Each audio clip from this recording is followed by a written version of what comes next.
We have to make clear that governments exist to serve the interests of citizens and not the other way around.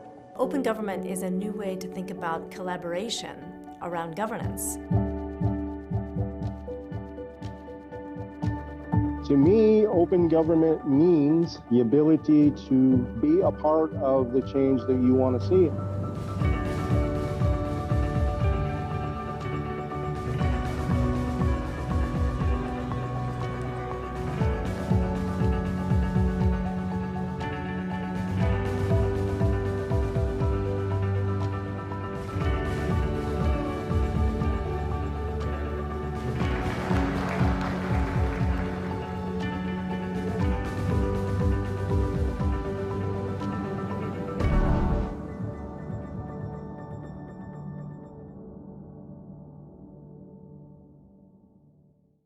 What will it take to solve the biggest challenges of our time?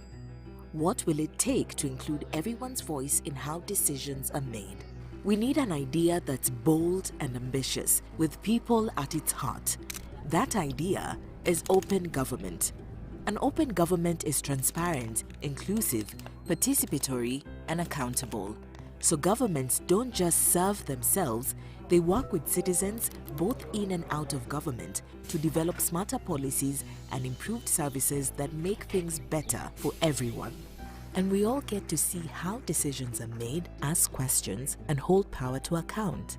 People like you are using the Open Government Partnership to create and implement thousands of initiatives that are transforming societies around the world. Open budgets and contracts are ensuring that money isn't lost to corruption. Having a say in public services has let citizens shape the communities they live in. Equal access to the justice system and public information is open to everyone, especially the most vulnerable. The potential of technology is harnessed while safeguarding against digital threats. And our fundamental freedoms are strengthened, letting us voice our needs and concerns safely. OGP provides a platform for reformers to co-create solutions, monitor progress, and share knowledge with peers across the globe. But for this to work, we need more reformers in government to open new doors, allies outside government to help find ambitious solutions, and partners around the world to support these efforts. We need you. Join us in building a better, more open world.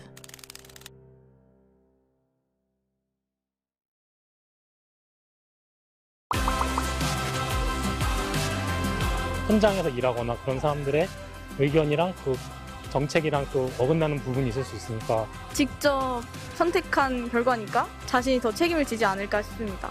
내가 얘기해가지고 좋아질 건 없겠지만은 그래도 하고 싶은 말을 하면은 속이라도 시원할 것 같아요. 서민들의 현장 그리고 실생활 일부분들은 대의를 반영하지 못하는 부분이 분명히 있을 것 같아서 충분한 의견 수렴이 필요하다고 생각합니다.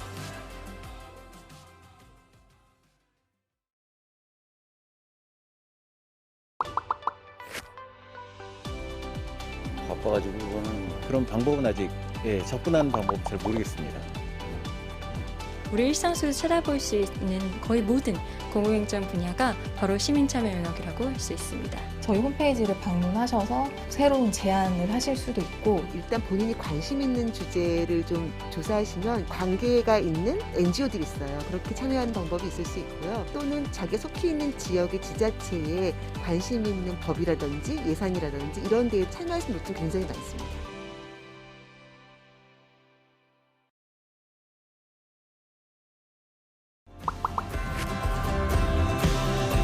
디지털이란 말은 사실 처음 듣는 말인데 공부를 할 수 있는 방법? 세상을 조금 더 편안하게 해주는 것? 남녀노소 10대부터 90대까지 편할 수 있는 시스템이 디지털 혁신이라고 하는 기술과 방법과 절차들이 활용되는 것이 디지털 혁신에 의한 민주주의라고 할 수 있고요. 여기에서 포용적이라는 것은 국민 누구도 한 명이라도 소외되지 않고 모두 다 민주주의에 참여할 수 있도록 만들어준다는 측면에서 포용적 디지털 혁신이라고 할 수 있겠습니다.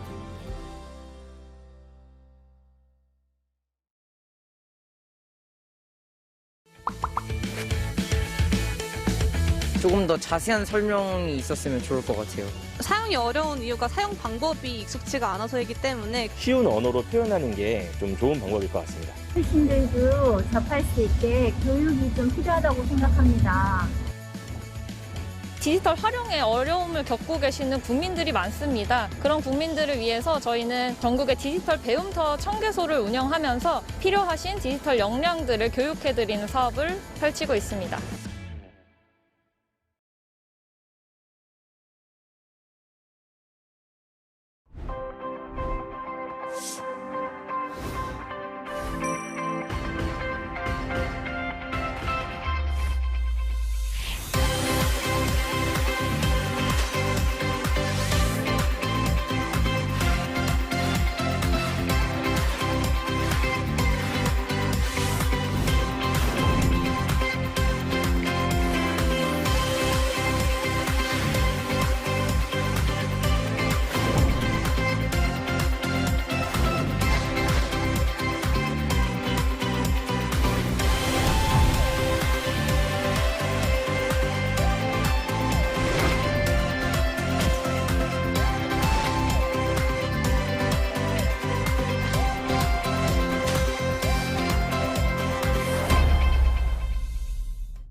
보이는 것, 다 알 수 있는 것.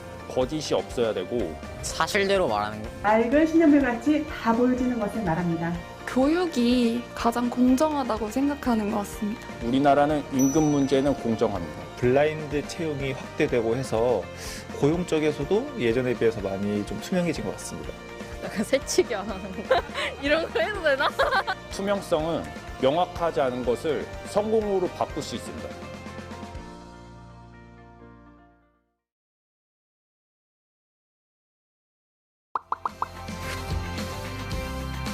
포장된 말을 하지 않고 원래 하고 싶은 말 하는 그런. 일부러 숨기는 게 없어야 하지 않을까요?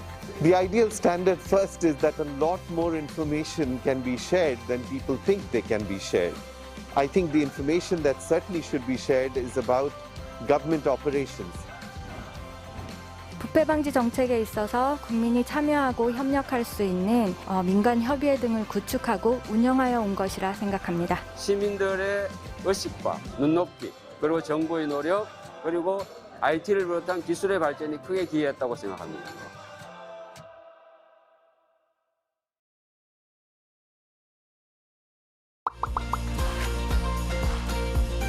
좀 자유롭고 숨기는 게 없는 그런. 국민들과 잘 소통할 수 있는 정부가 열린 정부라고 생각합니다. 열린 정부는 협력이다라고 생각합니다. 모든 국민들이 같이 할 수 있는. 다 얘기해주는 거, 투명하게 공개하는 거. 국민이 정책에 참여할 수 있는 정부가 아닐까요? 정부가 우선 불편함이나 불편함이나 의견을 어느 정도 수용할 수 있고 들어줄 수 있는 그런 정부가 아닐까 싶습니다.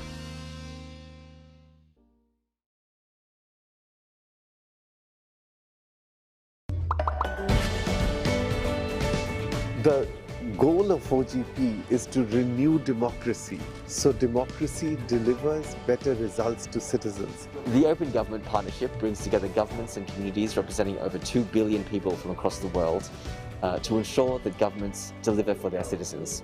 It is to make governments more open, accountable, and responsive to its citizens. Globally, open government is changing, though at a low pace in terms of how governments make themselves accountable and transparent to their citizens. Around the world, reformers from both inside and outside government are pushing for changes that make governing more open. Then together we'll be able to build the kind of way that government will work. 결국 세상은 사람이 이끌어가는데 이 모두가 다 연결되어 있잖아요. 그래서 OGP에서 함께하는 그러한 시스템을 만든 그런 열린 정부는 굉장히 중요한 것 같습니다. 전 세계적으로 투명한 행정에 대한 시민들의 요구가 확산되고 있습니다. 이런 환경에서 OGP의 역할이 중요할 것이라고 생각합니다. 기후변화라든지 디지털 전환과 같은 전 세계가 공통적으로 직면한 문제를 해결하기 위해서 OGP가 반드시 필요하다고 생각합니다.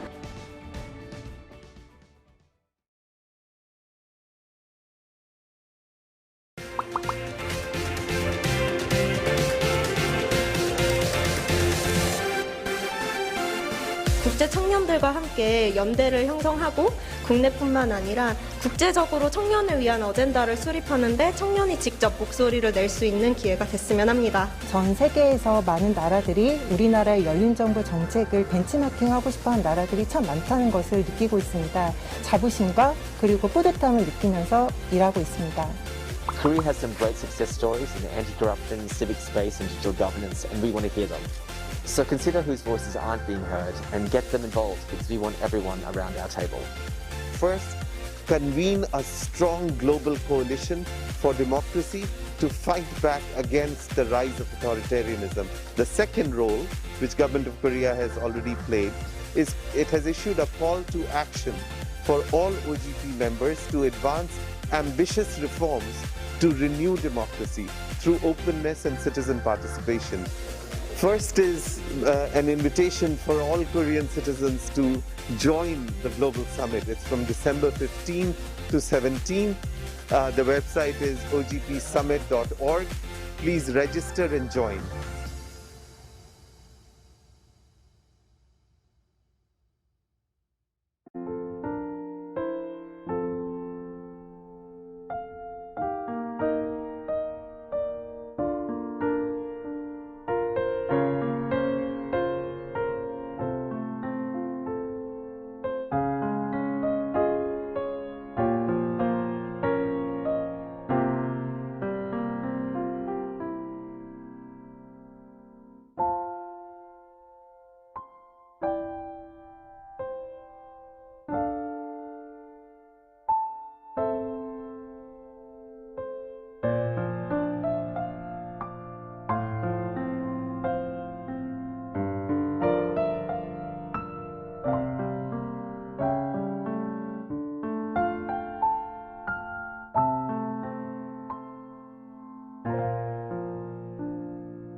We have to make clear that governments exist to serve the interests of citizens and not the other way around.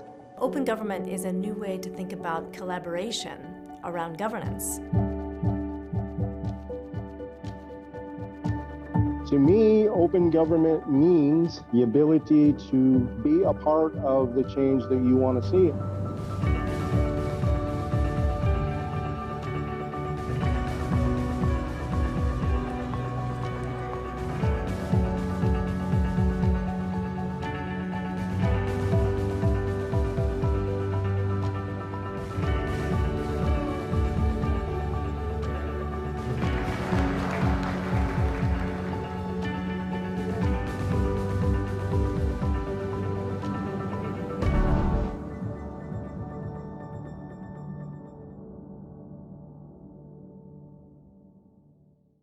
What will it take to solve the biggest challenges of our time?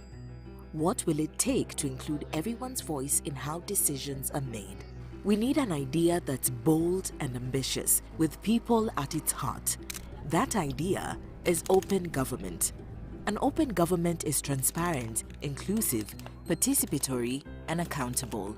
So governments don't just serve themselves, they work with citizens both in and out of government to develop smarter policies and improved services that make things better for everyone. And we all get to see how decisions are made, ask questions, and hold power to account. People like you are using the Open Government Partnership to create and implement thousands of initiatives that are transforming societies around the world. Open budgets and contracts are ensuring that money isn't lost to corruption. Having a say in public services has let citizens shape the communities they live in. Equal access to the justice system and public information is open to everyone, especially the most vulnerable. The potential of technology is harnessed while safeguarding against digital threats. And our fundamental freedoms are strengthened, letting us voice our needs and concerns safely. OGP provides a platform for reformers to co-create solutions, monitor progress, and share knowledge with peers across the globe. But for this to work, we need more reformers in government to open new doors, allies outside government to help find ambitious solutions, and partners around the world to support these efforts. We need you. Join us in building a better, more open world.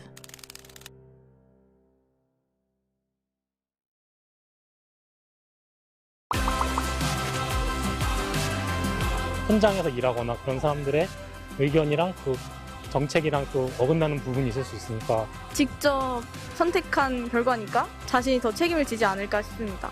내가 얘기해가지고 좋아질 건 없겠지만은 그래도 하고 싶은 말을 하면은 속이라도 시원할 것 같아요. 서민들의 현장 그리고 실생활 일부분들은 대의를 반영하지 못하는 부분이 분명 있을 것 같아서 충분한 의견 수렴이 필요하다고 생각합니다.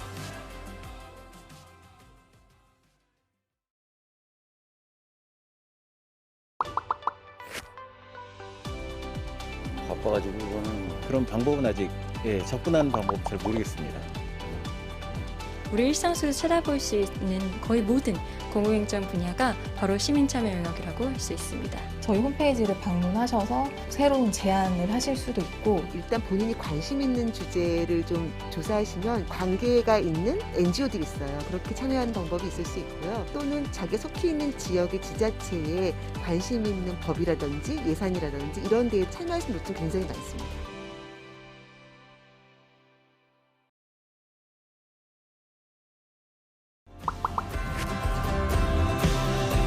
디지털이란 말 사실 처음 듣는 말인데 공부를 할 수 있는 방법? 세상을 조금 더 편안하게 해주는 것? 남녀노소 10대부터 90대까지 편할 수 있는 시스템이 디지털 혁신이라고 하는 기술과 방법과 절차들이 활용되는 것이 디지털 혁신에 의한 민주주의라고 할 수 있고요. 여기에서 포용적이라는 것은 국민 누구도 한 명이라도 소외되지 않고 모두 다 민주주의에 참여할 수 있도록 만들어준다는 측면에서 포용적 디지털 혁신이라고 할 수 있겠습니다.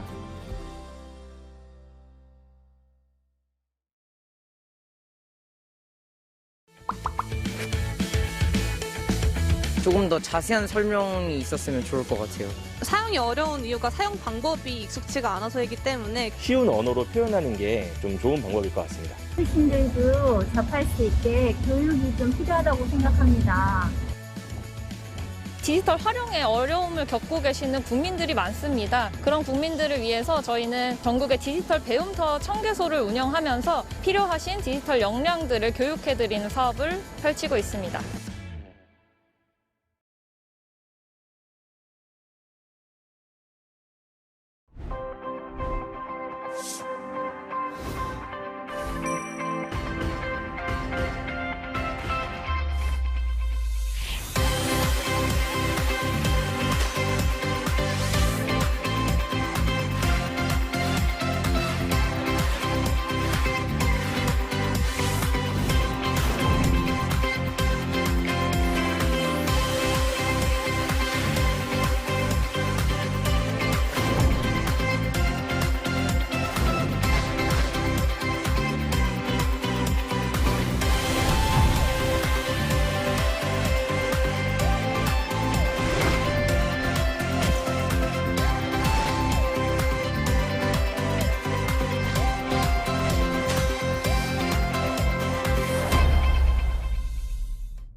보이는 것, 다 알 수 있는 것.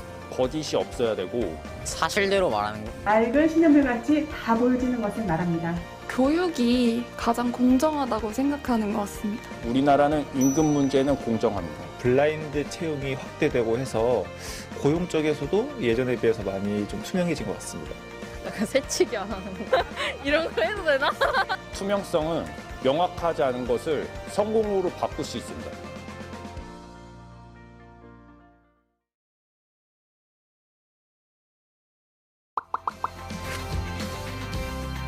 포장된 말을 하지 않고 원래 하고 싶은 말 하는 그런. 좀 일부러 숨기는 게 없어야 하지 않을까요? The ideal standard first is that a lot more information can be shared than people think they can be shared. I think the information that certainly should be shared is about government operations. 부패 방지 정책에 있어서 국민이 참여하고 협력할 수 있는 민간 협의회 등을 구축하고 운영하여 온 것이라 생각합니다. 시민들의 의식과 눈높이, 그리고 정부의 노력, 그리고 IT를 비롯한 기술의 발전이 크게 기여했다고 생각합니다.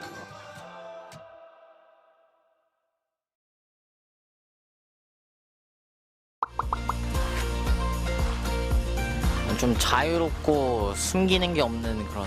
국민들과 잘 소통할 수 있는 정부가 열린 정부라고 생각합니다. 열린 정부는 협력이다라고 생각합니다. 모든 국민들이 같이 할 수 있는. 다 얘기해주는 거? 투명하게 공개하는 거? 국민이 정책에 참여할 수 있는 정부가 아닐까요? 정부가 우선 불민들의 불편함이나 의견을 어느 정도 수용할 수 있고 들어줄 수 있는 그런 정부가 아닐까 싶습니다.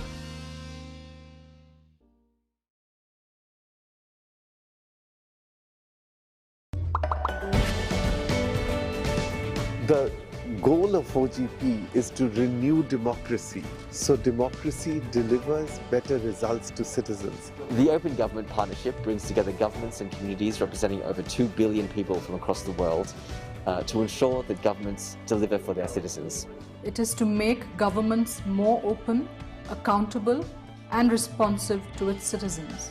Globally, open government is changing, though at a low pace in terms of how governments make themselves accountable and transparent to their citizens. Around the world, reformers from both inside and outside government are pushing for changes that make governing more open. Then together that we'll be able to build the kind of open government we want. 결국 세상은 사람이 이끌어가는데 이 모두가 다 연결되어 있잖아요. 그래서 OGP에서 함께하는 그러한 시스템을 만든 그런 열린 정부는 굉장히 중요한 것 같습니다. 전 세계적으로 투명한 행정에 대한 시민들의 요구가 확산되고 있습니다. 이런 환경에서 OGP의 역할이 중요할 것이라고 생각합니다. 기후변화라든지 디지털 전환과 같은 전 세계가 공통적으로 직면한 문제를 해결하기 위해서 OGP가 반드시 필요하다고 생각합니다.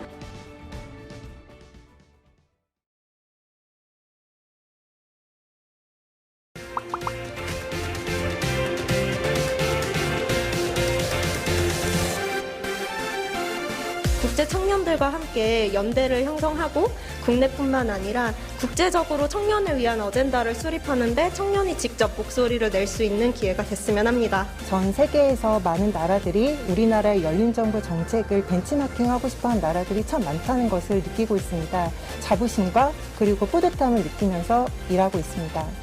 Korea has some great success stories in the anti-corruption, civic space and digital governance, and we want to hear them.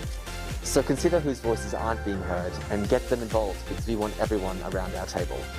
First, convene a strong global coalition for democracy to fight back against the rise of authoritarianism. The second role, which Government of Korea has already played, is it has issued a call to action for all OGP members to advance ambitious reforms to renew democracy through openness and citizen participation. First is an invitation for all Korean citizens to join the Global Summit. It's from December 15 to 17. The website is ogpsummit.org. Please register and join.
Welcome to the 2021 OGP Global Summit breakout session.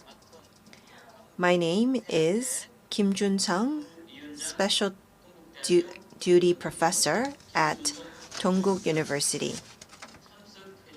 Thank you very much to the professors for joining us today. The topic for today is a topic that everyone is interested in. It is the direction to establish anti-corruption policies. Anti-corruption policies are striving to achieve fairness, equity, and transparency, and ultimately to complete a corruption-free society. From this aspect, we will be inviting Professor Cho Jae-yeon of the Dongguk University, as well as Director Park Jun of the Korea Institute of Public Administration, as well as experts to join us in this dialogue. We will now turn the floor to our moderator, Dr. Cho Jae-yeon. Good morning, everyone. I am the moderator of this session. I am Jae-yeon Cho. And in this thematic session, we will be looking back on the anti-corruption policies of the Korean government and also focusing on lessons of their policies. Let me introduce you to today's speakers. From the Korea Institute of Public Administration, we have Mr. Park Jun, Dr. Park Jun, who is in charge of Public Data Center. Also, we have Director General Kim Sang-yeon of the Anti-Corruption and Civil Rights Commission. And as a panelist, we have Dr. Lee Jung-ju, who is adjunct professor at the University of Seoul. Another panelist is Professor Lee Seung-taek from Sangmyeong University. And last but not least, we have Dr. Lee Jun-gil, Senior Advisor at Jipyeong. We have been allocated 1 hour and a half where we will be discussing the achievements and lessons of Korea's anti-corruption policy. So first, let us hear from Mr. Jun Park. He graduated from Seoul National University in administration, and he got a BA at Pittsburgh. And he also worked as senior advisors in various public groups, and he's currently the head of the Public Data Investigation Center at the Korea Institute of Public Administration. I'd like to hand over the mic, and please keep your speech within 30 minutes. Thank you. 오늘 발표를 맡은 Pleased to meet you. As have been introduced, I am Park Jun, Director of the Center for Public Data and Survey Research at the Korea Institute of Public Administration. Today, I would like to talk about the achievements and lessons of Korea's anti-corruption policy.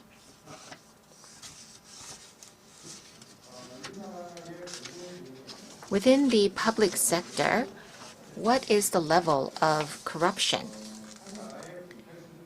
In order to evaluate the level of corruption, there could be various ways, and it is not an easy feat because corruption does not happen in daylight, and so it is very difficult to objectively measure corruption. But one way to do this is to take a look at perception of the experts and citizens.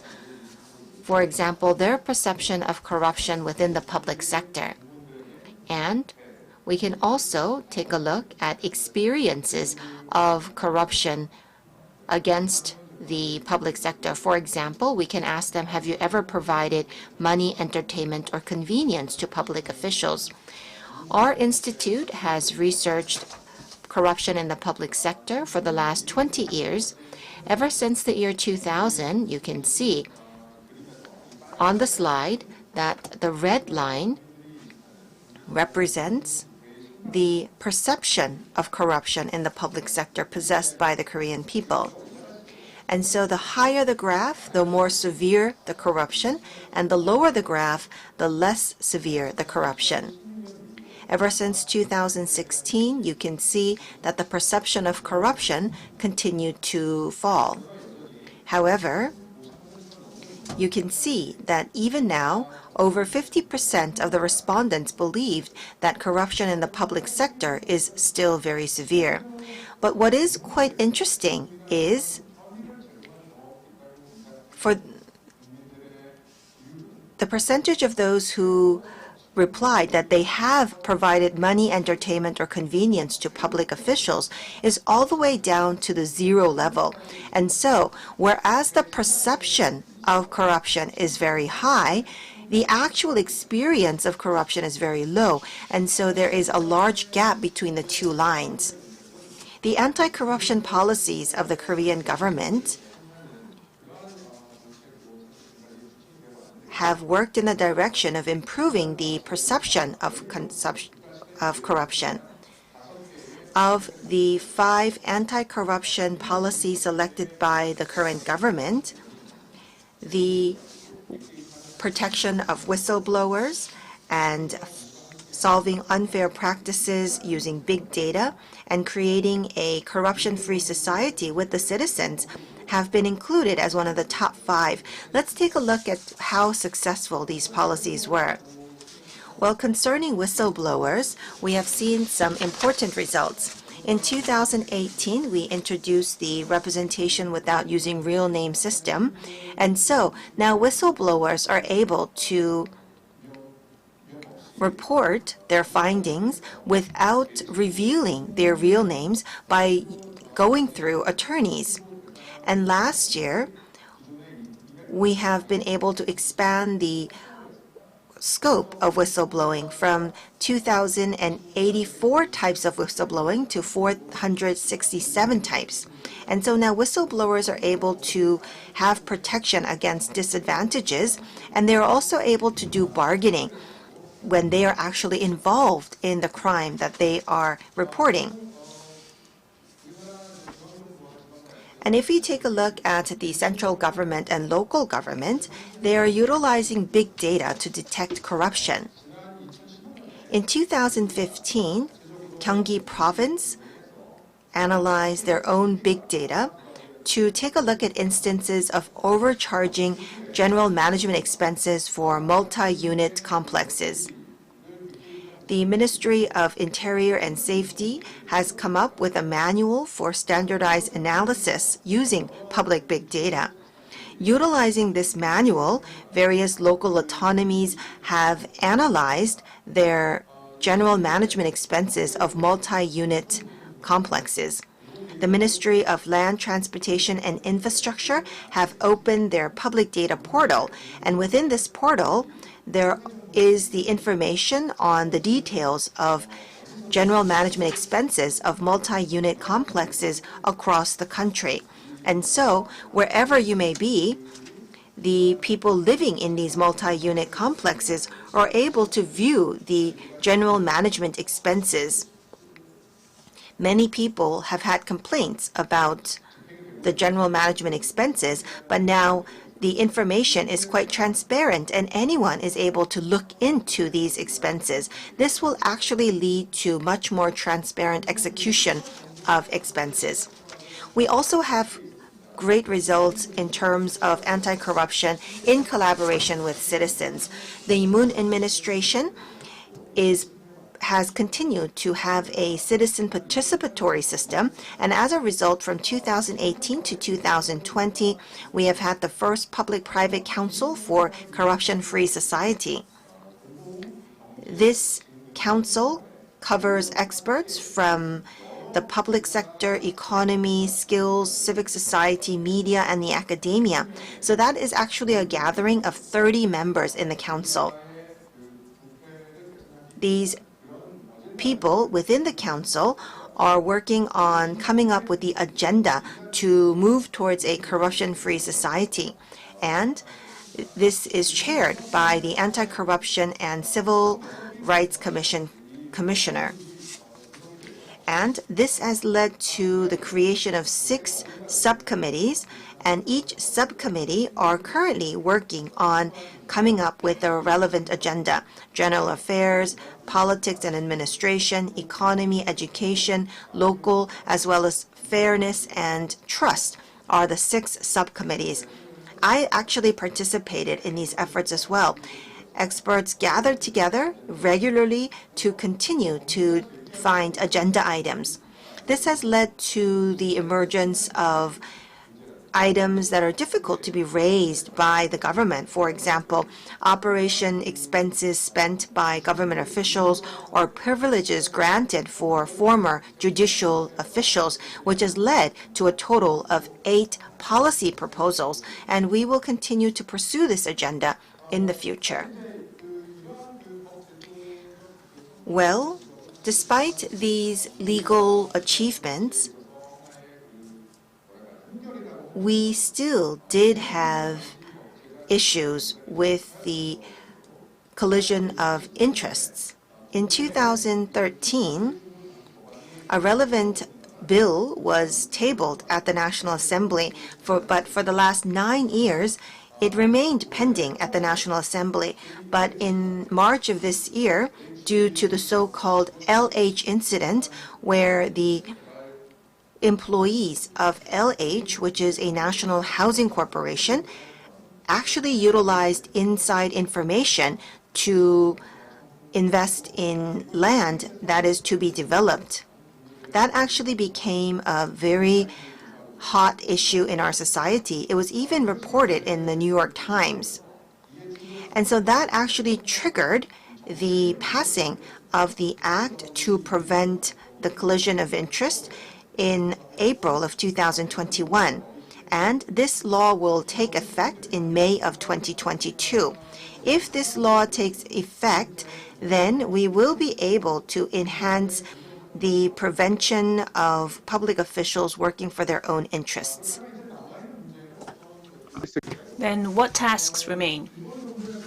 Now, in this current administration, through the Conflict of Interest Prevention Act, we are now seeing that most of the laws and regulations have been put in place.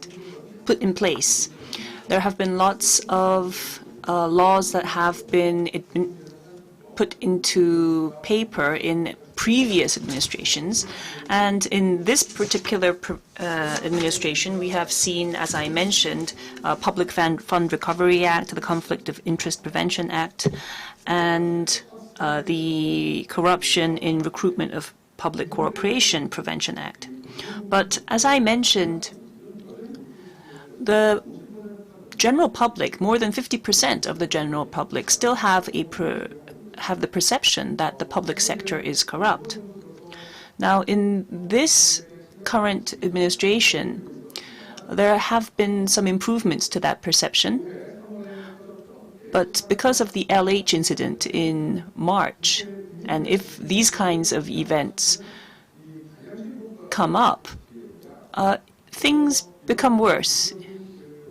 They become a sounding board of what the general public think. And so there is a need to control these kinds of incidents and public perception. And in order to do that, you need to win trust of the general public through consistent administration of these policies and laws. According to our institute's research, there were 8.6% of people who say that most wrongdoings are not uncovered, whereas 58% said that there are wrongdoings, but they are just not coming up to the fore. So more than 60% are saying that they are doing things, that public administrators are doing something behind their back, which means that although we do have these laws in place, the public still have doubts as to whether these laws are being implemented in a consistent and trustworthy basis. So I'd like to share with you some future tasks that we need to tackle. First, as I said, we need to make sure that there is consistent and fair administration, and we can do this by establishing an independent anti-corruption body, and this was put forth by President Moon during his campaign, but we only have about 3 months up until the presidential election, so I don't know if this will happen before he leaves office, but it does not look easy. So in the next administration, there need to be efforts for this kind of body to be established, and also the Anti-Corruption and Civil Rights Commission has to be given more mandate and be given the opportunity to serve this kind of an issue. Also, we need to make sure that the Conflict of Interest Prevention Act takes root. Just passing the law and instituting it is not enough. So we need to make sure that public administrations, public agencies, and corporations actually implement this act. We can do this by speculating and scrutinizing whether these organizations are implementing the Prevention Act properly. And if there are breaches, we should ensure that people can report this without risk of any backfire. Also, although we have the representation system for people to report in an anonymous basis, we need to expand and strengthen this law so that when public administrators waste budget or wrongly administrate their finances, they should also be reported as well. Also, we need to make sure that this kind of reporting is mandatory to those on the lines. With that, I'd like to conclude my presentation. Thank you for your attention. Yes, thank you, Mr. Park, for your presentation. You kept within the time, and you touched upon the main points of the anti-corruption policies of this administration and the issues of correcting the unfairness of using public data and the need for cooperation between the public and private. And also you shared with us some future tasks that we need to tackle in order to solve anti-corruption here in Korea, and also measures that we need to take to make sure that the Conflict of Interest Prevention Act takes root, and also propose the establishment of an independent body to oversee these issues. Thank you so much. And I'd like to give the mic to the panelists in the order in the order that I introduced them to you, and after that we will have some time for question and answers. So first, let me give the mic to Mr. Sang-Yeon Kim, Director General of the Anti-Corruption and Civil Rights Commission. He is on the front line and is the topmost official regarding anti-corruption policies, and he is in charge of anti-corruption policy within the Commission. So I'd like to hand the mic over to you.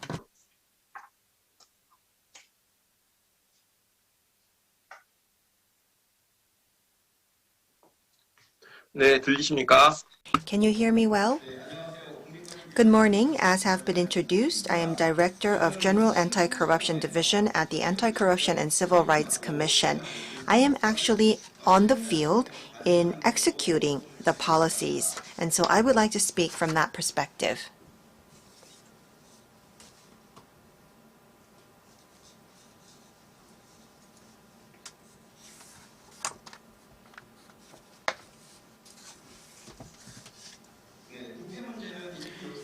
Well, the issue of corruption actually has a long history, and so that really is not an exception for Korea as well. Korea went through the Japanese colonization period and the Korean War, and we went through economic development in a very short amount of time. And so we see that corruption was a very deep-rooted issue within our society through this process.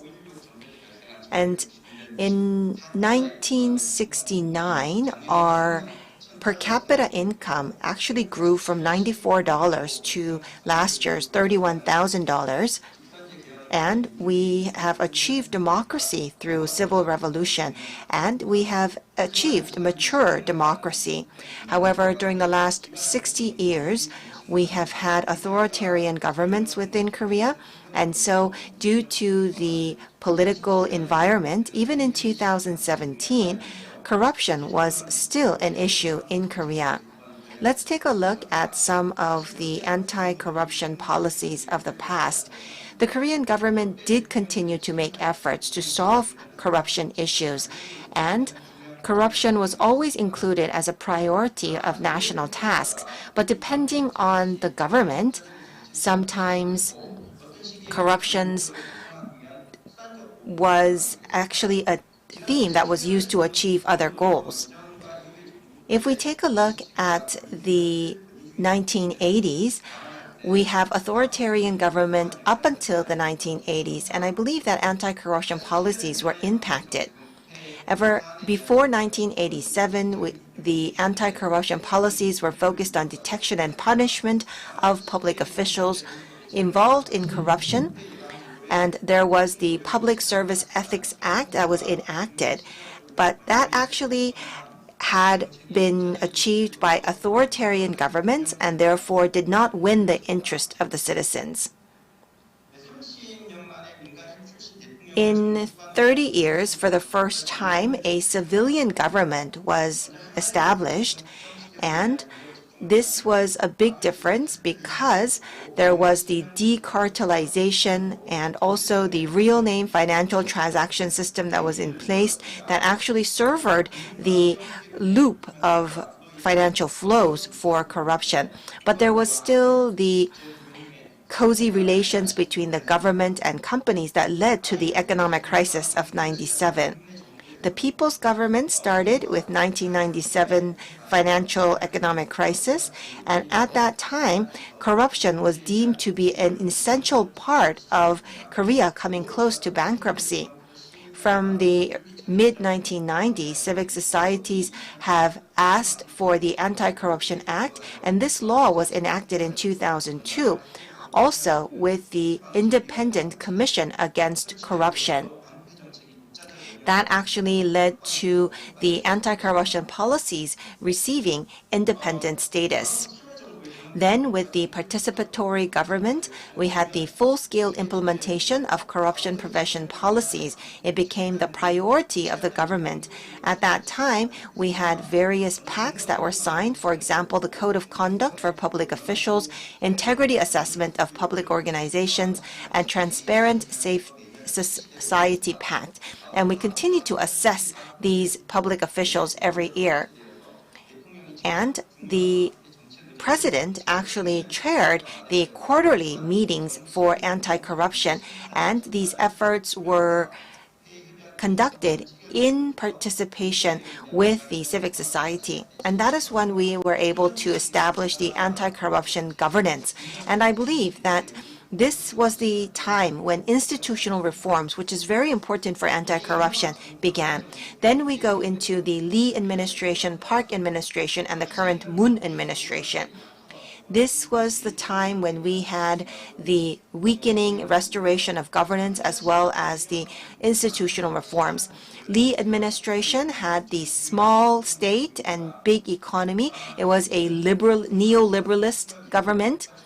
At that time, the relevant organizations, such as the Protection of Public Interest Reporters Act and the Improper Solicitation and Graft Acts, were enacted along with relevant government organizations. But you can see that there was a weakening of the overall governance for anti-corruption.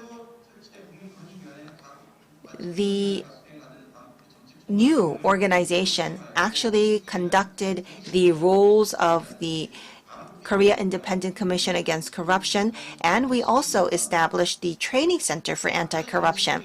During the Park administration, there was a very incidental event called the Seoul event, and that actually led to the rising of issues against cozy relations between the government and industry. And so the Public Service Ethics Act, the so-called Kim Young-nan Act, was enacted. But although we were able to enact these laws, we could see that during the Park administration, there was the historical impeachment of the president due to illegal activities of her acquaintances. Then we had the Moon administration, which restored the government-wide system and governance. First, the Anti-Corruption Policy Consultation Council was restored, and this was actually chaired by the president himself. And there's also the operation of the Public-Private Consultation Council for Transparent Society. That actually was a institutionalization of a private governance. There was also a system to prevent the recruitment-related corruption in public organizations that is closely linked to the everyday lives of the citizens. And there was also the enactment on the Act on the Prevention of Conflict of Interest related to the duties of public servants, which was mentioned by Director Park in his presentation. And so you can see that institutional reforms were conducted throughout the administration. Given the anti-corruption policies thus far, I believe that we can summarize the characteristics with 4 keywords: participation-centered, regulation of conduct, institutionalization, and changes in perception. First, in Korea, anti-corruption policies started with the participatory government, and that actually was based on participation of citizens. A prime example is the integrity assessment. Every year, about 10,000 people are surveyed after having participated in public services to decide the integrity of the public officials. And in 2005, the diverse forms of governance was established. They are currently the Public-Private Consultation Council for Transparent Society, which has its root in former administrations. And so although the roles were a little bit different, there was a role in the governance structure. We also have the regulation of conducts, and these conducts are not limited to the public officials, but they were co-produced with the citizens. We have various acts in place to regulate the conducts of public officials. Other than the Improper Solicitation and Graft Act, we also have the Code of Conduct for Public Officials, and we also have the Act on Prevention of Conflict of Interest related to duties of public servants. So you can see that public officials in Korea are exposed to various regulations compared to other countries. Then we also have institutionalization. In Korea, we have a set of anti-corruption policies based on rational expectations, and ever since the 1990s, we had neoliberalism in our politics, and so these policies were reflected neoliberalism. And so based on those thoughts, the systems of assessment were established based on neoliberalism in the late 1990s, which is a prime example of which is the corruption impact assessment.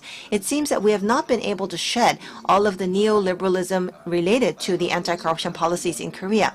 We also make efforts to change perception. We cannot change the action of the public officials and citizens with just the policies, and so we need to raise awareness and change perceptions so that we can make sure that the anti-corruption efforts take root within our society. Next, I would like to take a look at some of the lessons from Korea. On the graph, you can see the changes in our policy scores. We can see that there are 3 different periods. We had the first rise period, we had the stagnant period, and then from 2018, we had the second rise period.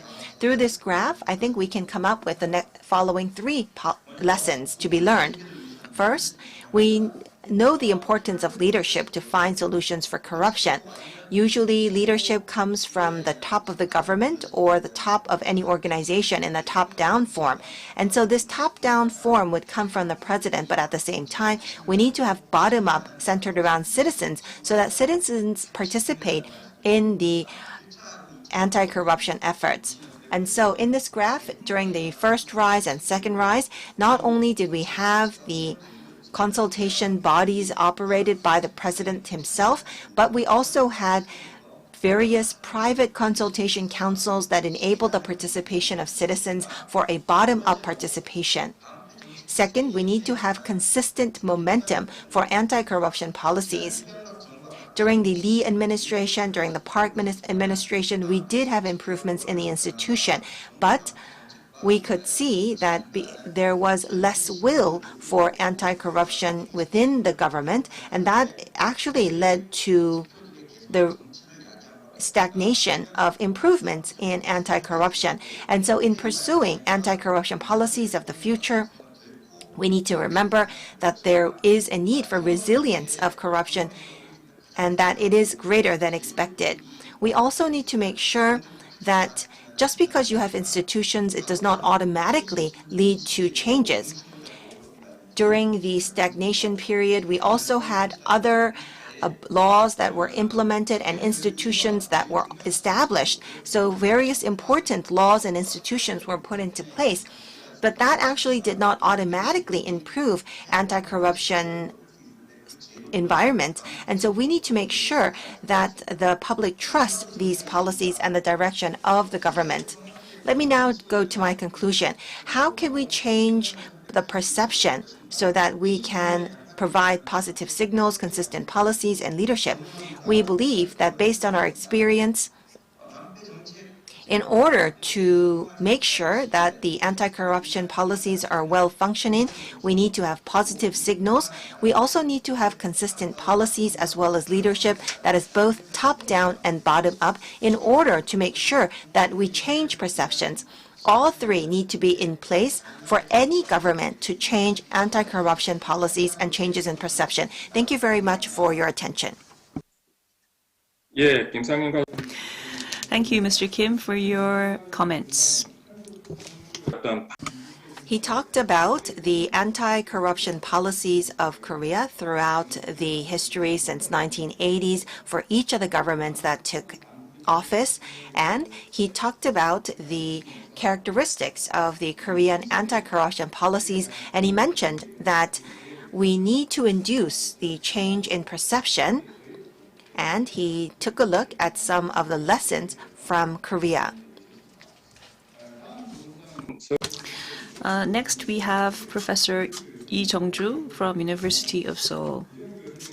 Professor Lee studied at University of Seoul and got his PhD there. And he was a researcher at the Anti-Corruption System Research Center at the same university. He is currently vice president of the Integrity Research Center in Korea, and he is also a member of TII Korea, and he is an anti-corruption specialist. Can you see the screen? Nice to meet you all. Yes, you can see me. We heard from Dr. Park and General Director Kim, and I listened intently to what you had to say, and I agree fully with what has been said. And based on that, I just want to propose some future directions for the Korean society. First of all, in order to prevent our society from corruption, I would like to share with you some proposals. I think there was one keyword that went through the two presentations. Currently, if we look at Korea's policies, we can see that the systems are in place. Perhaps they are better or more systemic than other advanced countries. So the issue here is how are we going to make these existing systems more practical? That was one issue that I felt. And a second thing was we have all of these policies in place, and you can see that most of them are focused on preventing corruption in the public sector. So the issue is, how are we going to expand that into the private sector and enhance integrity in private, which is currently not covered by these laws and regulations? What systems do we need to support this? Most of the laws restrict various corrupt actions, particularly of public service officers, public officers, and that is possible because they work for the government. But the issue is, how can the government intervene in the private sector without the public feeling that their privacy is being intruded upon? So this is an issue that we need to think deeply about. And thirdly, when we speak about integrity, we need to change the public perception. I think it was Dr. Park that mentioned how the Korean public have a lower perception when it comes to corruption. And this means that the laws and regulations need to be delivered better. We need a legal system that instills trust within the public. And I think these are issues that we need to improve upon. And so based upon these reflections, I wanted to provide the following ideas. The first point relates to what Dr. Park said, because in the Korean society, we have this common mindset that, of course, we need anti-corruption. It's something that everyone agrees upon, whether you are from the left or from the right. But historically, anti-corruption has been used politically and strategically. We have the presidential elections coming up. And if we reflect upon the past, we see how anti-corruption issues have been utilized by certain camps for their political interests. But we need political neutrality, and we need an anti-corruption organization that ensures that kind of a neutrality. Even in the UN anti-corruption agreements, there is mention of having a neutral body that does this. So, like the Civil Rights Commission here in Korea, we need this kind of a organization that has been given a neutral position to oversee these issues. Another personal point is, when we see what happened with LH, we see how in Korea, when the president needs to have a strong influence. That is to say, when a certain corruption issue comes up, the public expects the president to take a strong hand to control the issues. So this is something that I feel may influence the establishment of a neutral body, but I think this is something that we need. The second point I want to mention regards the election of the chair, the head of the Anti-Corruption and Civil Rights Commission. Currently, the chairperson is not subject to personnel hearings at the National Assembly, but I think this is something that we need to do. And moving on to anti-corruption and integrity laws, like I said, we have lots of laws and regulations, we have the systems in place, but there are similar functions that are dispersed here and there, and so I believe that we need to integrate some of the functions. For instance, there is the Code of Conduct Act, and also there is the Civil Rights Commission's Code of Conduct Act, and also there are rights to inspect the duties of the Board of audit and inspection, which could overlap, and so maybe we could merge this. Of course, the Board of Audit and Inspection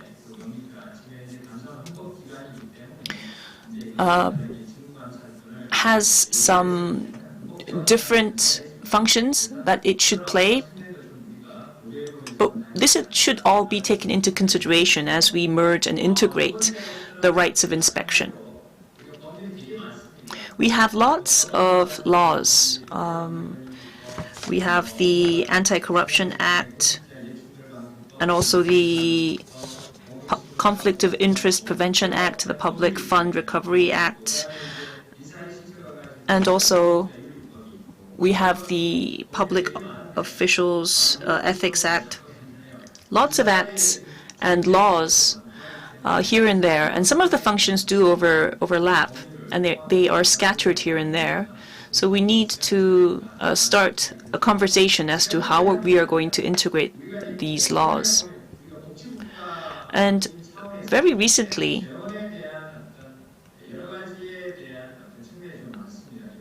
another issue is that of budget. How should our budget be used more effectively and more efficiently? And these are all considerations that we make because we are trying to become a more welfare state.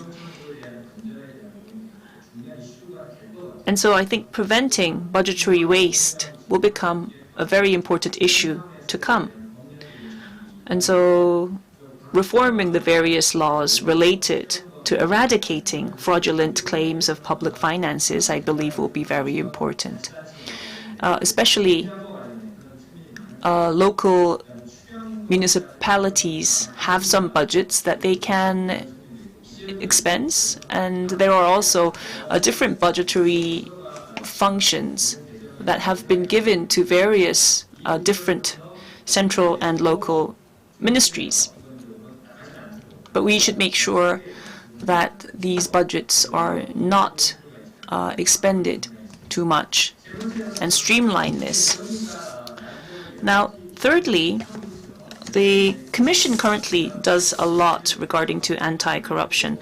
After the Anti-Corruption Act was made in 2002, as you may know, the organizations that had the power want to keep a hand or control the existing power that they had, and were reluctant to relinquish this. So we currently see that the Commission does not have the authority to inspect or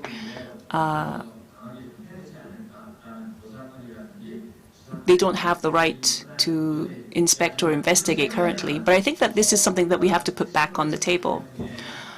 Recently, when there is a report of corruption,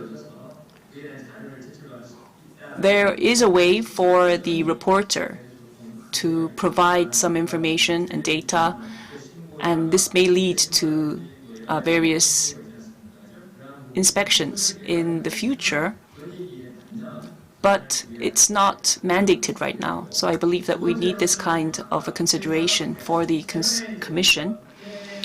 And also, the concept of corruption was focused mostly on the public sector, the misconduct of public officers. But now, if we look at international organizations such as the UN, we can see that the perspective is expanding to include the private sector, and that's why the journalists and the academia have also been included in certain laws. This is a global trend, and so we need some incentives included in our policies to encompass this kind of a expanded concept. Also, it's quite difficult for different organizations to try to influence other agencies. Although it may be legally possible, there is that nuanced difficulty. So you may be able to propose some changes to other agencies, but that's not easy realistically. However, there are some limited authorities right now, but I think that we need to expand this so that they are given the right to present various opinions to other branches of government. Another thing is, no matter how hard we work, all of that effort needs to be expressed properly to the general public. And so I believe that we need to make sure that through public reporting contests, for instance, we should be able to effectively express what we are doing regarding integrity policy. And lastly, coming back to the public perception, we have the Corruption Reporting Act and the Public Interest Reporting System. And it's quite difficult to judge whether this issue should be reported this way or that way. So I think that we need a legal framework, a general act to unify this. And we have anti-graft law and public service ethics law. And the conflict of interest issue was included in the original proposal, but this was removed at the last minute. So I think that having too much on the table may make it very difficult to make decisions. So we need a general act to unify these reporting procedures. And also, although we have integrity, anti-corruption related education, we don't have integrity education as a legal compulsory education for public servants.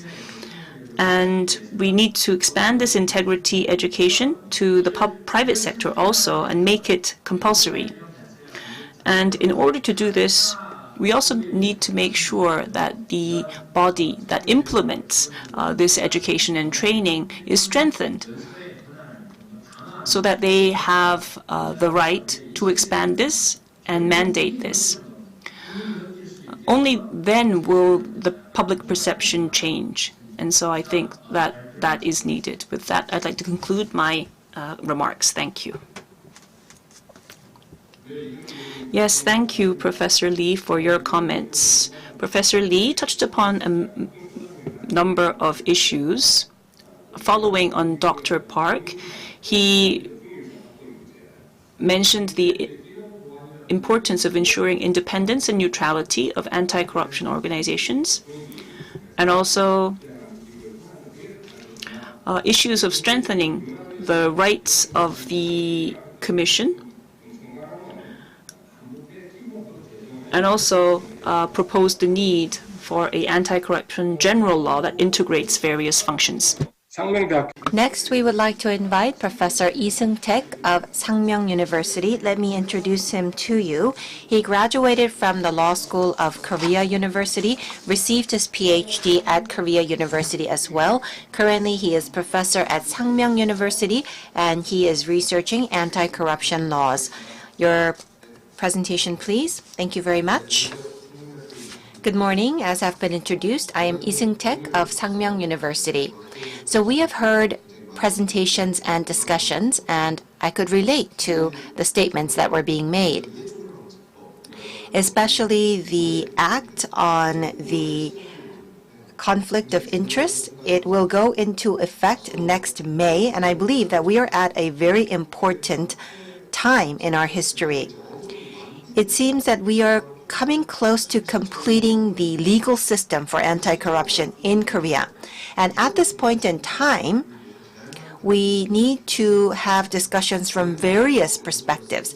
I actually researched the Constitution, and so I would like to discuss the Act on the Prevention of Conflict of Interest from the constitutional perspective. When Korea is in great shock, It seems that that shock has propelled anti-corruption policies. The Act on the Prevention of Conflict of Interest also was created quite rapidly because of a shock that happened in our society. And so some people may think that it is too fast, that we are moving too quickly. And so based on those ideas, some people like to underestimate the achievements on the Act on the Prevention of Conflict of Interests. But what is quite clear is that although the law was passed very quickly, that was what happened at the National Assembly. The preparation for this act happened over an extensive period of time in the public sector, including the Anti-Corruption and Civil Rights Commission prepared for this law for a very long time. In 2004, the first bill was submitted to the National Assembly, and this was the second attempt. And so I don't believe that the preparation was short. The enactment of the Act on the Prevention of Conflict of Interest is actually a very important point in completing the anti-corruption legal system.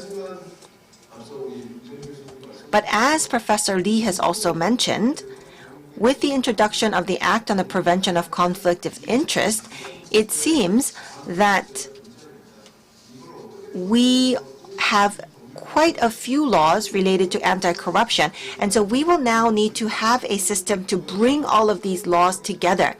And that is what we need to think about. And I believe that certain integrations are needed. But I am against having a framework act.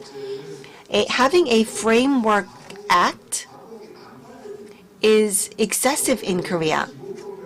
So under the name of a framework act, and we try to have a single integrated system, but whether the name of the law is a framework act or not, it's still a law.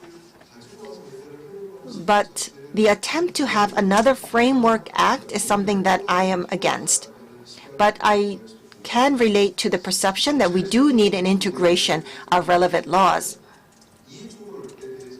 Well, concerning the conflict of interest, what is the perception that we need?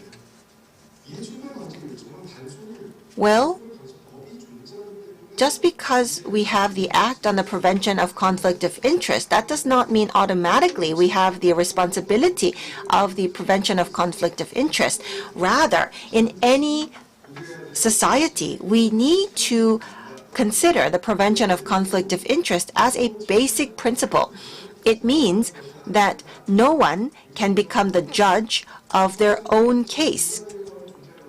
And so this actually is a basic part of the objective decision-making by humans, and also to maintain the objectivity of legal systems, we need the prevention of conflict of interest. And so that is a basic principle for all people in all societies. And the Act on the Prevention of Conflict of Interest is an absolutely necessary law for all legal systems and constitutions. And so therefore, it's not a matter of whether or not we have the Act on the Prevention of Conflict of Interest, but this is a basic principle for the legal system. This is something that we have to be aware of. This is what we can also imagine. Let's say that the president is providing immunity for certain people. And if we provide that to the members of his family, can we prevent that from the Act on the Prevention of Conflict of Interest? Actually, that cannot be done. But let's say we have Nixon or Trump in the US, and they actually, if they are using their rights in areas of their interest, then, and they execute those rights, how can we manage these situations? That really is very important in the legal system. And the prevention of conflict of interest should not be understood just from a legal perspective, but as a principle for our society. And we need to make sure that the national parliament and the president and the executive body keep these principles in mind And that is why we have to look at this from the constitutional perspective. In order to include the prevention of conflict of interest in the Constitution, there should be other considerations that are made. The current Constitution does have interpretations of the Act 1-2 or the Article 7 that can be interpreted as an act on the prevention of conflict of interest. The Article 43 or Article 46, these are all articles that are indirectly related to the prevention of conflict of interest. So we can say that this is already a part of the Constitution in terms of interpreting the articles. But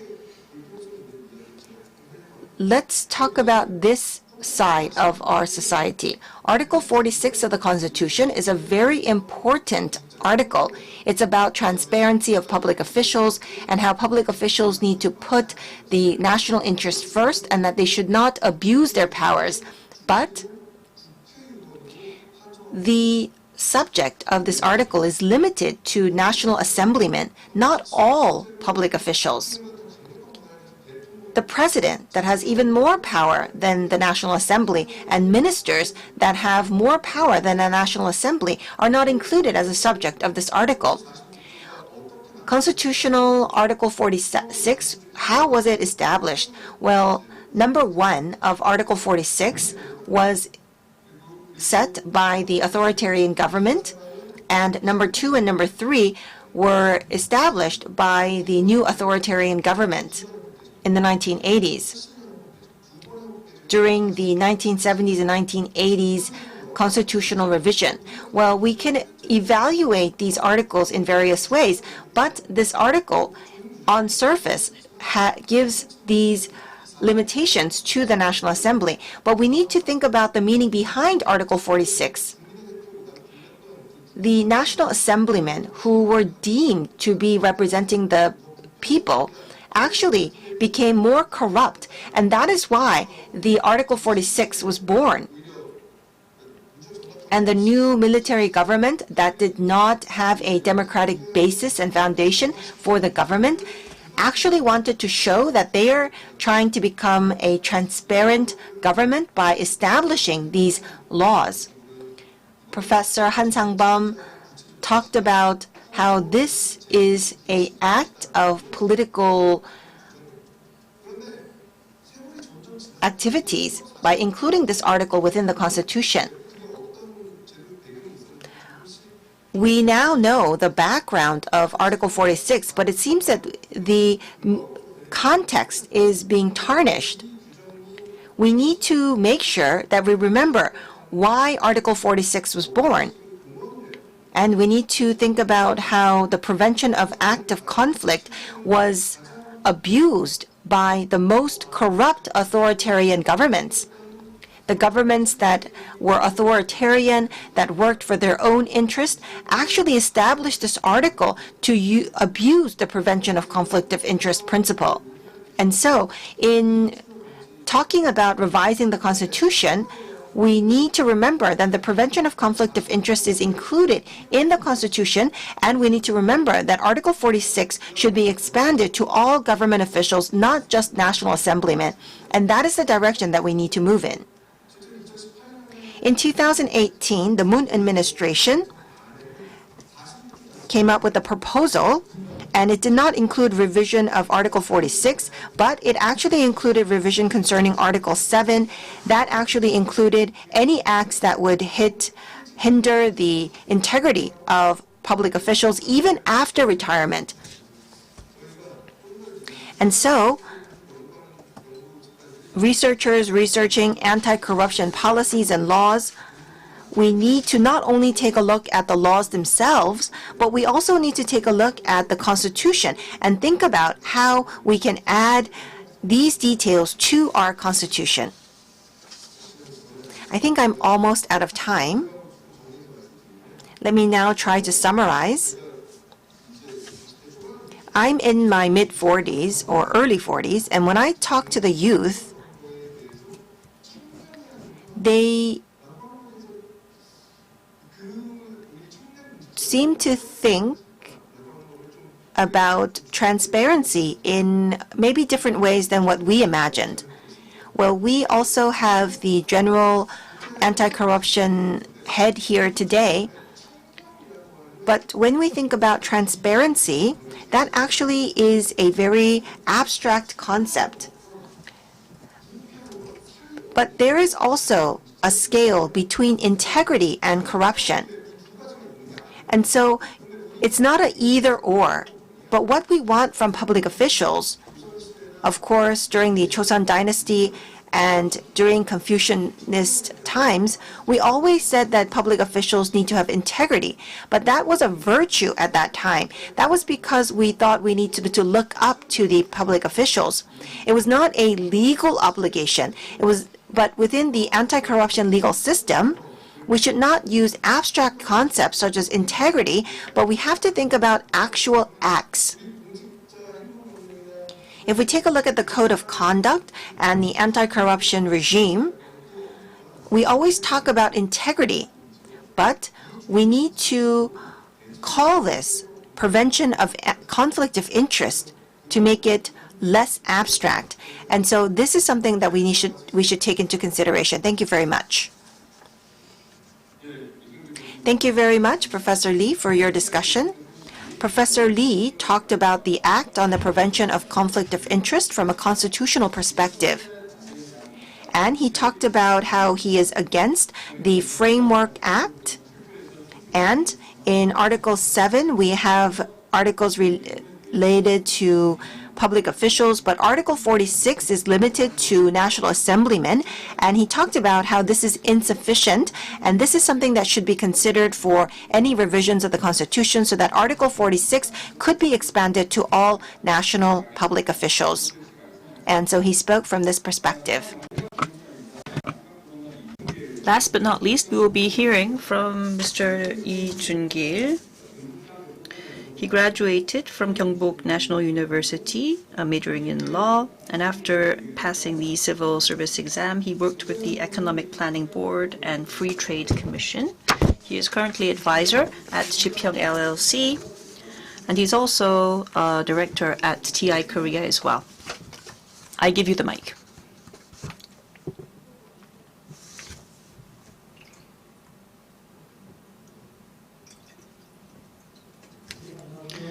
Good morning. I'm Lee Jun-gil. Can you hear me well? Yes, thank you. Thank you to all of the speakers, panelists. It was a good learning opportunity for me.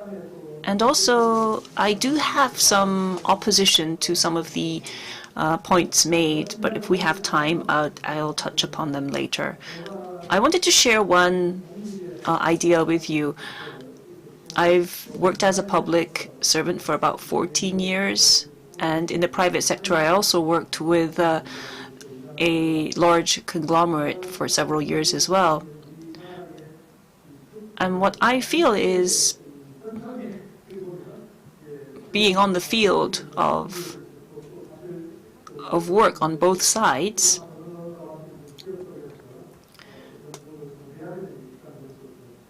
I was able to see both sides of the story. Currently, I'm advising, and also I've worked with the private sector and the public sector. So I was able to reflect on most of the points that were made. But I wanted to underscore the importance of education, as was mentioned by our previous speakers. I fully agree. But when we speak about education, we think of learning from textbooks. We say training in Korea, but if we go to the training site, what we do is we read and we study. But when we talk about training, it should be something that allows us to learn from experience. So after going through good training, you should be able to put everything into action. Your body should move first. I have conducted such training sessions in Korea, but what I feel is we fill the people's heads. But anti-corruption is not something that happens in your head. it doesn't work unless it becomes a habit. So this is one thing I wanted to mention before I go into my points. If we look at how anti-corruption policies developed in Korea, we can see this. Thank you to Mr. Kim for touching upon this also in his speech. In 2002, when the Anti-Corruption Act was enacted, we can see how things changed. This is kind of a milestone. There were some trends of change before this, but the Anti-Corruption Act in 2022 led to the establishment of the commission, and following that, various acts, Protection of Public Interest Reporters Act, Improper Solicitation and Graft Act, all followed suit. And the most important thing that came out of this act in 2002 was the establishment of a national body. Before this, as was mentioned by other speakers, everything kind of hinged on the commander-in-chief, and they would make some policies during their administration. But this law in 2002 was very important, and I am quite optimistic about what will happen in the future. Various studies are conducted in Korea regarding corruption, and in Transparency International, TI, we do these surveys. Of course, there is a gap between the actual corruption and the perception, but if we put it on the CPI scale, there are 180 countries that are studied, and if you look at Korea's scores, we see that there is a bit of a fluctuation. There was a dip, but we are improving, especially even within the OECD. And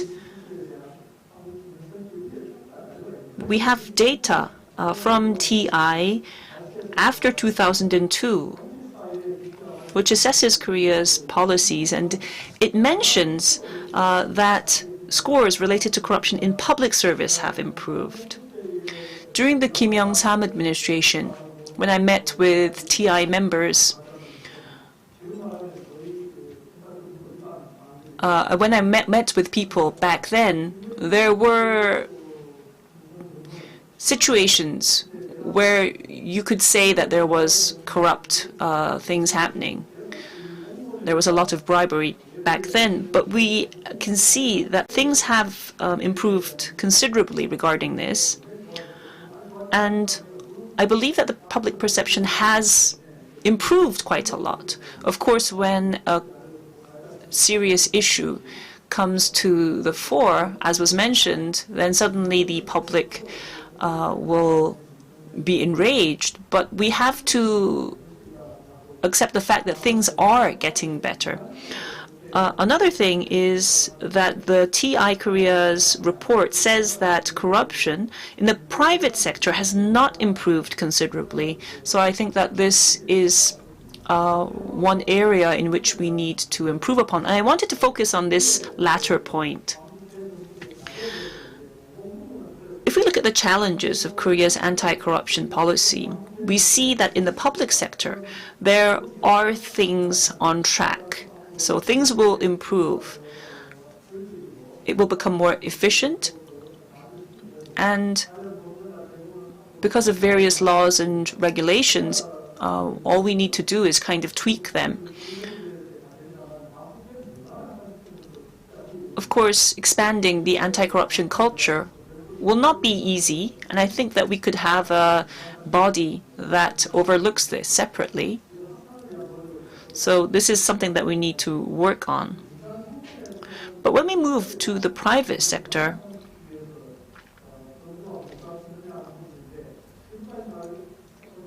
we feel that we are on the right track. There are efforts to strengthen anti-corruption public-private cooperation. We have a public-private cooperation committee in place, and recently we are introducing and spreading compliance and ethics programs. This was implemented in spring of this year, and I understand that this is being conducted as part of a pilot project. And one tip I wanted to share with you is from 2017-18, there have been efforts to expand a free economy. And one important factor in this is to make sure that public corporations comply with certain rules. It's not mandated right now, but if it works, what happens is this. The public sector,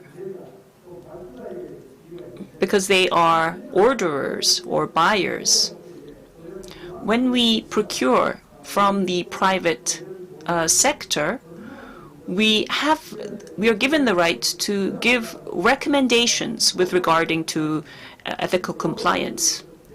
You may say that this is regulation, but if we look at this from an international perspective, what international companies do is they have rules in place. So when their suppliers go into misconduct or perhaps infringe upon various rules, whether it's environmental or social, they have these standards in place that suppliers have to meet in order for them to work with these corporations. So when unethical acts are conducted in the private sector, such as breaking various labor laws or so forth, the company has the right not to work with these suppliers. So I think this is something that we could take into consideration as policy when we think of anti-corruption and try to expand the laws into the private sector. Well, thank you for your attention. Yes, thank you, Mr. Lee, for your remarks. Mr. Lee touched upon the issues of compliance because he is an expert in this area, and he gave us some proposals with regards to this, how to enhance the integrity of the private sector, especially with regards to issues of compliance and anti-corruption. So we have heard from our 4 panelists, as well as our speaker, Mr. Park. We have gone in depth with regards to Korea's anti-corruption policy. We don't have that much time left. We are scheduled to close at 12 o'clock because of following programs. So although we have a bit of time, we need to cut by 12. So I'd just like to open the floor to any comments that you may have to make. If you feel that you have a burning opinion to give, please, you may speak, but please make sure that you keep it short so that we may close before 12 and allow time for Q&A also. So I'd like to give you the floor. And if you don't have any time, I would like to hand the mic over to Mr. Park. So, 네, 김준성입니다. I am Chun-sung Kim. Thank you very much to our speaker and discussants. Well, I do have a question for Professor Lee Seung-taek.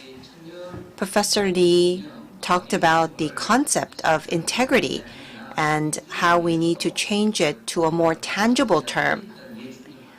For example, anti-corruption or prevention of conflict of interests. In order to have prevention of corruption, I also believe that we need to take a look at the concept of integrity from a legal perspective.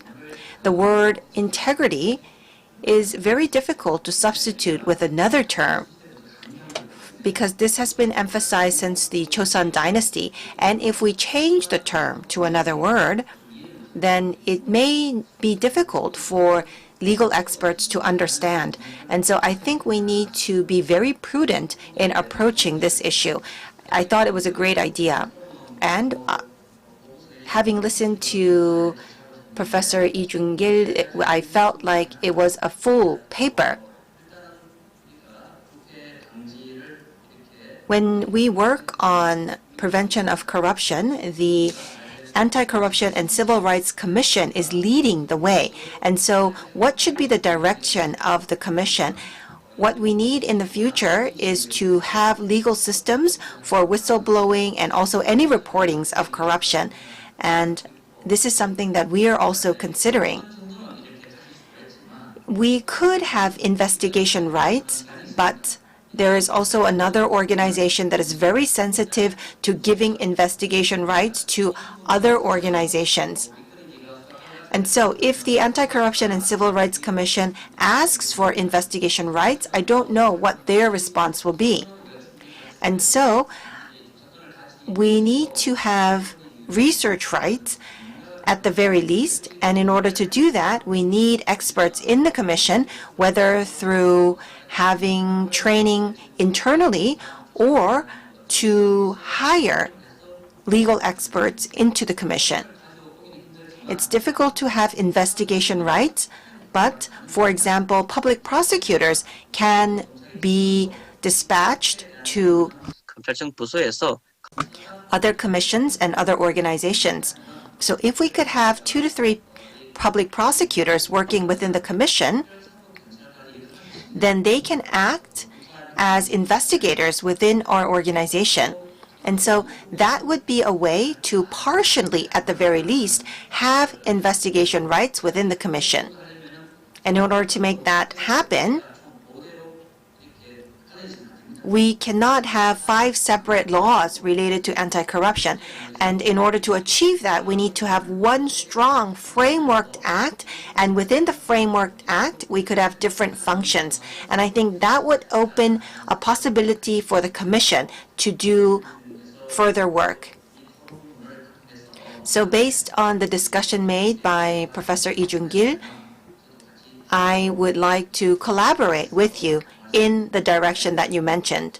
And I hope that the ideas that I had presented could be helpful in the work that you do as well.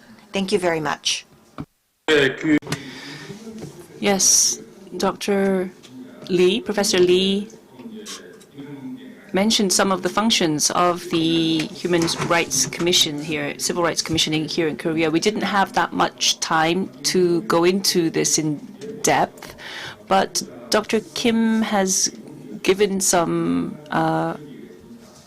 remarks. I'd like to give the mic to all of the other panelists, perhaps a minute to each of you before we wrap up. Yes, I'm Sang-yeon Kim. Thank you very much for the proposals that can be quite practical on the field. For example, dispatching public prosecutors or hiring perhaps lawyers for partial investigation rights. I think that could be something that we can consider. And during the Park administration, this was actually something that we did very actively consider. But the public prosecutors, they have their own quota, and so they feel like they are short of manpower for their own investigations. And so I think if we do not have a national decision, it's very difficult to pursue these ideas.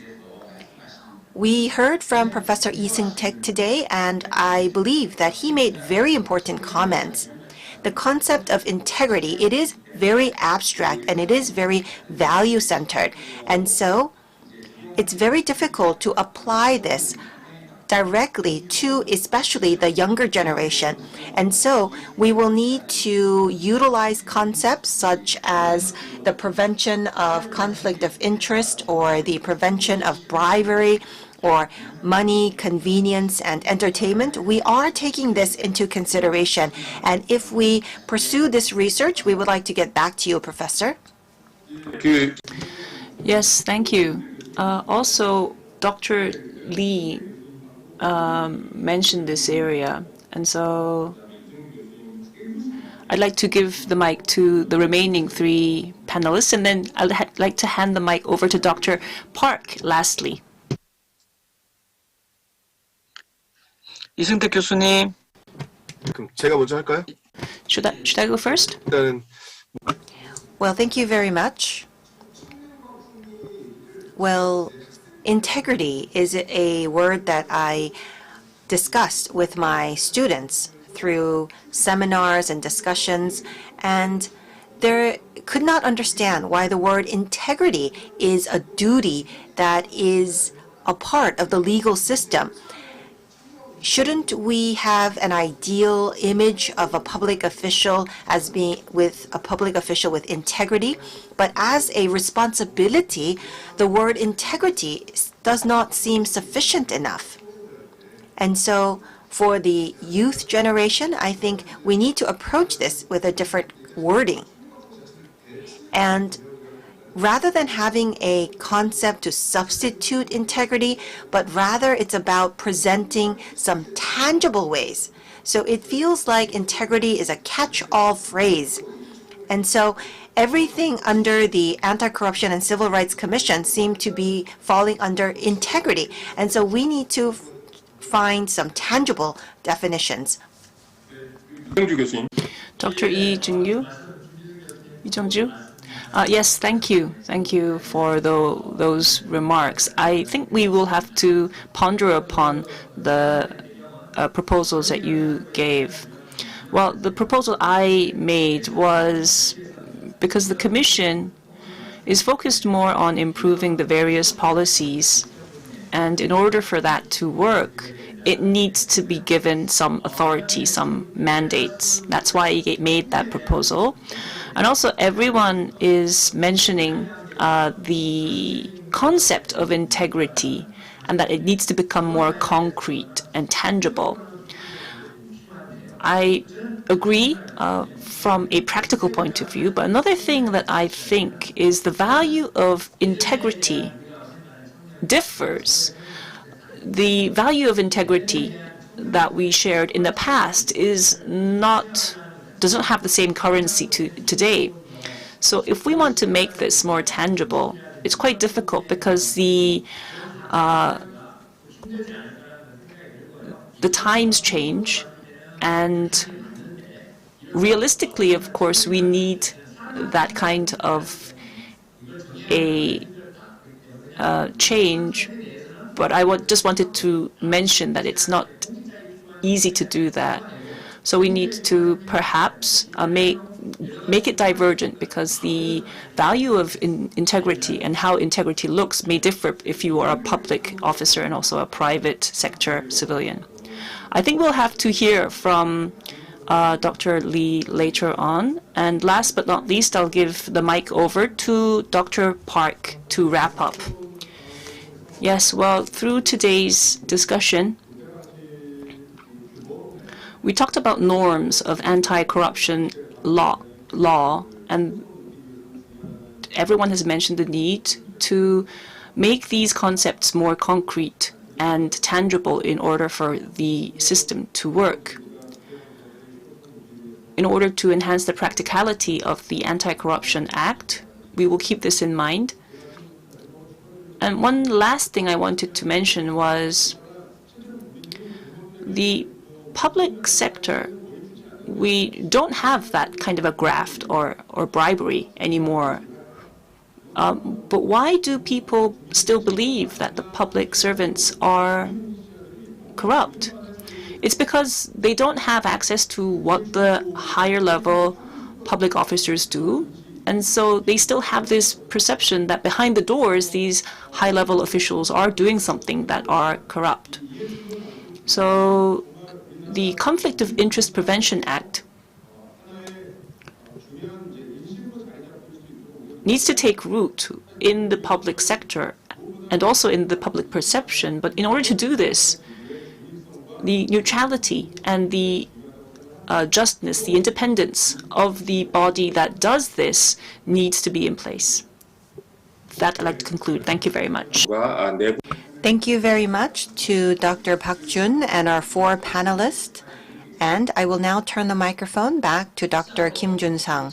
This brings us to the end of the OGP Global Summit thematic session Anti-Corruption 1. Thank you very much to all of the professors for joining us today. Thank you.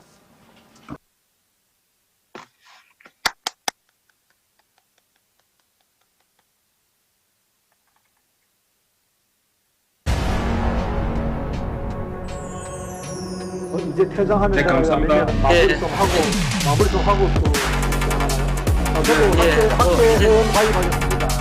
아이고, 고맙습니다. 예, 고모님. 일단 고모님은 가시가지는 ESG, 저도 상당히 동감하는 바고 관심이 많습니다. 그러니까 근데 저는 사실 이 실무를 하다 보니까 어떤 문제를 느꼈냐면 반부패가 이제 정책이 제대로 돼야 공무원의 또 이 일이 국민을 위해서 일을 해야 되는데 아예 일을 안 해요. 사실 요즘 제일 제가 많이 현장에서 느끼는 것은 아예 공무원들은 복지부동이 이제는 하나의 옵션이 아니라 디폴트입니다. 요즘은 저는 그게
We have to make clear that governments exist to serve the interests of citizens and not the other way around.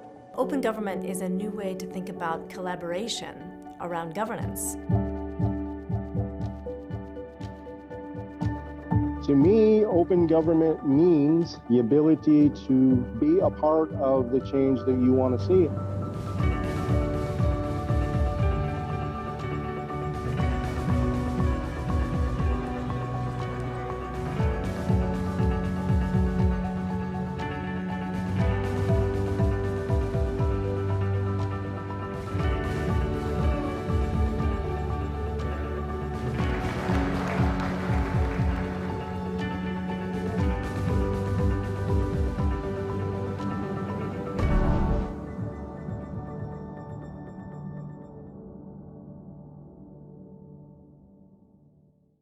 What will it take to solve the biggest challenges of our time? What will it take to include everyone's voice in how decisions are made? We need an idea that's bold and ambitious, with people at its heart. That idea is open government. An open government is transparent, inclusive, participatory, and accountable. So governments don't just serve themselves, they work with citizens both in and out of government to develop smarter policies and improved services that make things better for everyone. And we all get to see how decisions are made, ask questions, and hold power to account. People like you are using the Open Government Partnership to create and implement thousands of initiatives that are transforming societies around the world. Open budgets and contracts are ensuring that money isn't lost to corruption. Having a say in public services has let citizens shape the communities they live in. Equal access to the justice system and public information is open to everyone, especially the most vulnerable. The potential of technology is harnessed while safeguarding against digital threats. And our fundamental freedoms are strengthened, letting us voice our needs and concerns safely. OGP provides a platform for reformers to co-create solutions, monitor progress, and share knowledge with peers across the globe. But for this to work, we need more reformers in government to open new doors, allies outside government to help find ambitious solutions, and partners around the world to support these efforts. We need you. Join us in building a better, more open world.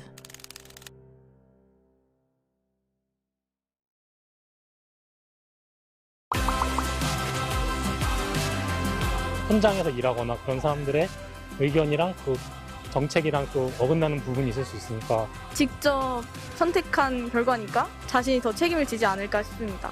내가 얘기해가지고 좋아질 건 없겠지만은 그래도 하고 싶은 말을 하면은 속이라도 시원할 것 같아요. 서민들의 현장 그리고 실생활 일부분들은 대의를 반영하지 못하는 부분이 분명히 있을 것 같아서 충분한 의견 수렴이 필요하다고 생각합니다.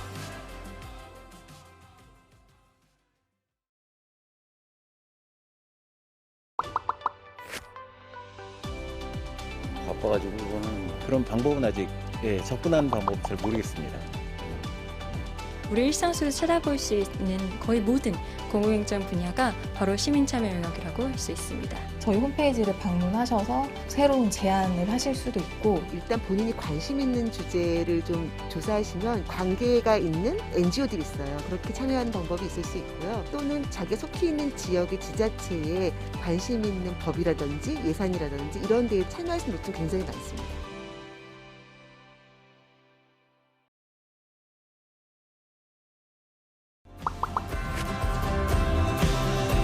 디지털이란 말 사실 처음 듣는 말인데 공부를 할 수 있는 방법? 세상을 조금 더 편안하게 해주는 것? 남녀노소 10대부터 90대까지 편할 수 있는 시스템이 디지털 혁신이라고 하는 기술과 방법과 절차들이 활용되는 것이 디지털 혁신에 의한 민주주의라고 할 수 있고요. 여기에서 포용적이라는 것은 국민 누구도 한 명이라도 소외되지 않고 모두 다 민주주의에 참여할 수 있도록 만들어준다는 측면에서 포용적 디지털 혁신이라고 할 수 있겠습니다.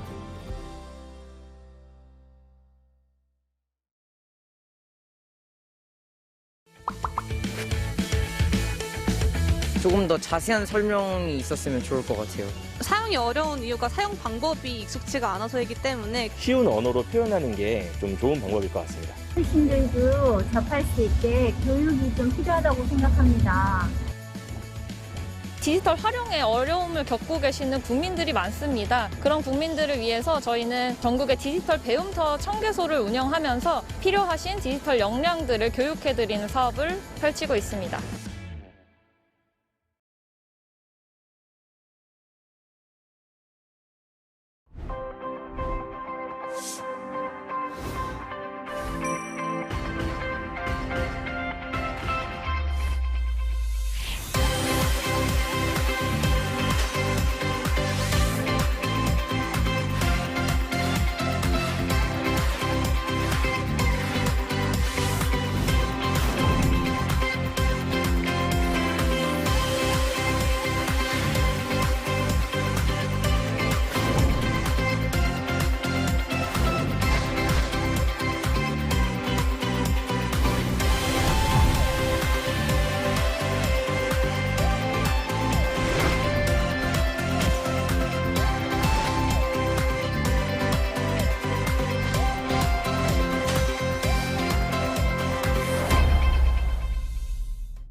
보이는 것, 다 알 수 있는 것. 거짓이 없어야 되고 사실대로 말하는 거. 맑은 신현물같이 다 보여지는 것을 말합니다. 교육이 가장 공정하다고 생각하는 것 같습니다. 우리나라는 임금 문제는 공정합니다. 블라인드 채용이 확대되고 해서 고용 쪽에서도 예전에 비해서 많이 좀 투명해진 것 같습니다. 약간 새치기 안 하는 거. 이런 거 해도 되나? 투명성은 명확하지 않은 것을 성공으로 바꿀 수 있습니다.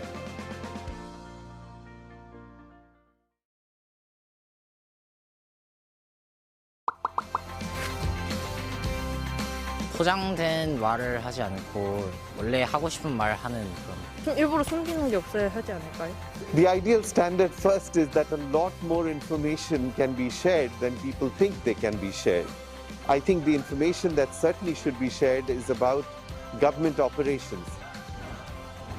부패 방지 정책에 있어서 국민이 참여하고 협력할 수 있는 민간 협의회 등을 구축하고 운영하여 온 것이라 생각합니다. 시민들의 의식과 눈높이, 그리고 정부의 노력, 그리고 IT를 비롯한 기술의 발전이 크게 기여했다고 생각합니다.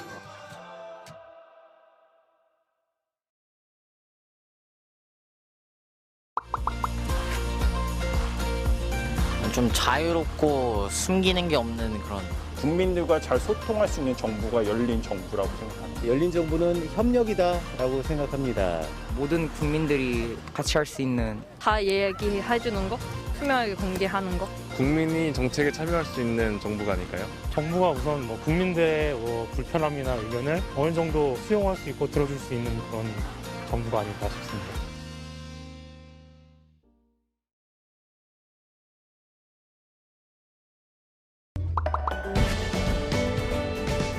The goal of OGP is to renew democracy, so democracy delivers better results to citizens. The Open Government Partnership brings together governments and communities representing over 2 billion people from across the world to ensure that governments deliver for their citizens. It is to make governments more open, accountable, and responsive to its citizens. Globally, open government is changing, though at a low pace in terms of how governments make themselves accountable and transparent to their citizens. Around the world, reformers from both inside and outside government are pushing for changes that make governing more open. Then together that we'd be able to build the kind of open government we want. 결국 세상은 사람이 이끌어가는데 이 모두가 다 연결되어 있잖아요. 그래서 OGP에서 함께하는 그러한 시스템을 만든 그런 열린 정부는 굉장히 중요한 것 같습니다. 전 세계적으로 투명한 행정에 대한 시민들의 요구가 확산되고 있습니다. 이런 환경에서 OGP의 역할이 중요할 것이라고 생각합니다. 기후변화라든지 디지털 전환과 같은 전 세계가 공통적으로 직면한 문제를 해결하기 위해서 OGP가 반드시 필요하다고 생각합니다.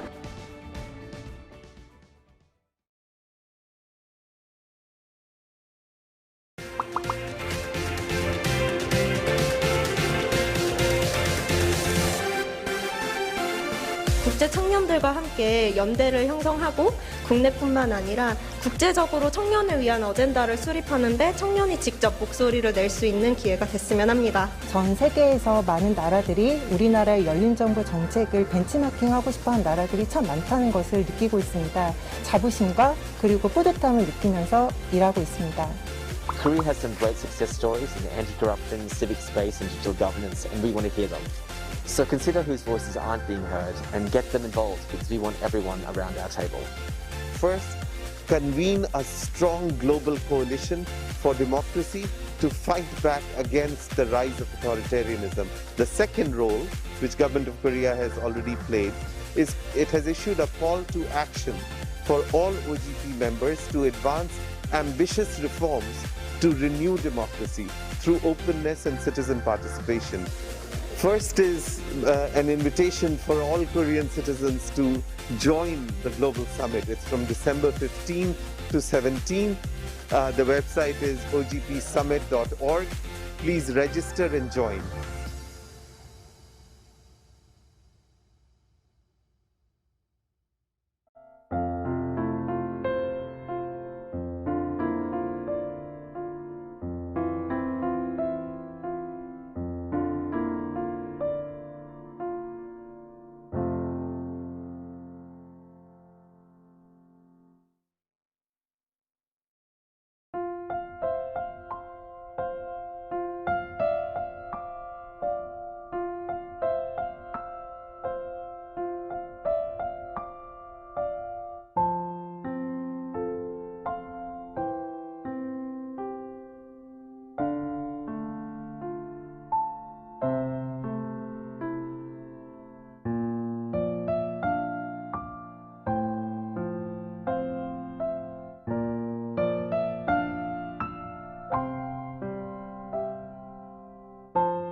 We have to make clear that governments exist to serve the interests of citizens and not the other way around.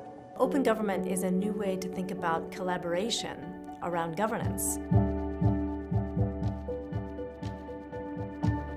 To me, open government means the ability to be a part of the change that you want to see.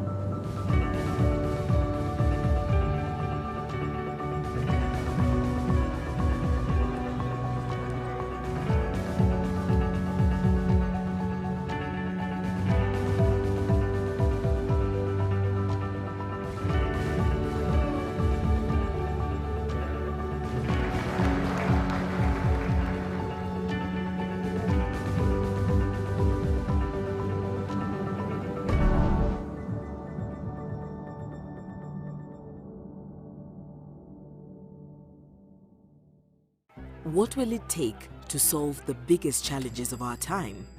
What will it take to include everyone's voice in how decisions are made? We need an idea that's bold and ambitious, with people at its heart. That idea is open government. An open government is transparent, inclusive, participatory, and accountable. So governments don't just serve themselves, they work with citizens both in and out of government to develop smarter policies and improved services that make things better for everyone. And we all get to see how decisions are made, ask questions, and hold power to account. People like you are using the Open Government Partnership to create and implement thousands of initiatives that are transforming societies around the world. Open budgets and contracts are ensuring that money isn't lost to corruption. Having a say in public services has let citizens shape the communities they live in. Equal access to the justice system and public information is open to everyone, especially the most vulnerable. The potential of technology is harnessed while safeguarding against digital threats. And our fundamental freedoms are strengthened, letting us voice our needs and concerns safely. OGP provides a platform for reformers to co-create solutions, monitor progress, and share knowledge with peers across the globe. But for this to work, we need more reformers in government to open new doors, allies outside government to help find ambitious solutions, and partners around the world to support these efforts. We need you. Join us in building a better, more open world.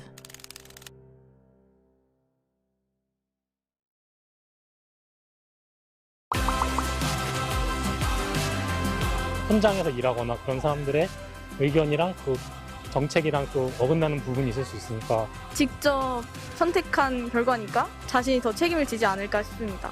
내가 얘기해가지고 좋아질 건 없겠지만은 그래도 하고 싶은 말을 하면은 속이라도 시원할 것 같아요. 서민들의 현장 그리고 실생활 일부분들은 대의를 반영하지 못하는 부분이 분명 있을 것 같아서 충분한 의견 수렴이 필요하다고 생각합니다.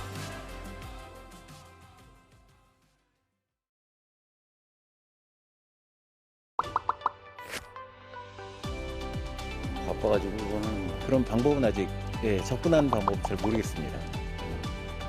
우리 일상 속에서 찾아볼 수 있는 거의 모든 공공행정 분야가 바로 시민참여 영역이라고 할 수 있습니다. 저희 홈페이지를 방문하셔서 새로운 제안을 하실 수도 있고 일단 본인이 관심 있는 주제를 좀 조사하시면 관계가 있는 NGO들이 있어요. 그렇게 참여하는 방법이 있을 수 있고요. 또는 자기가 속해 있는 지역의 지자체에 관심 있는 법이라든지 예산이라든지 이런 데에 참여하시는 곳은 굉장히 많습니다.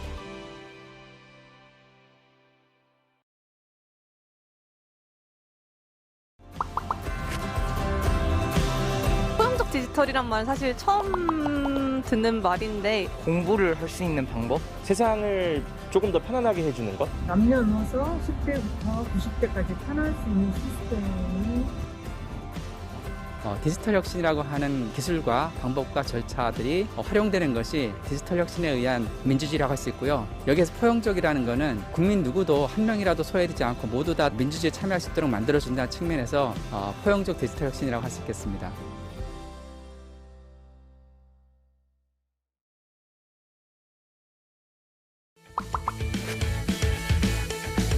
조금 더 자세한 설명이 있었으면 좋을 것 같아요.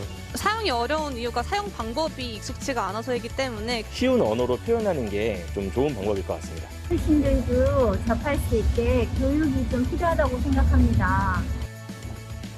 디지털 활용에 어려움을 겪고 계시는 국민들이 많습니다. 그런 국민들을 위해서 저희는 전국의 디지털 배움터 1000개소를 운영하면서 필요하신 디지털 역량들을 교육해드리는 사업을 펼치고 있습니다.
보이는 것, 다 알 수 있는 것. 거짓이 없어야 되고 사실대로 말하는 것. 맑은 신현물같이 다 보여지는 것을 말합니다.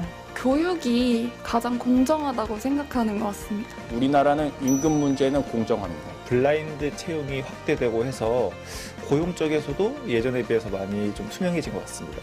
약간 새치기 안 하는 거. 이런 거 해도 되나? 투명성은 명확하지 않은 것을 성공으로 바꿀 수 있습니다.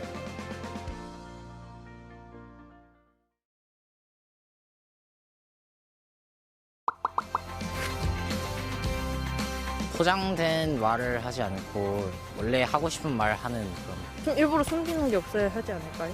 The ideal standard first is that a lot more information can be shared than people think they can be shared. I think the information that certainly should be shared is about government operations.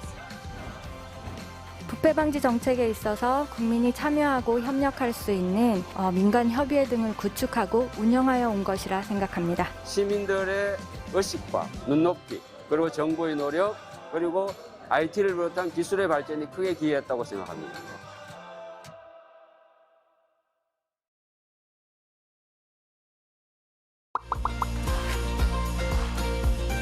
좀 자유롭고 숨기는 게 없는 그런. 국민들과 잘 소통할 수 있는 정부가 열린 정부라고 생각합니다. 열린 정부는 협력이다라고 생각합니다. 모든 국민들이 같이 할 수 있는. 다 얘기해주는 거, 투명하게 공개하는 거. 국민이 정책에 참여할 수 있는 정부가 아닐까요? 정부가 우선 국민들의 불편함이나 의견을 어느 정도 수용할 수 있고 들어줄 수 있는 그런 정부가 아닐까 싶습니다.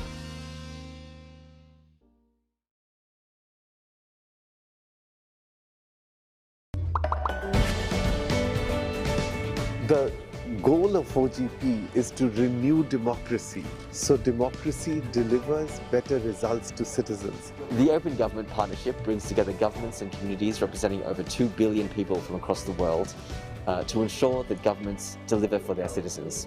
It is to make governments more open, accountable, and responsive to its citizens.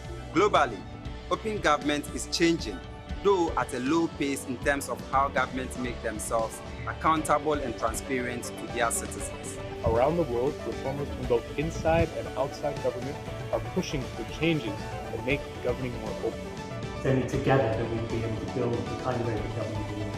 결국 세상은 사람이 이끌어가는데 이 모두가 다 연결되어 있잖아요. 그래서 OGP에서 함께하는 그러한 시스템을 만든 그런 열린 정부는 굉장히 중요한 것 같습니다.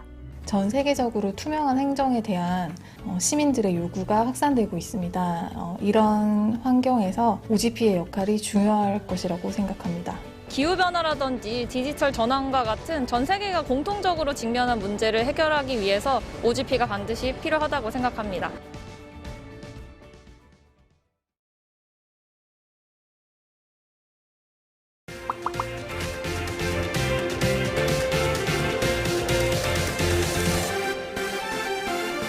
국제 청년들과 함께 연대를 형성하고 국내뿐만 아니라 국제적으로 청년을 위한 어젠다를 수립하는 데 청년이 직접 목소리를 낼 수 있는 기회가 됐으면 합니다. 전 세계에서 많은 나라들이 우리나라의 열린 정부 정책을 벤치마킹하고 싶어하는 나라들이 참 많다는 것을 느끼고 있습니다. 자부심과 그리고 뿌듯함을 느끼면서 일하고 있습니다. Korea has some great success stories in anti-corruption, civic space and digital governance, and we want to hear them. So consider whose voices aren't being heard and get them involved because we want everyone around our table. First, convene a strong global coalition for democracy to fight back against the rise of authoritarianism. The second role, which Government of Korea has already played, is it has issued a call to action for all OGP members to advance ambitious reforms to renew democracy through openness and citizen participation. First is an invitation for all Korean citizens to join the Global Summit. It's from December 15 to 17. The website is ogpsummit.org. Please register and join.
네, 안녕하십니까. Good morning, good afternoon rather. Welcome to the thematic session Anti-Corruption 2 of the 2021 OGP Global Summit. This is titled Implementation of Anti-Corruption and Integrity Policies through the Establishment of PPP. Due to COVID-19, we have conducted temperature checks and disinfections of all staff members and participants. And in order to lower the possibility of contamination, we are planning to keep our masks on. We ask you for your understanding. Let us now start our session. Let me introduce this session. This session will discuss cooperation not from the unilateral efforts of the government, but from the perspective of public-private partnership, bringing together the government with civic society and the private sector. Against the backdrop of such an understanding, we will take a look at the role of civic society in establishing anti-corruption policies, as well as establishing private-public partnership governance. Let me now share the agenda for this session. We will be inviting the keynote presentation first, followed by 2 presentations.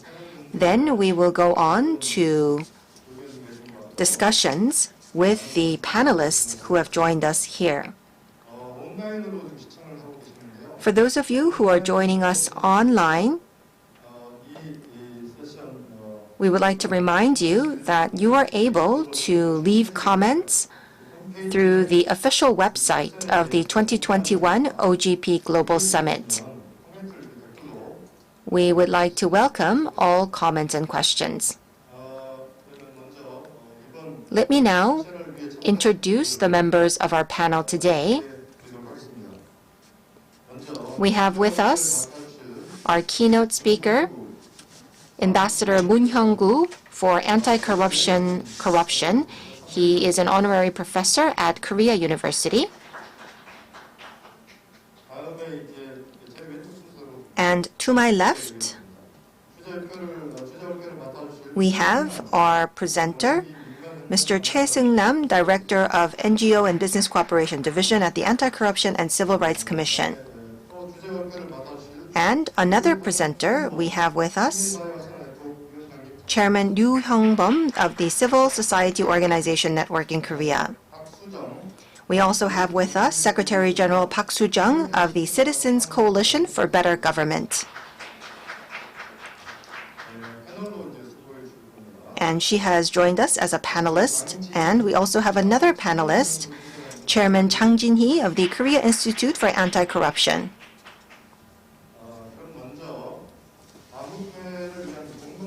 Without further ado, we would now like to invite the presentation by Ambassador Moon Hyung-gu, who is the Ambassador for Anti-Corruption Cooperation.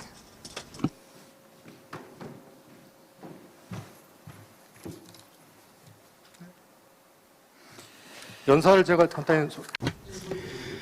me introduce our speaker, although he is so well known here in Korea. Ambassador Moon is Professor Emeritus at Korea University. He is chair of the Korea NGO Society, and he is also director at TI Korea, and also vice president of the vice president here of and director of UN Global Compact Korea. Nice to meet you all. It is a great honor for me to have this opportunity to give this keynote speech at this breakout session of the 2021 OGP Global Summit. In March, I was able to take part in a briefing session held jointly by this commission and also another international organization, in which we discussed lots of issues of anti-corruption, which I will share with you today. As you all know, OGP and anti-corruption and PPP are the themes of today, and we're going to think of how these can come together. As you're well aware, former President Obama of the US proposed the open government, and in 2012, there were efforts to initiate new reforms in government, particularly to make government more transparent, accountable, and responsive. And so the central governments and local governments and civil societies came together under this partnership, the OGP. And the mission of OGP, in order for it to be realized, we need to realize that the global issues that we face are multifaceted and multi-complex. And so the civil society needs to take part in order to tackle these global issues. So these are the underlying themes of the OGP. Now, gender, anti-corruption, justice, civil space are all social problems that the OGP has focused on. And today, inclusive digital governance and anti-corruption and civic space are all issues that this global summit is focusing on. Also, civic space and public participation. So in this session, I will take this opportunity to give you some ideas of how the government, civil society, and companies should collaborate together. I think the other panelists and speakers will touch upon concrete proposals, so I will be underscoring the need for PPP. In particular, Korea has experiences of public-private partnership, and Mr. Che from the Commission will follow up on this through his speech, but I will summarize a few of the achievements that we have seen here in Korea and also share with you some broad directions for the future.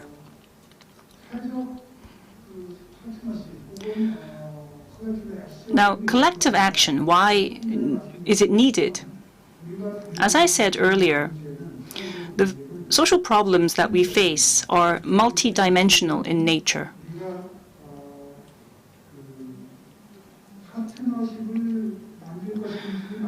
So, are we going to make a partnership or not? That itself is not the question. The question is, how are we going to do it? How are we going to do it in an effective and efficient manner to create social impact?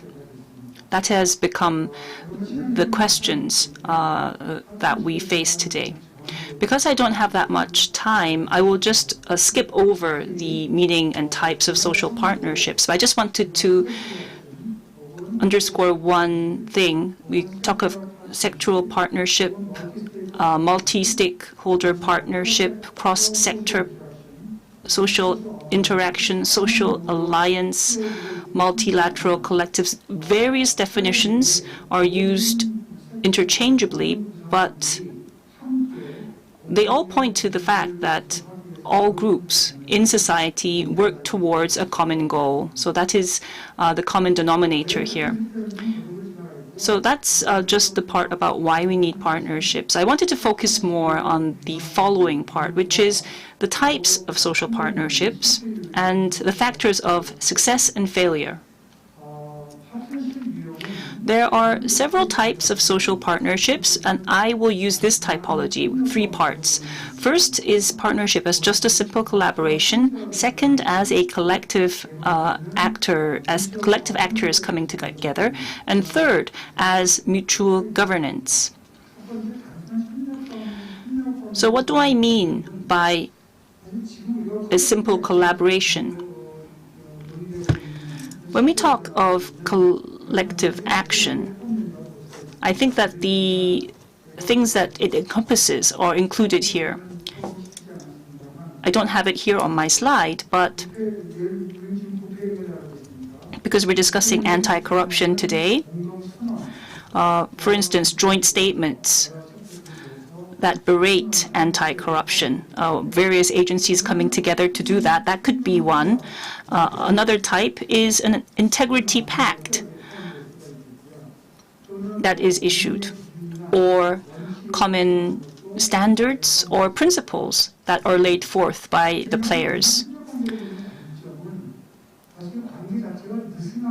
But in this perspective, the relationships are not tight. And so there are various challenges to building upon them. So we need to move beyond that. And in order to achieve a common goal, different organizations from other sectors need to come together as if they are one enterprise, unless they evolve into that kind of a collaborative, we won't be able to achieve the goals that we intend. And that's why I propose the second type. I also want to share with you that when there is this kind of a loose collaboration, one of the biggest challenges is that there are biases towards each other. For instance, companies are all profit-driven. They only think about money, and civil society only puts forward idealistic slogans, and government only works within their own rigid principles. So these prejudices can get in the way. So there is a need to reduce these prejudices in order for these cooperative collaborations to work. And so these are all theoretical things, but one question I want to pose is what could we do to do away with these biases? There were about 3 things that were pointed out by a scholar called Laporte. And the key is to meet together regularly and accept the fact that there are differences, and continually reaffirm the common goal that they have, and that is a starting point in order to do away with the prejudices. Also, the second type of partnership is partnership as collective actors. What's important here is to ensure a common identity. Now, all organizations naturally have different identities. But all of the parties involved need to relate to this identity, and only when we have that common identity will this collective actors partnership work. And the third and the highest level of partnership would be that of mutual governance. So when you say mutual governance, it sounds easy, the partners governing each other. But in this system, you first have to think of how you are going to oversee each other or encourage each other as well. Now, this mutual governance partnership has not been realized, but as we move towards the common goal of anti-corruption, I believe that mutual governance as a system is something that we should strive for. So the government steps in a lot when the market fails. But what happens when the government fails? Then the civil society steps in. And what happens when the civil society fails? This is something that we need to think about. So when the civic society and corporate and public work together, any of these actors can fail. And what should we do in case of that? How are we going to keep each other in checks and balances? That is the most advanced type of partnership, of mutual governance. So I touched upon the meanings and types of social partnership, and there are some principles of a successful partnership. And this is a theme that runs through all of these partnerships. It's been about 7 years now, but with various scholars, I conducted a joint research regarding public and private partnership. And these are some of the results of that study. And I think this can be applied also to the partnership between private, public, and the civic sector. So I'd like to share it with you here. First is a common vision and mission. Now, the mission of the three parties can always diverge. So all three actors may have different missions, but we first need to start by accepting that there can be differences. And based on that understanding, we need to draft a common vision, a common mission. And the second is, of course, trust. Trust that the other party won't be dishonest, and that all pledges and promises will be kept, and that no one will be exploited. Only then can we say that we have trust. And third is respect.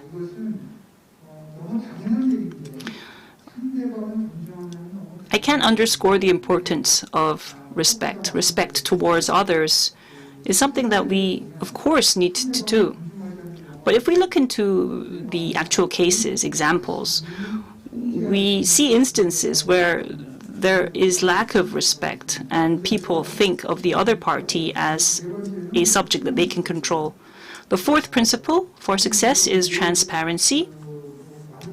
And there are several examples that I can cite, but many people think that their activities, their own activities, are right and just, and so they don't owe another person any explanation about what they are doing because it comes naturally to them. But transparency and opening all of your procedures is very important. And fifth is independence. So although different parties and actors come together and work as one entity, we also have to acknowledge that they are all different, and so respecting the independence of each other is very important. So of the 2016 study, there was one that focused on the factors of failure. And I won't go into detail, but the first principle of failure or factor of failure is a conflict of identity. Like I said, government, corporate, and civic all have different identities. And so this leads to natural conflict. So this kind of an identity conflict, plus when people don't share the same vision, this leads to distrust. And the actors have a perception that this relationship is not horizontal, that the other party is trying to control them through a hierarchy. What's important here is, like I mentioned earlier, having a different identity is only natural. We need efforts to accept that and then move forward. Then moving on. Let me now share the experience of Korea. Well, we will be listening to Director Choi Seung-nam in further detail about Korea's experience, but I would like to take this opportunity to share with you what we mean by success and our future direction. If you take a look at this diagram, you can see that for Korea, private-public cooperation for anti-corruption can be divided into three aspects, but I've only written two here. First is the fact that we have a path where citizens can discover anti-government issues through citizen monitoring or open dialogue. So we can listen to the anti-corruption issues that citizens are experiencing in their everyday lives. That's the first path. The second path is to go through the consultative bodies to include the representatives of civil society and also experts, so that working level consultation groups can consist of anti-corruption experts. So the first path would be the direct democracy, and the second path would be indirect democracy. I did not write it on the screen, but the third path would be to have transparent society pacts for different industries and different regions. And so this would be the simplest type of partnership. And of these paths, we have the private-public councils for transparent society, which I also partake. The fact that this is a working level consultation group means that we have corruption issues at all levels of our society, and we have a working level consultation group that brings all of these issues together. And we have subcommittees, and within the subcommittees, we have experts from the academia, from the government, and from civic society to discuss relevant issues. And so, we would have representatives of various parts of the society to create the agenda and also to find the best possible solutions. And second, as we operate this council,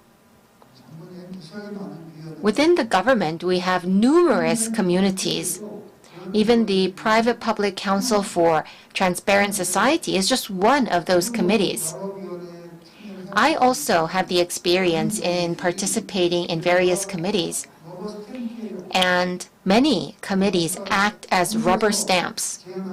So when governments have an idea, then the councils would go through brief dialogues to stamp approvals on these ideas by the government. And these committees don't meet very often, and even if they do meet, then they would just go through simple deliberations.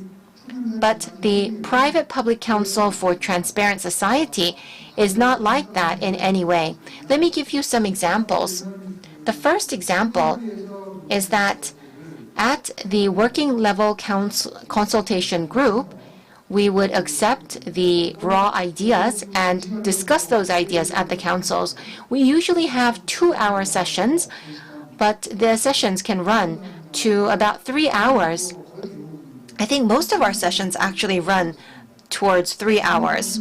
They never end early. And what is even more important is that when we have submissions by the working level consultation group, then we would discuss these issues at the Public-Private Councils for Transparent Society, or PPCTS. And at the PPCTS, what we would do is discuss these issues, and we don't make a decision right away, but in most cases, we would continue to discuss these issues. And so that means that these councils are not just a rubber stamp, but it is an in-depth dialogue on these issues. PPCTS has conducted various councils and have had great achievements with which Mr. Choi will share with us. But however, we still have room for improvement. For example, we need more efforts that are needed to achieve actual deliberative democracy. And when we work with industrial pacts or youth pacts, we need to collaborate with these pacts. And we also need to have systematic analysis on the impact on our society, and therefore that can lead to evidence-based policies. I know I'm pressed for time, but let's talk about what we need to do. At the UNGOS special session on anti-corruption, there was a declaration made, and I wanted to summarize my experience with the declaration and the sessions. First, we need to stop impunity against corruption. Second, we need to have evidence-based policies. We should not have policies just for politicians to win the interest of the public, but we need actual effective policies that are evidence-based. We also need to make sure that the agencies in charge of anti-corruption, law enforcement, justice, and regulations should be independent from external influences, especially political power. This is something that I always mention.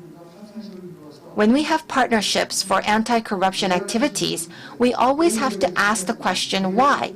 Why are we doing this? Why are we pondering over this specific issue? Why do we need resolutions for this specific issue? And we also need to avoid in-group favoritism. We need to make sure that we get rid of in-group favoritism. Because in anti-corruption, the thought that it's okay because it's just amongst us is the thought that we have to get rid of. And we also need to take into consideration COVID-19. I know that I've used up more time than have been allocated for my presentation, so let me now leave you with some final words. This is something that I always mention. Partnerships can end at one point or another. It's never permanent. But when we are in a partnership, we go through ups and downs as lovers do. And that will give us an opportunity for us to think about what we can learn from this for better partnerships in the future. Well, I actually am quoting from an author called Hwang Dong-gyu, and I have approval to share his words with you. And I also have a poem by Robert Frost here. So we are moving towards anti-corruption together, and that road is the woods. The woods are lovely, but at the same time, they are dark and deep. And so there's so much for us to do for the woods, or anti-corruption. But we did make promises that we need to keep, and so we need to make great efforts to keep that promise. I think I've spoken for too long. Excuse me for this. This brings me to the end of my keynote presentation. Thank you very much. Thank you very much, Professor Moon, for your keynote presentation. Thank you also for that lovely poem at the end of your presentation. Next, we'd like to move on to the next presentation. We have with us Mr. Che, Ms. Che, Director from the Anti-Corruption and Civil Rights Commission. And Director Che is the person who is behind the establishment of the Public-Private Council of Integrity Society and has made it possible for various actors from the civic and private sector to take part in this council, and has put in a lot of effort to make sure that we have this anti-corporation governance. Hello, I am Director Choi with the Anti-Corruption and Civil Rights Commission. I will be giving a presentation on building a transparent Korea with our citizens. And as the ambassador mentioned earlier, there are three things I wanted to share with you. First is how we can have policies for the public to take part both on and offline. And second, how the public and private sector can take part in various regional and thematic policies. And third, by having an integrity culture built and spread throughout society with an integrity pact. So I will be going by giving you an overview and then into the content, and then briefing you on the achievements. Then, first of all, why should public and private work together for anti-corruption? Corruption affects not only the public sector, but also the private sector as well. So unless public and private go together, we won't be able to come up with balanced policies. There are lots of corrupt misconduct in the public sector, but also with regards to investment and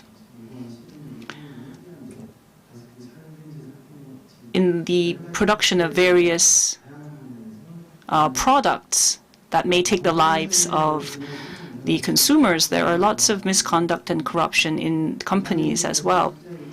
And in the public sector, corruption leads to lower acceptance of policy. For companies, it leads to lower investment and anti-business sentiment. If we look at the trends of anti-corruption, according to a certain research and a white paper by the Ministry of Justice here in Korea, it shows that we don't have that much bribery as before, thankfully. However, we see other corruption taking place in loopholes of the law currently. According to the CPI, Korea marked its highest rank in 2020. However, we still have a long way to go.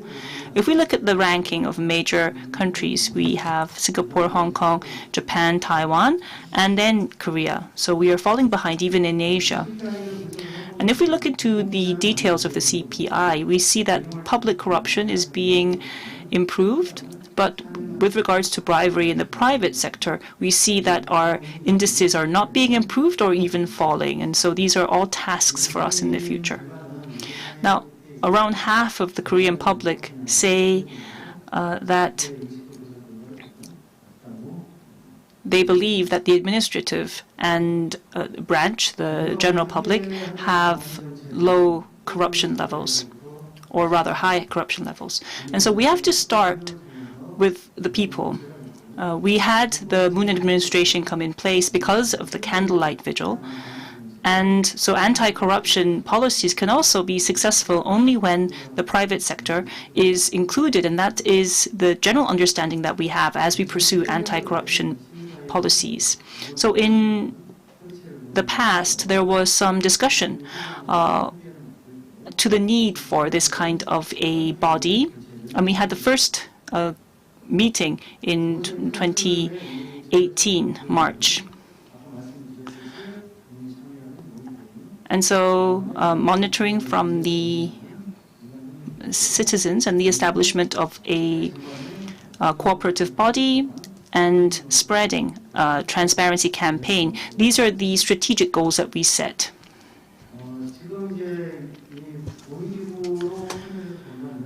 So in the center, you see that we have the Public-Private Council for a Transparent Society, and then there are various consultation groups, and there are 6 working-level consultation groups, which includes the feedback from various experts on the field in different sectors.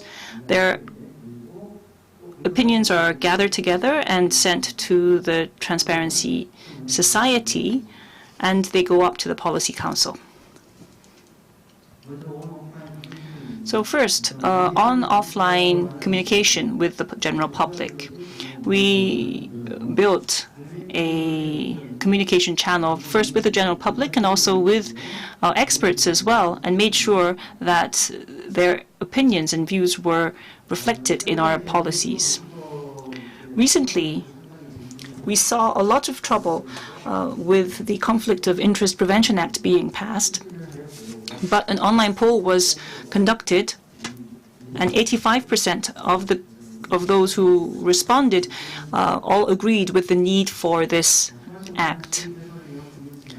Also, there were citizen proposals to resolve daily life irregularities, and this was also an achievement that came out of people's opinions. Also, I took part when we had this Central Public-Private Council for a Transparent Society. We had various members representing both sides, and that discussion led to where we are today. Now, there are many policy recommendations, and as was mentioned by the ambassador,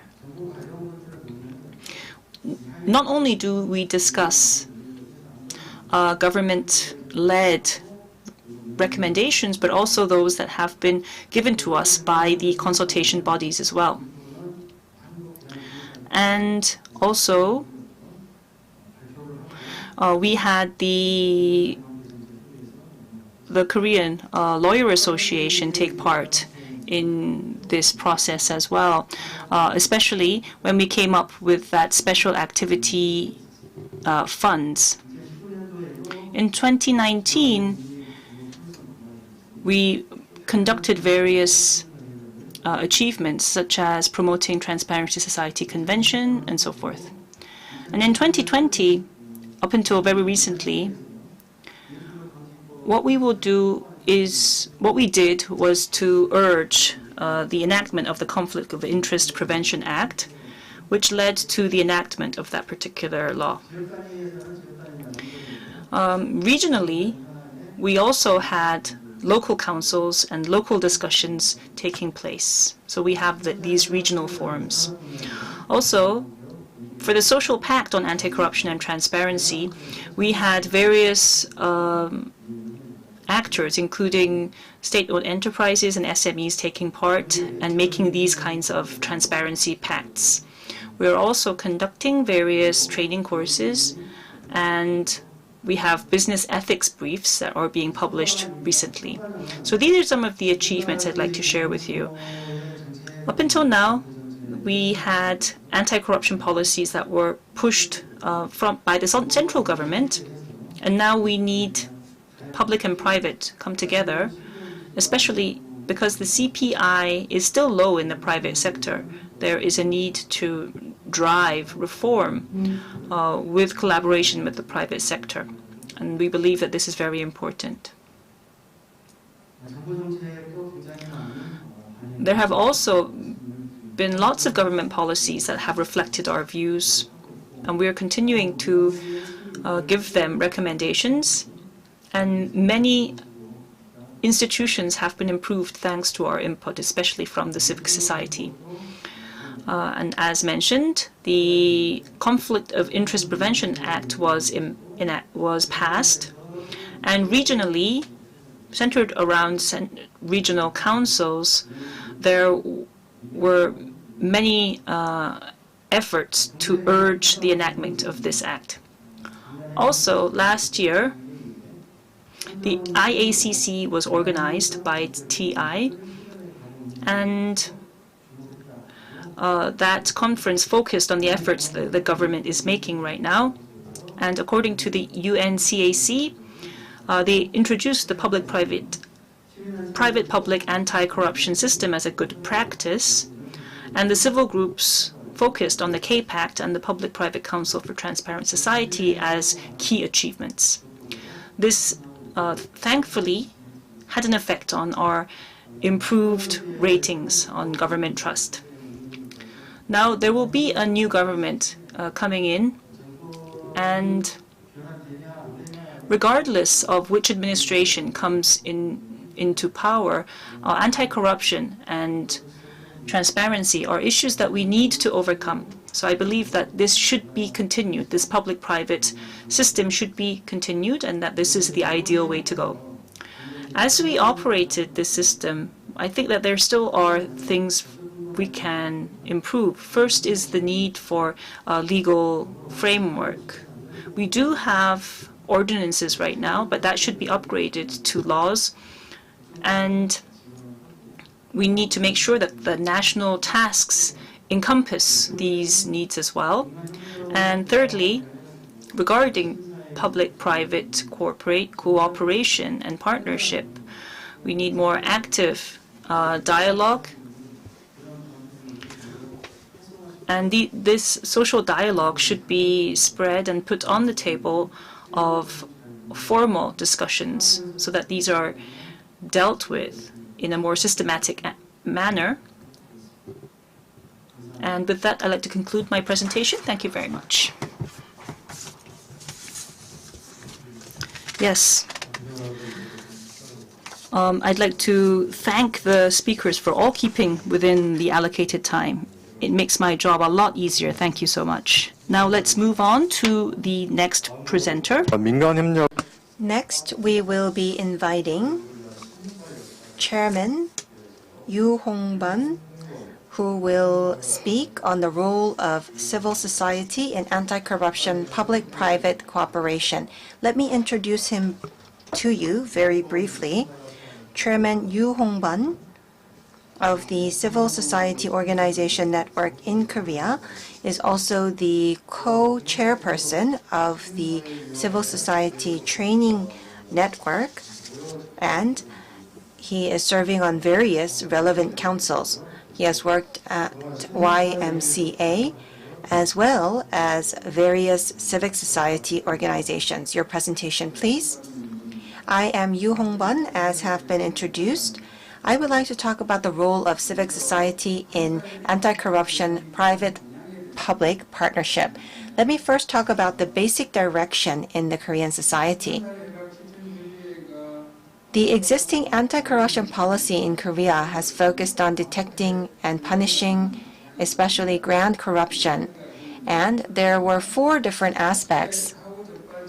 In the past, we were based on detection and punishment, but we need to shift towards prevention, and we used to focus on external surveillance, but now we need to focus on having a consensus.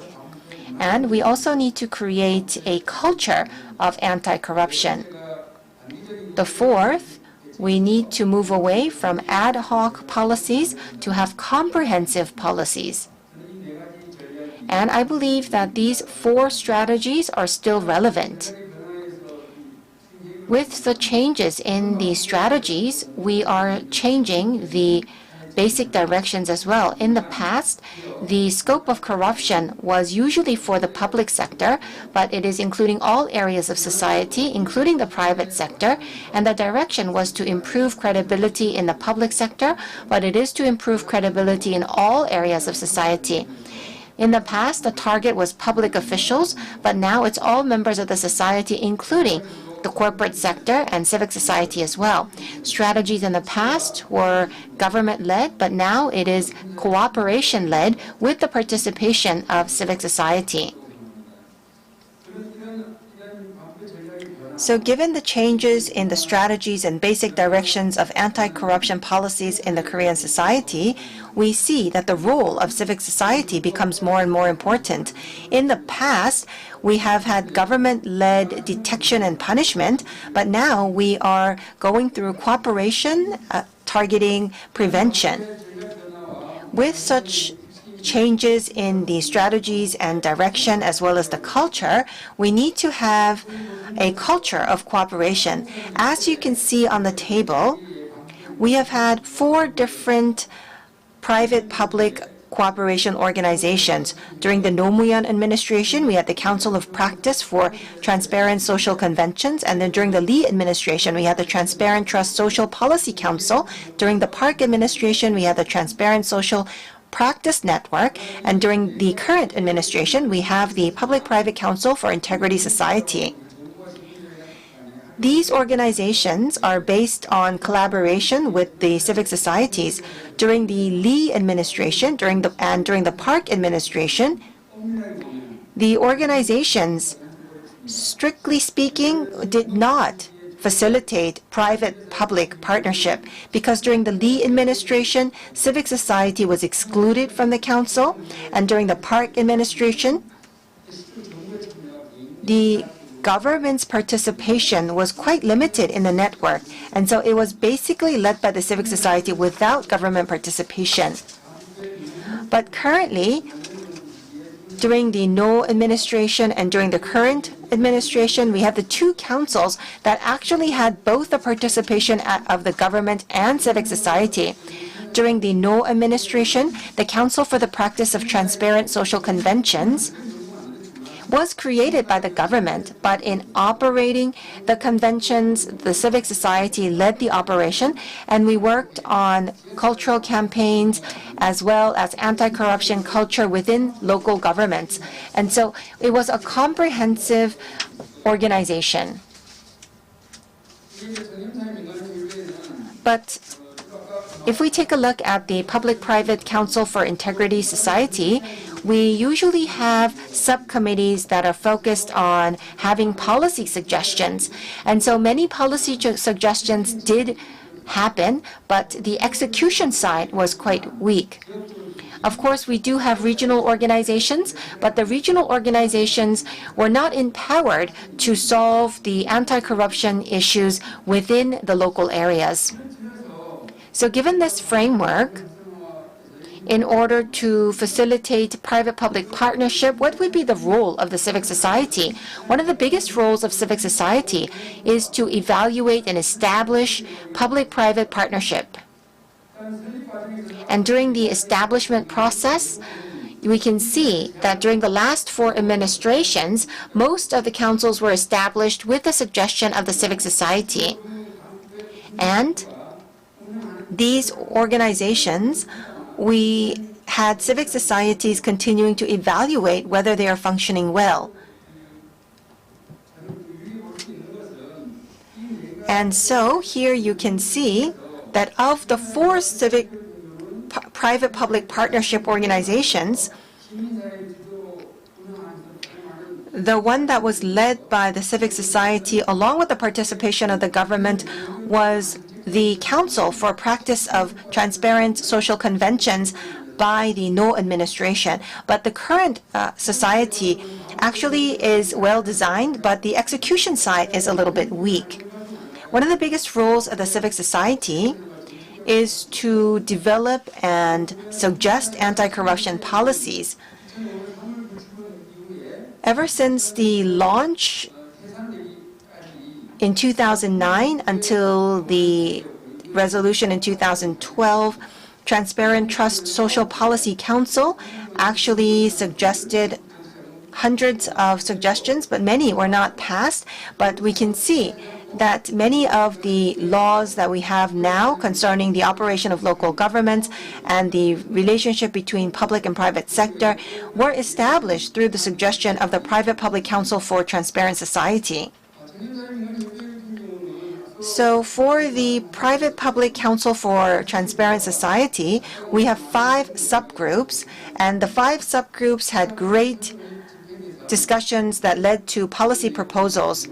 We also had suggestions such as the prevention of privileges for the former judicial officials, as well as other policies that were suggested and implemented.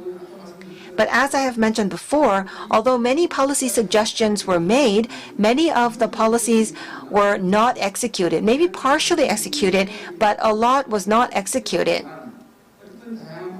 But nevertheless, we have been able to gather experts from across the board to develop policies and to make policy suggestions. The third is the spread of anti-corruption and integrity culture. I think this is probably the most difficult for government, to have a culture that is spread out through the private sector and the citizens. And so civic society could utilize grassroots movements to spread the anti-corruption culture. And I believe that this role should be strengthened in the future. The fourth is spreading regional anti-corruption culture. We should not just focus on corruption on the central government level, but in order to have widespread anti-corruption culture, we need to make sure that anti-corruption culture takes root in our everyday lives. And so therefore, spreading anti-corruption culture in regional areas and local communities is more important than ever before. We need to have a system in place to spread this culture in local communities. The last is the role of policy and conflict of interest coordinator. As you're well aware, the current PPCTS brings together various interest groups, such as the academia, civic society, and the public sector. And there are definitely conflict of interest within the group. Civic societies can not only raise questions, but we can actually play the role of coordinating such conflicts of interest. For example, we could hold workshops or stakeholder meetings so that we can play the role of mediating various conflicts that can happen. And depending on the results of these mediation efforts, the result of the council itself could be very different.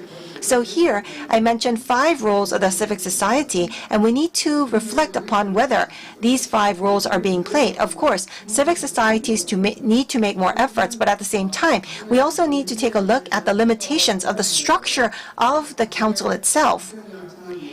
I do hope that through the 5 roles here today, we can play a larger role in expanding private-public partnership for anti-corruption. Thank you very much for your presentation. So now we have heard the keynote speech, and this was followed by 2 presentations by our speakers. And because we have our panelists here with us, we will be hearing from our 2 panelists. So first, I would like to invite our panelists to share our views on how we can strengthen the public-private partnership with regards to anti-corruption. I don't want to make it too rigid, but let's just open the floor to comments. And also, Ambassador Moon is also welcome to intervene. We have heard from 3 people, so I'd like to first give the mic to our 2 panelists first before we open up the floor for comments. So, Secretary General Park, the mic is yours. The floor is yours. Yes, speaking first is always quite difficult, isn't it? Well, thank you to our speakers. It was a good opportunity to see what the Commission is doing, how the Partnership Council was established and is operated. Thank you so much. Now, the OGP has a ethos, which is that planning and execution and accountability is all jointly shared by the public and private sector. And I want to think of what the private sector is doing. They are providing recommendations, but are they actually taking part in the drafting and taking the accountability as well? So are they being involved in the entirety of the process of building a policy? In order to enhance the initiative of the civic sector, I think that there are things that we need to do, as was mentioned by our earlier speaker. If we have this kind of a common process, then I think everything, the systems that we have are very collaborative with various regions and levels taking place. And when that takes place, when that happens, I think that in the future we will need to make a platform. And one thing we need to do is to ask ourselves whether the regions that are represented are well represented. That is, the various genders, regions, and groups, are they all represented in a balanced manner in this platform? Once this platform takes root, then we have to think about the role of the civil society. It can give recommendations and take part in policy planning, but the most important thing that they can do is, because they are on the field, I think that the most important role that they can play is as that one of a communication channel, a policy that the public does not support, that the general public does not support, cannot succeed. So making them work as a good communication channel is very important. And we can see that we have a very sophisticated system of anti-corruption. We have all the laws and regulations in place, but why on the field don't we have any change? I think it's because the general public doesn't feel it firsthand. It's not become a culture. It's not visceral to them. And because they don't have that kind of a change in their mindset, this is still leading to problems here and there. And so when there is a culture that is spread, if we want to spread our culture and make it something that people relate to, then the people, the stakeholders, the citizens, and the experts all need to think of how they are to communicate their views with each other. And I think another task that we have is to ensure more active participation from the civic sector. The citizens have to take the initiative in uncovering various tasks, and I think this will be possible when they take part actively in this communication. So I would like to finish my comments here. Thank you very much. Now we will go to Chairman Chang. Well, thus far,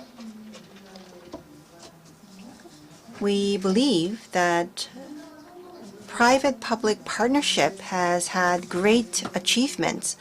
But as Chairman Yu has mentioned, and as other people have mentioned, actually, the PPCTS did make a lot of policy suggestions, but in actually coming up with execution and results, I think we need to think about the latter and about how to improve the latter. And so from that aspect, what I ponder over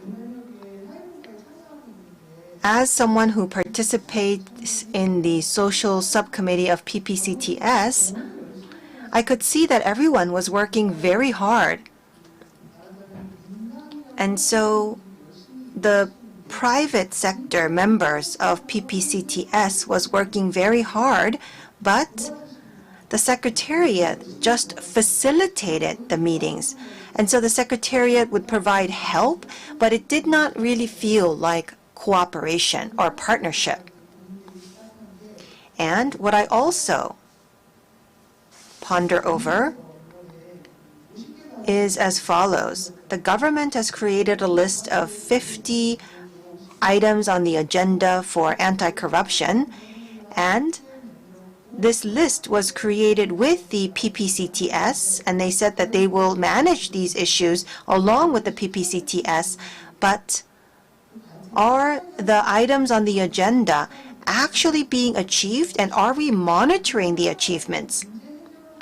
So even if it's something small, we need to find solutions. For example, not only the Anti-Corruption and Civil Rights Commission, who is in charge of PPCTS, but perhaps if it's an issue that is related to MOFA, or if it's an issue that is related to Ministry of Justice, then we need to have those ministries participating for true public-private partnership. And so we need to develop PPCTS in the direction of true private-public partnership to find solutions. And I also want to take a look at local PACs. Well, if I may boast about my achievements, in 2018, I created the Manual for the Youth Pact, and I also worked with the relevant secretariat to persuade experts and public officials to participate in the pact. It's been 3 years since the launch, and I could see that pacts have been established by each government province, and when I meet organizations in local areas, when there are cultural festivals or other meaningful events, I could see private-public partnership happening based on these pacts that have been signed. But they're gathering. However, are they actually finding solutions? That's what we are wondering about these days. And so what I would like to raise as an issue for discussion is whether it be PPCTS or any other organizations, can we actually transform these organizations so that we actually solve problems that we experience at the field? Thank you very much for your remarks. Well, I would like to summarize all of the statements later on. So we have heard from all of the presenters and discussants, and we will now go back to the presenters for any other additional remarks. And we have also heard from 2 panelists, so we will also hear responses on the part of the speakers. Maybe we can go in the order that we presented. So, would you like to go first? Yes.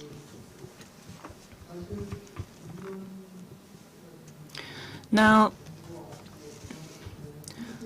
we talked about public, private, and the civic sector working together and how challenging that can be because they all strive different things. But as was also mentioned,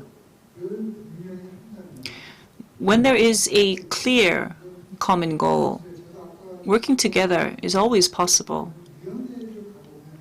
If you go to the commission, you see any kind of commission that is, you see people representing various groups, and the discussions, they end up going round and round, and they have no end point. Why is that? As I mentioned in my presentation, all policies need to be evidence-based, data-based. But people speak only about their sentiment, their feelings, what they have perceived personally. And I think because of this, the role of the expert becomes very important. I think the civil society, the civic groups may feel differently, but I don't believe that a person's views are always right, and an expert view always needs to be welcomed. When I say expert, I mean someone who is independent and neutral from their personal and political views. And when these neutral and independent experts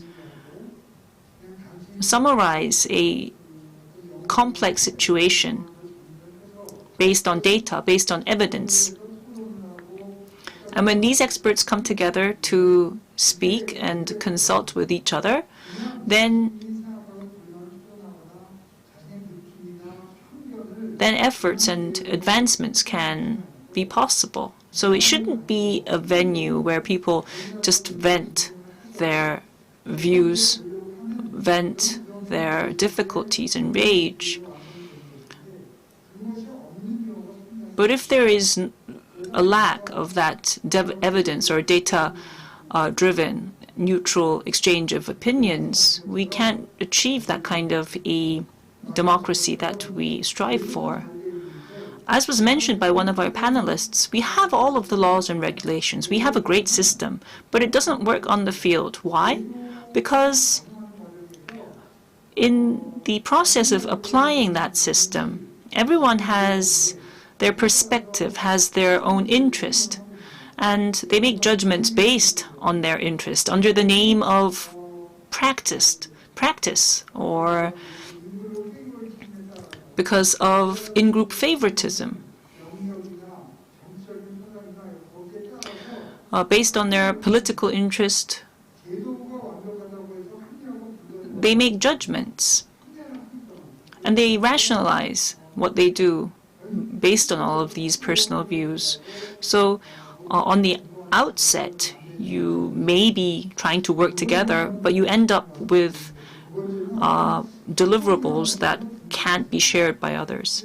Another thing I wanted to underscore is the importance of communication. When I go to various commissions, I didn't take part in the process of making the Transparency Pact.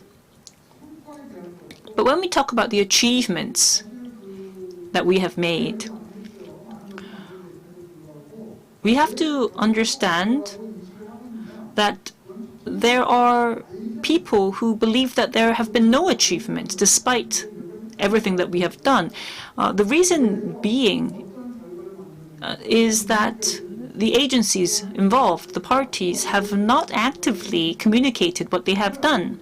You have to share not only what you have come up with, not only the deliverables, but you have to be able to communicate the process, the challenges that you have faced and overcome. So that's all for now. If I have anything to say, I will add on later on. Now let's move on. Let's go in the order of your presentations. Yes, Mr. Chair. 말씀하신 Yes, well, as was mentioned, there are some areas that I felt we could have done better, and our other speakers have touched upon that. And I think that we worked well in terms of negotiating, but socially, in addressing the issue of grand corruption, I think this is an area that we need to work on. And with regards to the Transparency Pact, well, various pacts were made. And these pacts were made based on the opinions gathered by these individual organizations, groups, and players. But the actors involved, we haven't checked whether the pact is being upheld properly. So this is an area that we could improve upon. Another is we thought of how much the public and private sector should be involved. Should it be a 50-50 collaboration? So I believe that we weren't able to fully support this area. For instance, if there is a need for a survey in the public sector, then we could support this, but we were unable to do so. And in the public-private partnership system, our employees had some limitations to how far they could work. We had a council conversation very recently, and I think that these kinds of venues could be supported by our council. But we still have troubles with regards to our regional councils, because these regional councils are under the auspices of the local governments, and they are being operated on an autonomous basis, a voluntary basis. So we don't know whether we have the mandate to influence them.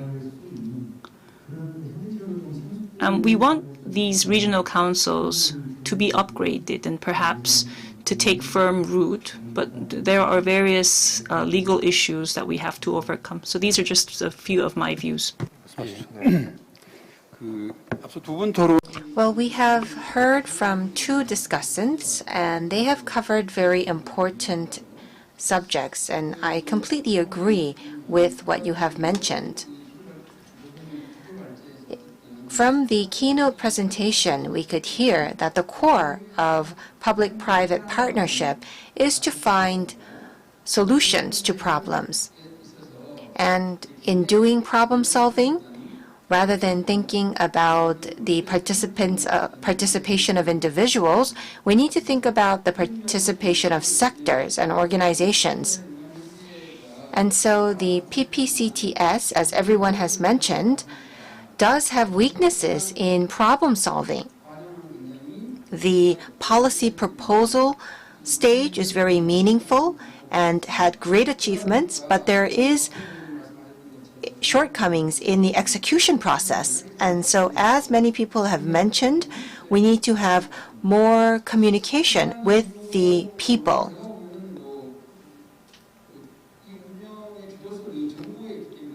And I think this is because the council is led by the government. The Secretariat is operated by the Anti-Corruption and Civil Rights Commission, and so they do have administrative power, but it seems that it's very difficult to include all actors. As I mentioned before, during the No administration, the Council for the Practice of Transparent Social Conventions actually was led by the civic society, and so we have been able to have strong problem-solving capacity because the Secretariat was led by the civic society. And so I believe that having a civic society-led Secretariat for the PPCTS would be important. In anti-corruption, It's important to get rid of grassroots corruption. And that is very important in spreading the culture. And so taking this into consideration, we need to assess the regional organizations of the PPCTS. As Chairperson Chang has mentioned, she has had a lot of activities in the local areas, and I can really relate to that because there are 7 main municipalities, and so there was the process of signing pacts in each of the 17 organizations, but we have to take a look at how this happened. It was on the request of the Anti-Corruption and Civil Rights Commission and accepted by the local autonomies. Civic societies participated as a formality, and so it's actually a matter of conducting projects requested by the Anti-Corruption and Civil Rights Commission. And so we need to review how we operate these regional bodies. I created the Ansan local branch in 2016, and this was the first for any local autonomy. And so even now, I don't see any smaller cities with such a pact. And so we need to make sure that we expand these efforts to smaller local governments led by the civic sector. But once it becomes government-led or public-led, then they do not want to find solutions for problems that they do not want to admit exists. And so, therefore, I believe that there are shortcomings in the governance itself, but at the same time, we have had great achievements. And so let us assess the achievements and shortcomings so that we can create the momentum to move forward. Yes, now is the time really for free discussion. So I would like to give the opportunity to anyone that may have to add some opinions. Yes, of course. Secretary General Park. I think it's my turn. Yes, that's also correct.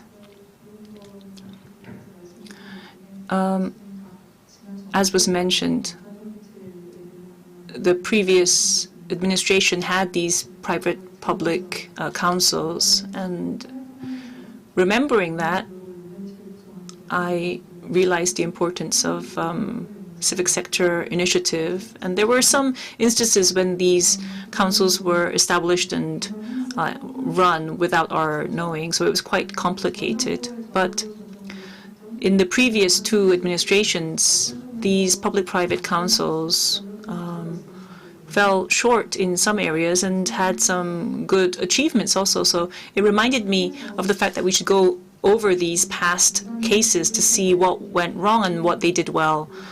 So what are the pros of having civic society involved? And for us also, what was good when we had to work with the government? You call it a system of process, I believe, because we have different systems of processes, but we need to understand each other's SOPs and accept that also. So when we have that kind of an understanding, I think it will be good for us to build our future partnership. So perhaps going back to the past cases and analyzing what was done and reflecting where reflection is needed and making a future-oriented view is perhaps a good idea. Also, we have to understand that there are lots of interests involved. So to understand corruption, why it happens, I think we need people who work on psychology and also various activists who are working on site as well. We talk a lot about metaverse, and there was a COVID-19 counseling program that is provided on metaverse, and so I had the opportunity to hear about that. And I think this is an area that could be quite useful as a tool, as a domain for the youth particularly. So another idea I had was what would be a best communicative channel for different groups, especially youth, for instance. And also the meaning of anti-corruption could be different. perhaps we could expand this to incorporate anti-corruption reform or innovation as well. So these are just some ideas I had. 혹시 그 온라인으로 We do have participants online. We will be accepting comments and questions from our online audience using the remainder of the time. Well, it seems that Chairman Chang should take the next turn to speak. Well, everyone is an expert here today, and so they have a lot of experience, and so it's difficult to say everything in this short amount of time. So we would like to ask you to please keep your comments as short as possible. Well, concerning the question that I raised, everyone gave us great answers, so I am in awe of your great answers. The Anti-Corruption and Civil Rights Commission plays the role of the Secretariat. And in the past, we had a separate Secretariat, and that actually facilitated the balance between the private and public. But at the same time, the PPCTS actually has a overflow of the private sector, but in the local areas, we have an overflow of the public sector. So we have very extreme organizations currently. And so we need to find ways to improve this situation. As Director Choi has mentioned, if we could actually revamp the organization, the governance, and the institutions, then we would be able to find even better ways to move forward. Yes, so because of the quarantine rules, we were unable to invite participants, but we have online participants, and there's one question that has been given us through our online platform. The question was for Mr. Yu, saying that they fully agreed with what the comments. And the reason, what is the reason that we don't have grassroots anti-corruption activities, and what can we do to facilitate this? So that was one question. So could anyone respond? Perhaps Mr. Yu, because the question was for you. Yes, well, if we look back, when we first made that council in Ansan, we had about 10,000 youth coming to the training. And so civic societies actually worked on raising transparency and integrity and working for anti-corruption. And we had various open dialogue and various educational programs for the general public. With the revision of the Local Autonomy Act, and that actually led to difficulties in continuing the efforts in the local areas. In the past, the civic societies and the media worked together for anti-corruption movements in the local areas, but that really is not the case currently. Well, civic societies, anti-corruption activities, if that is for the public good, then we need to have a support system, but such a support system is lacking, and therefore, the civic society is in a very difficult condition to have widespread grassroots activities for anti-corruption in local areas. And so we need to make sure that we have a support system for activists. Also, if any of you want to respond to that question, the online question. I think Mr. Choi also mentioned in his remarks that we have regional councils, but they have limitations. So would you like to elaborate? Yes, well, resolving anti-corruption in the regions, the local governments, is very important because but it's an issue because it's something that it doesn't really hit home. But we have regional committees that address these issues, and I believe it's vital for us to overcome. With regards to the question, I think that we need some amendments to the laws so that administrative and financial support can be provided to the regional bodies. And from the large framework, in the bigger picture, I think the political will of those on top, those in charge of governance, is extremely important. What philosophy do you have in your governance? Well, we talk about the various achievements that we have made, like the Transparency Pact, but that was made possible because there is that governance philosophy which enabled the various actors to take part and provide financial support. And I believe that kind of a trickle-down effect is what made this possible. And early next year, we are scheduling a forum where we can assess our past achievements and go in depth of what has happened. So if you provide us with input, that will be a great help as we prepare, and also will be a good groundwork for us as we look into how we can improve our work. Thank you. Well, we are almost out of time. And so we will just accept one more person to speak before we close. Yes, Ambassador? Well, we have had a very important dialogue exchange today at this session. And in establishing a private-public partnership, we have had great implications.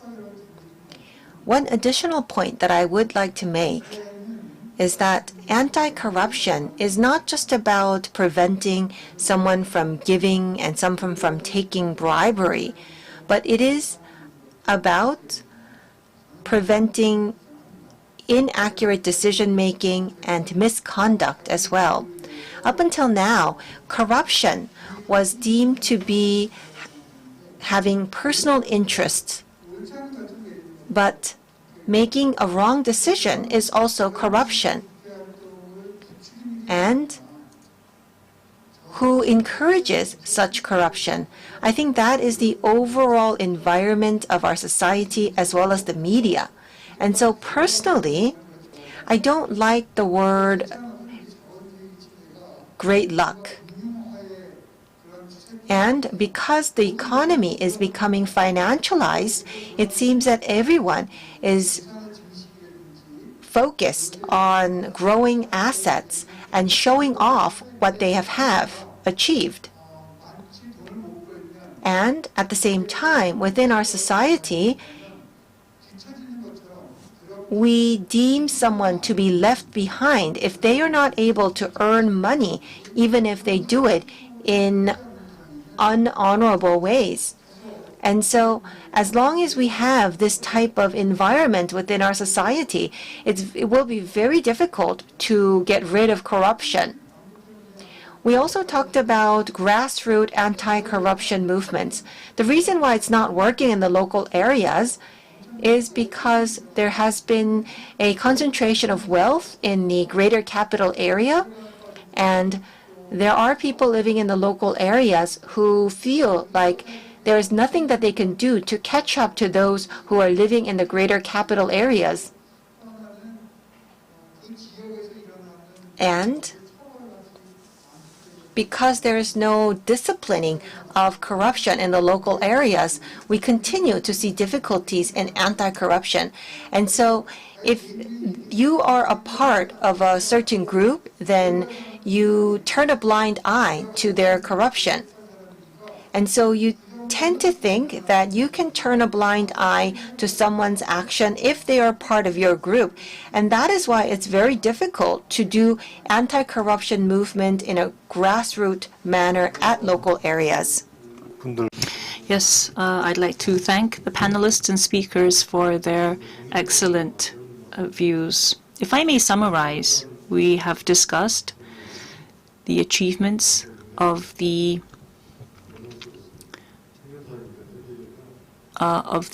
Public-Private Transparency Council that has acted for the past 5 years.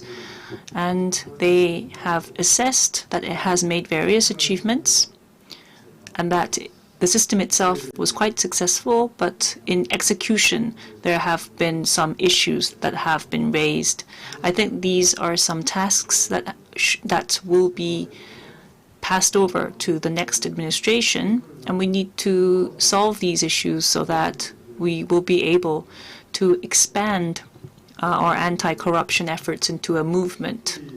Also, there was an opinion of a grassroots anti-corruption effort, and also there were opinions that currently cooperation with the local government has its limits and needs improvement, and fundamentally these efforts should not be central government or local government led, but should be led by the private sector. Also, another speaker mentioned the need for perhaps the establishment of a platform and the need to strengthen the communicative aspect of that platform. And I think this all leads to today's event, which fits in with the open government platform, because we need to make sure that this public-private collaboration becomes more open and become a more open platform also. So this brings us to the end of this thematic session on anti-corruption, which focused on the establishment of public-private partnership and the implementation of anti-corruption and integrity policies. I would like to thank everyone for being with us, especially those who are joining us online. Thank you. Thank you so much.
We have to make clear that governments exist to serve the interests of citizens and not the other way around.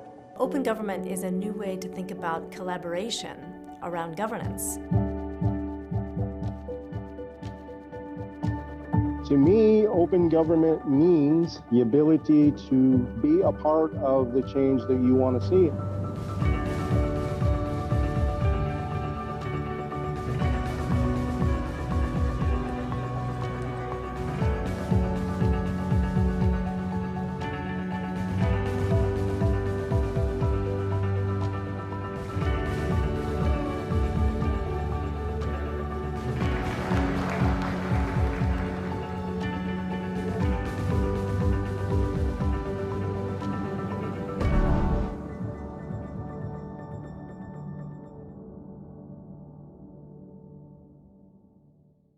What will it take to solve the biggest challenges of our time? What will it take to include everyone's voice in how decisions are made? We need an idea that's bold and ambitious, with people at its heart. That idea is open government. An open government is transparent, inclusive, participatory, and accountable. So governments don't just serve themselves, they work with citizens both in and out of government to develop smarter policies and improved services that make things better for everyone. And we all get to see how decisions are made, ask questions, and hold power to account. People like you are using the Open Government Partnership to create and implement thousands of initiatives that are transforming societies around the world. Open budgets and contracts are ensuring that money isn't lost to corruption. Having a say in public services has let citizens shape the communities they live in. Equal access to the justice system and public information is open to everyone, especially the most vulnerable. The potential of technology is harnessed while safeguarding against digital threats. And our fundamental freedoms are strengthened, letting us voice our needs and concerns safely. OGP provides a platform for reformers to co-create solutions, monitor progress, and share knowledge with peers across the globe. But for this to work, we need more reformers in government to open new doors, allies outside government to help find ambitious solutions, and partners around the world to support these efforts. We need you. Join us in building a better, more open world.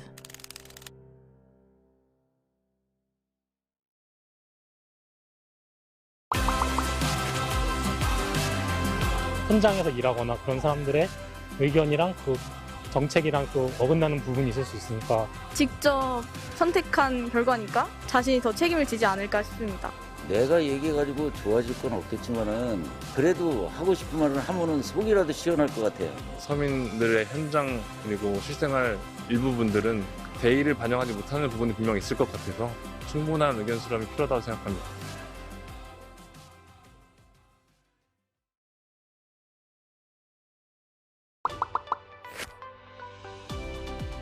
바빠가지고 그거는 그런 방법은 아직 접근하는 방법 잘 모르겠습니다. 우리 일상 속에서 찾아볼 수 있는 거의 모든 공공행정 분야가 바로 시민참여 영역이라고 할 수 있습니다. 저희 홈페이지를 방문하셔서 새로운 제안을 하실 수도 있고 일단 본인이 관심 있는 주제를 좀 조사하시면 관계가 있는 NGO들이 있어요. 그렇게 참여하는 방법이 있을 수 있고요. 또는 자기 속해 있는 지역의 지자체에 관심 있는 법이라든지 예산이라든지 이런 데에 참여하시는 분들 굉장히 많습니다.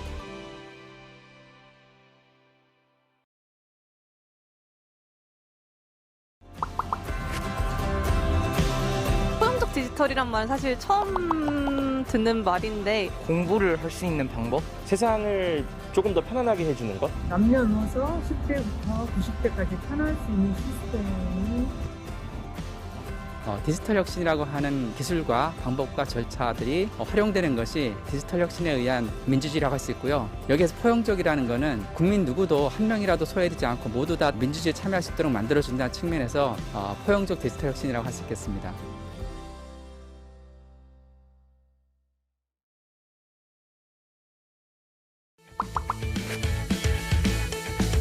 조금 더 자세한 설명이 있었으면 좋을 것 같아요.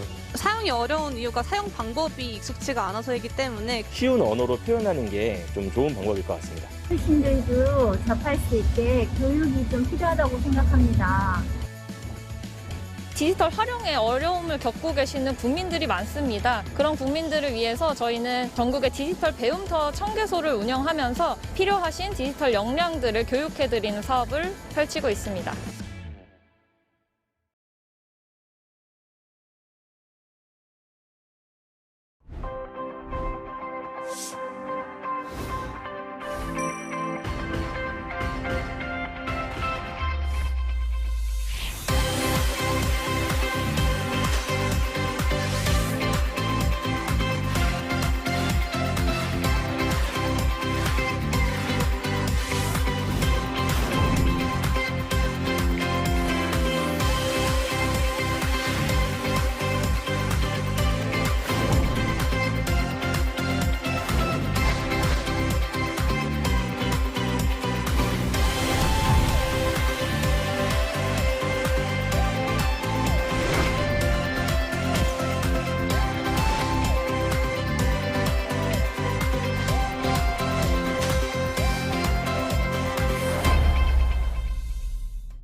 보이는 것, 다 알 수 있는 것. 거짓이 없어야 되고 사실대로 말하는 것. 맑은 신현물같이 다 보여지는 것을 말합니다. 교육이 가장 공정하다고 생각하는 것 같습니다. 우리나라는 임금 문제는 공정합니다. 블라인드 채용이 확대되고 해서 고용 쪽에서도 예전에 비해서 많이 좀 투명해진 것 같습니다. 약간 새치기 안 하는 거. 이런 거 해도 되나? 투명성은 명확하지 않은 것을 성공으로 바꿀 수 있습니다.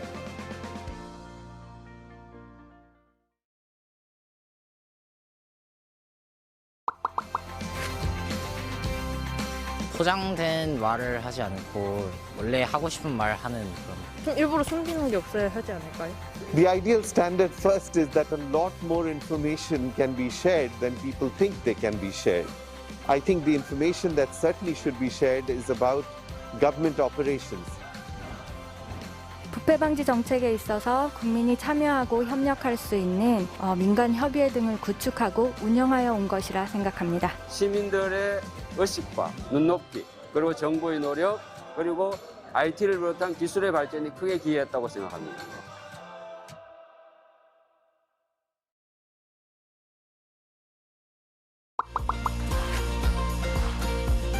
좀 자유롭고 숨기는 게 없는 그런. 국민들과 잘 소통할 수 있는 정부가 열린 정부라고 생각합니다. 열린 정부는 협력이다라고 생각합니다. 모든 국민들이 같이 할 수 있는. 다 얘기해주는 거? 투명하게 공개하는 거? 국민이 정책에 참여할 수 있는 정부가 아닐까요? 정부가 우선 국민들의 불편함이나 의견을 어느 정도 수용할 수 있고 들어줄 수 있는 그런 정부가 아닐까 싶습니다.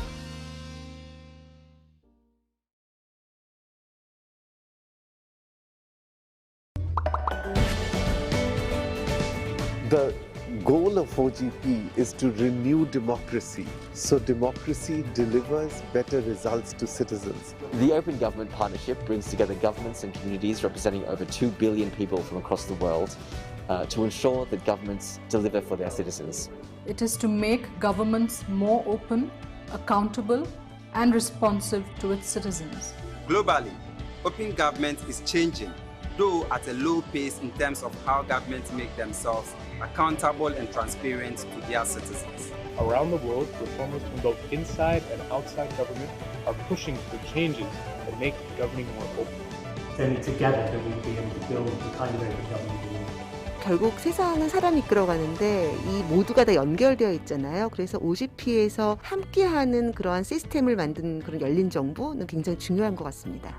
전 세계적으로 투명한 행정에 대한 시민들의 요구가 확산되고 있습니다. 이런 환경에서 OGP의 역할이 중요할 것이라고 생각합니다.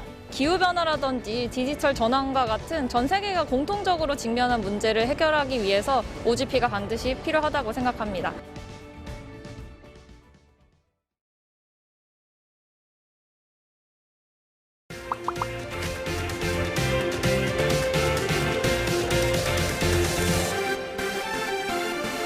국제 청년들과 함께 연대를 형성하고 국내뿐만 아니라 국제적으로 청년을 위한 어젠다를 수립하는데 청년이 직접 목소리를 낼 수 있는 기회가 됐으면 합니다. 전 세계에서 많은 나라들이 우리나라의 열린 정부 정책을 벤치마킹하고 싶어하는 나라들이 참 많다는 것을 느끼고 있습니다. 자부심과 그리고 뿌듯함을 느끼면서 일하고 있습니다. Korea has some great success stories in anti-corruption, civic space and digital governance, and we want to hear them. So consider whose voices aren't being heard and get them involved because we want everyone around our table. First, convene a strong global coalition for democracy to fight back against the rise of authoritarianism.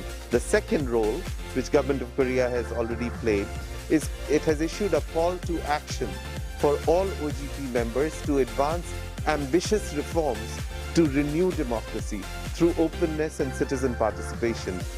First is an invitation for all Korean citizens to join the Global Summit. It's from December 15 to 17.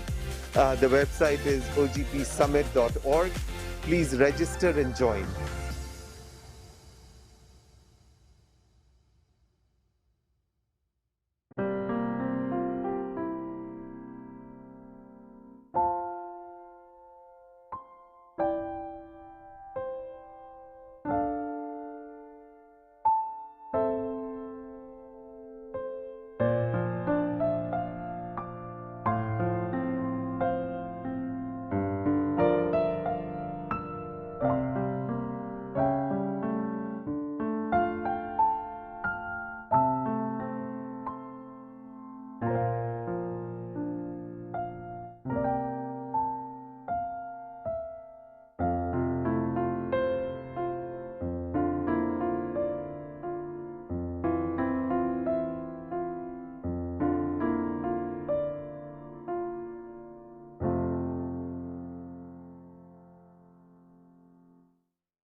We have to make clear that governments exist to serve the interests of citizens and not the other way around.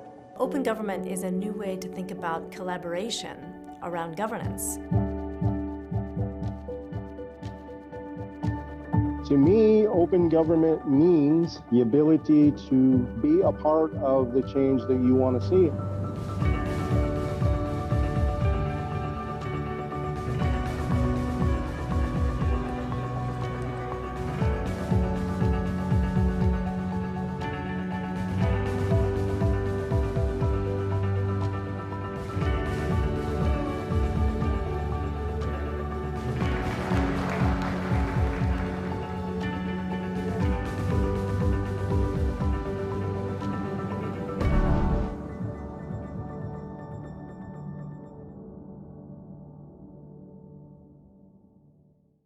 What will it take to solve the biggest challenges of our time? What will it take to include everyone's voice in how decisions are made? We need an idea that's bold and ambitious, with people at its heart. That idea is open government. An open government is transparent, inclusive, participatory, and accountable. So governments don't just serve themselves, they work with citizens both in and out of government to develop smarter policies and improved services that make things better for everyone. And we all get to see how decisions are made, ask questions, and hold power to account. People like you are using the Open Government Partnership to create and implement thousands of initiatives that are transforming societies around the world. Open budgets and contracts are ensuring that money isn't lost to corruption. Having a say in public services has let citizens shape the communities they live in. Equal access to the justice system and public information is open to everyone, especially the most vulnerable. The potential of technology is harnessed while safeguarding against digital threats. And our fundamental freedoms are strengthened, letting us voice our needs and concerns safely. OGP provides a platform for reformers to co-create solutions, monitor progress, and share knowledge with peers across the globe. But for this to work, we need more reformers in government to open new doors, allies outside government to help find ambitious solutions, and partners around the world to support these efforts. We need you. Join us in building a better, more open world.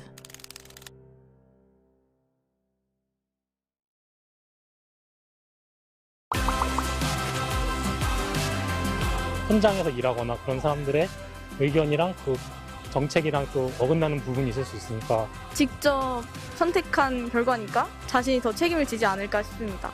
내가 얘기해가지고 좋아질 건 없겠지만은 그래도 하고 싶은 말을 하면은 속이라도 시원할 것 같아요. 서민들의 현장 그리고 실생활 일부분들은 대의를 반영하지 못하는 부분이 분명 있을 것 같아서 충분한 의견 수렴이 필요하다고 생각합니다.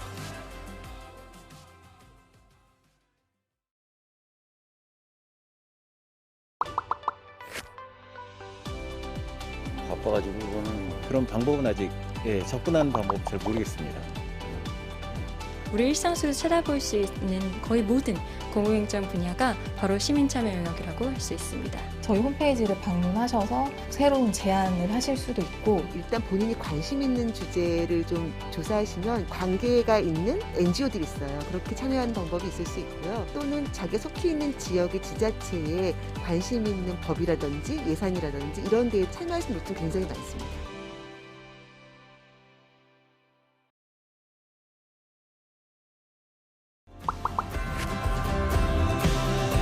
디지털이란 말 사실 처음 듣는 말인데 공부를 할 수 있는 방법? 세상을 조금 더 편안하게 해주는 것? 남녀노소 10대부터 90대까지 편할 수 있는 시스템이 디지털 혁신이라고 하는 기술과 방법과 절차들이 활용되는 것이 디지털 혁신에 의한 민주주의라고 할 수 있고요. 여기에서 포용적이라는 것은 국민 누구도 한 명이라도 소외되지 않고 모두 다 민주주의에 참여할 수 있도록 만들어준다는 측면에서 포용적 디지털 혁신이라고 할 수 있겠습니다.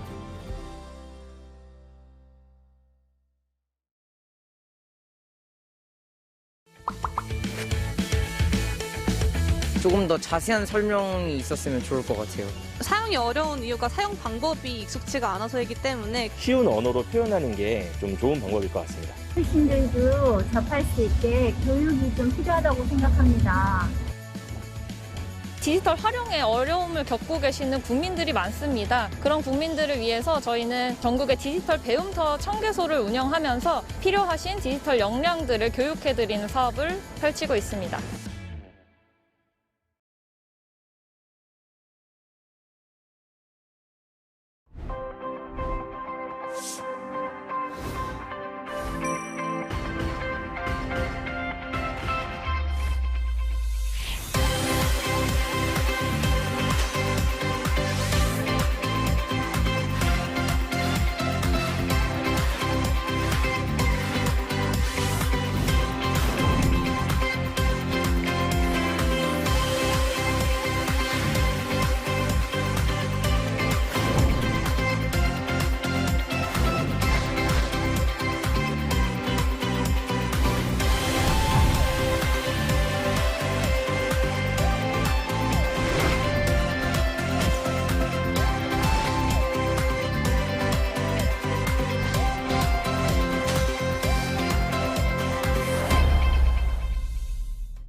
보이는 것, 다 알 수 있는 것.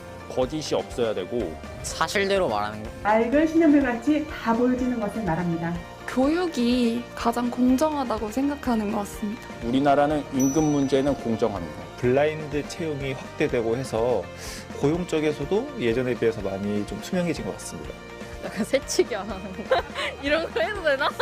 투명성은 명확하지 않은 것을 성공으로 바꿀 수 있습니다.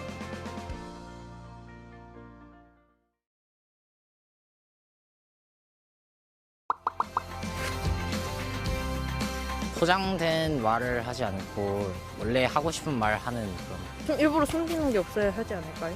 The ideal standard first is that a lot more information can be shared than people think they can be shared. I think the information that certainly should be shared is about government operations.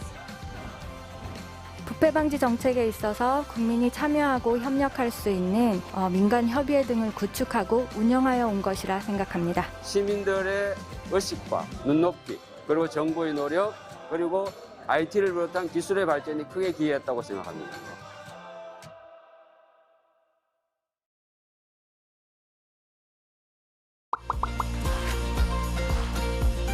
좀 자유롭고 숨기는 게 없는 그런. 국민들과 잘 소통할 수 있는 정부가 열린 정부라고 생각합니다. 열린 정부는 협력이다라고 생각합니다.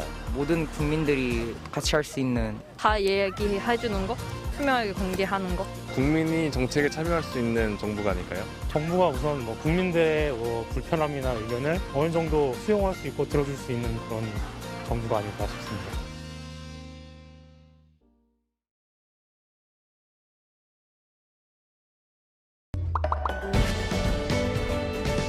The goal of OGP is to renew democracy, so democracy delivers better results to citizens. The Open Government Partnership brings together governments and communities representing over 2 billion people from across the world to ensure that governments deliver for their citizens.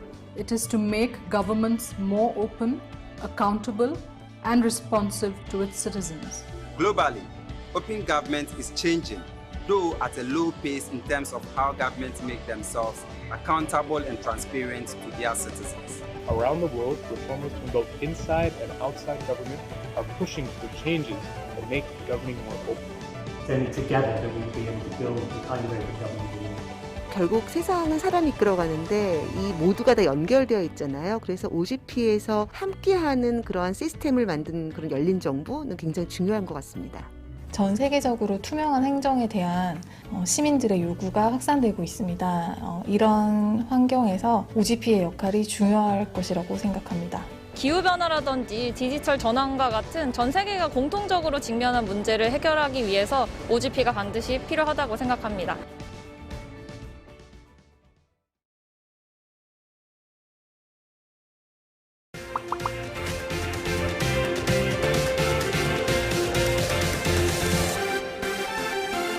국제 청년들과 함께 연대를 형성하고 국내뿐만 아니라 국제적으로 청년을 위한 어젠다를 수립하는 데 청년이 직접 목소리를 낼 수 있는 기회가 됐으면 합니다. 전 세계에서 많은 나라들이 우리나라의 열린 정부 정책을 벤치마킹하고 싶어하는 나라들이 참 많다는 것을 느끼고 있습니다. 자부심과 그리고 뿌듯함을 느끼면서 일하고 있습니다.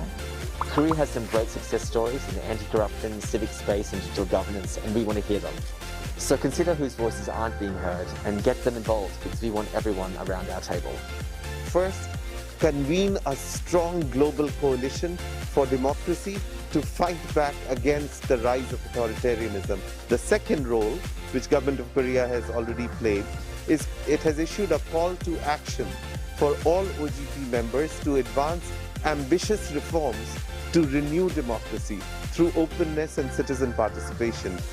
First is an invitation for all Korean citizens to join the Global Summit. It's from December 15 to 17. The website is ogpsummit.org. Please register and join.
Good afternoon. I would like to welcome you to the thematic session on civic space and public participation of the OGP Korea Youth Working Group proposals of the ROK National Action Plan. I am Park Soo-jung, and I will be the moderator of this afternoon session. Now let us go straight into this session.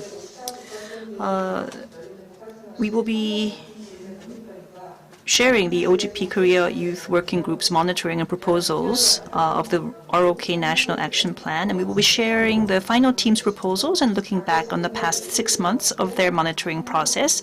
We will also be listening to feedback from the experts and reflecting on what has been done. And those of you who are participating online also have the opportunity to share your comments or questions through our online platform. First of all, allow me to share our speakers and our panelists. Let me introduce you to them. From Kyunghee University, we have Professor Kang Jae-sang. We have Director Kim Jung-hae from the Korea Institute of Public Administration. Hello, nice to meet you. From Seoul Women's University, we have Professor Bae In-myung. Hello, nice to see you all. We have Seo Young-bok, representative of the Citizens Coalition for Better Government. Hello. We have Executive Research Fellow Song Jung-wan from the Land and Housing Institute. And from the OGP Korea Youth Working Group, we have the main coordinator, Hwang Si-eun, for the Citizens Coalition for Better Government. And now, the speakers are all here, each one representing one of their groups. Kim Do-hyun of the OGP Korea Youth Working Group, Yoo Min-young. We also have Kim Ha-yeon. Hello, nice to see you all. Tang Bora is also here with us. Park Ye-bin is here. Park Jina is also with us. And we have Jae Ijang. And we will congratulate all of us. Let's give everyone a warm hand. So, first of all, we will be hearing from the first team. This will be delivered by Kim Do-hyun, who will be giving us a presentation on proposals for regional youth policies. As a member of the OGP Korea Youth Working Group member, he was interested in values and social participation. So through the discussions on how youth can take part in regional districts, they came up with this proposal. Good afternoon. As have been introduced, I am Kim Do-hyun. I will be presenting on behalf of Group 1. We have titled our proposal Youth Local Policy Conference. This is my table of contents, and I will be speaking in this order. We actually were given this title of Youth Local Policy Conference. This is a way for the youth to propose youth policies themselves. There were various youth networks in place, but the local youth policy conference can differentiate itself with other organizations because we are working within local districts. If we are active in the local districts, then we can have more active participation of the youth of that area and exchange opinions more actively. Let's take a look at the background of our proposal.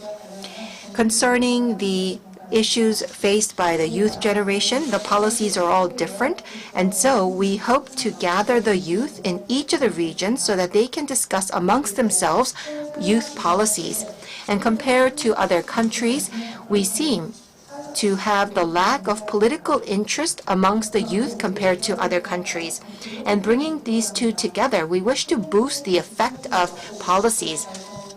We look forward to enhancing the interest of the youth for policies as well as politics, and also come up with an effective way to actively incorporate the youth. Every year, we will be gathering members to the conference, and in order to facilitate dialogue, we will have a total of 4 workshops per year. At these platforms, we will have partnerships and external participation to share our ideas. And after the dialogue is completed, we will provide a certification for the full year of activities. We believe that we need 3 things in place in order to have active policy proposals. First, we need to make sure that we integrate youth sites. Under the Prime Minister, we need to gather the various policy sites related to the youth and integrate it into a single site.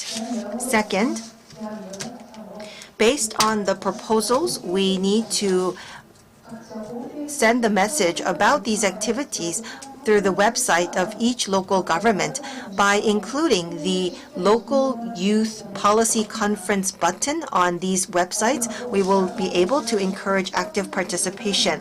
We can also work with the universities for extracurricular scores. So this would be outside of the curriculum, but this would be a part of extracurricular activities for the university students. We would like to invite those between the ages of 19 to 29 living in the local areas or students who are going to university in the local area. Here you can see the external participation. We have 5 different types of external participation: national assemblymen representing the local area or their assistants, national government officials and local government officials in charge of youth policies, civilian experts, the head of the district office, and external youth networks. Let's take a look at how to promote participation. We could provide incentives such as non-financial incentives. And we can also utilize SNS channels for promotion. Rather than creating a new SNS channel, we can utilize existing youth network SNS channels. And we can also utilize the local autonomy SNS channels in order to create a synergy effect. Let us take a look at the 4 expected results of the Youth Local Policy Conference. First is to come up with unique youth policies appropriate for the local area. We are well aware that the youth of the different local areas have different challenges, and therefore by having this conference within the local area amongst the youth, we're able to propose policies that are appropriate for their unique challenges. We also need to take a look at enhancing political participation amongst the youth. And we can enable the youth to participate in politics by lowering the threshold through this conference. Third is the harmony between local autonomy and local youth, and this would be an opportunity to facilitate dialogue, which means that it could have a synergy effect in the direction of policymaking. The last expected effect is to establish governance and have participatory democracy. If we have such a conference in the local area, more youth will become interested in politics, and this will facilitate the maturing of the youth as mature democratic citizens. Thank you very much for your attention. Thank you for your presentation. We would now like to invite some panelists to discuss this issue. We have with us Professor Kang Jae-sang of Kyunghee University. Would you like to start? Thank you for sharing with us a very much needed policy. I think we could perhaps consider 2 more points. First of which is how to secure diversity. So we have a category of the youth, but not all of the youth are students. And so, taking into consideration the heterogeneity of the group of youth, how are we going to be inclusive of diversity?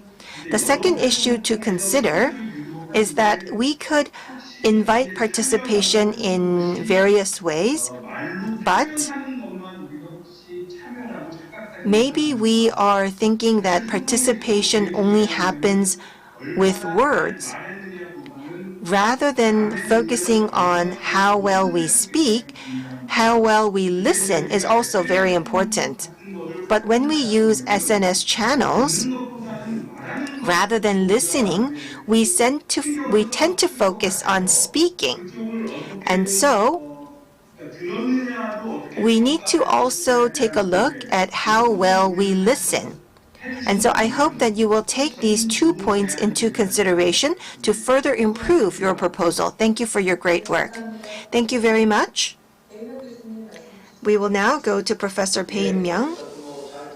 Thank you for your presentation, especially the youth of the local districts. For them to come up with ideas to be reflected in policies would be a great way to come up with unique policies that are appropriate for the local areas. And so the proposal is very meaningful. In order to make the proposal more feasible, let me make a few suggestions. First, when you make a proposal, there are things to be considered. As you're well aware, we have local autonomies and we have metropolitan governments, and then we have the central government. And the policies that you have proposed, who should be conducting these policies? You have to give this a lot of thought. Who should be in charge of the policies that you are proposing? There are things that the local government can do. There are things that the central government can do. There are things that the metropolitan or provincial government can do. Why do we need to take this into consideration? Because there's always the issue of budget. And so you should not simply talk about how you want to execute the ideas, but you should also think about who would be shouldering the budget for these ideas. We should certainly take this into consideration. Another point that I would like to make is similar to what Professor Kang has mentioned. This is related to diversity. Of course, extracurricular points is an excellent idea, but what about the youth that are not studying at universities? What kind of incentives would be available for them? This is something that we should take into consideration. I think if you supplement these areas, it would become a very meaningful proposal. Thank you for this learning opportunity. Thank you very much for your comments on diversity and about how we should also be listening along with speaking. And thank you for your comments on who should actually be the party executing the proposed policy. So this proposal was very meaningful, that we are focusing on the local districts to be inclusive of the youth living in those areas.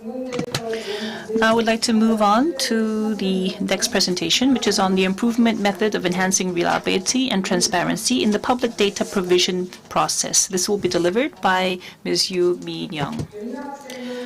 Now, Yoo Min-young took part in the 2021 Korea Youth Working Group and took interest in the fourth industrial revolution and how public data should evolve in this process. And the focus is on enhancing reliability and transparency of public data. Good afternoon. I am Yoo Min-young of the 2021 Korea Youth Working Group. And our proposal is on improving the enhancing reliability and transparency in public data provision process. I will give you a background and then go over the proposal, the affected outcomes, the challenges, and future plans. Now, this is the background. First, there is a need to enhance transparency of how public data applications are processed. We have various internet information-related organizations that oversee this process.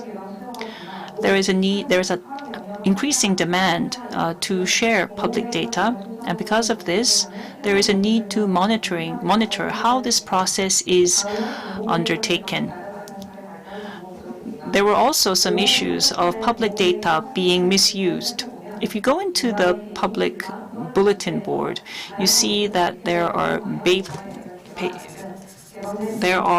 cases where people and organizations use API to use public data as they wish, but this could also mean that there could be misuse of information. So what happens when this data is misused, and how are these grievances handled? These are issues we need to look into.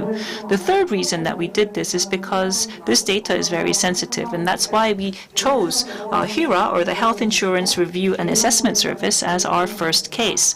This data is not only personal but also medical, so very sensitive, and so HERA needs to have strong reliability in the process of providing public data. And so we focused on opening the data for the safety of the public, and this would be included in the inclusive digital innovation pillar. Now, if we go into the proposal, what we propose is to make a private monitoring council within HERA. So this would include not only related agencies, but also private groups. And we propose 50 private monitorers to work here with professional coordinators. And that could be public data experts and policy providers, and those who are also interested in this. The first thing that this monitoring board would do is to pass this data on to the National Assembly. Currently, HERA data is only exposed or opened when the National Assembly requests it in particular occasions. However, there could be a separate need for this, so this board would do this. Second is the need for this board to act as an advisor to the general public, to let them know how they can use public data and how it should be used.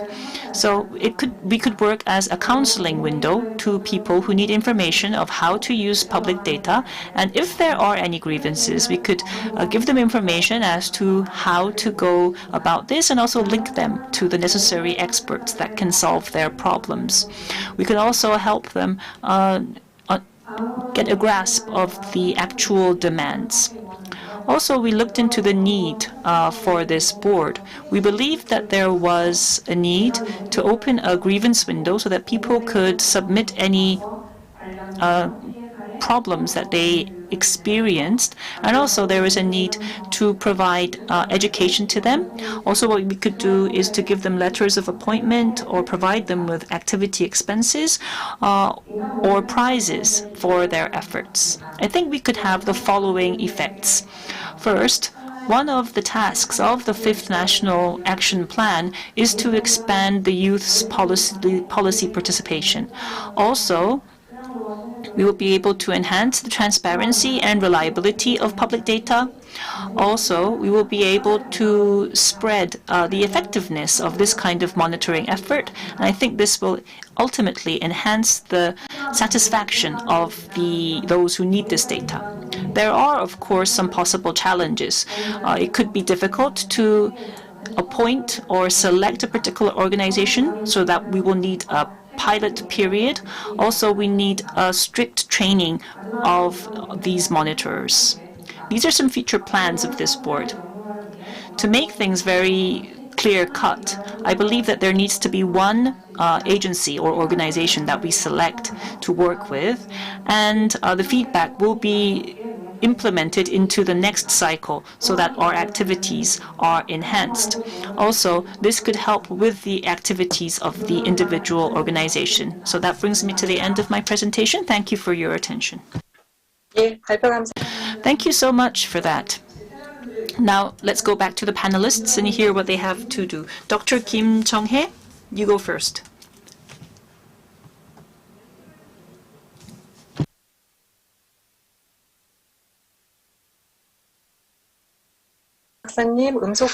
You need to unmute yourself, Doctor. Yes, thank you so much for the presentation.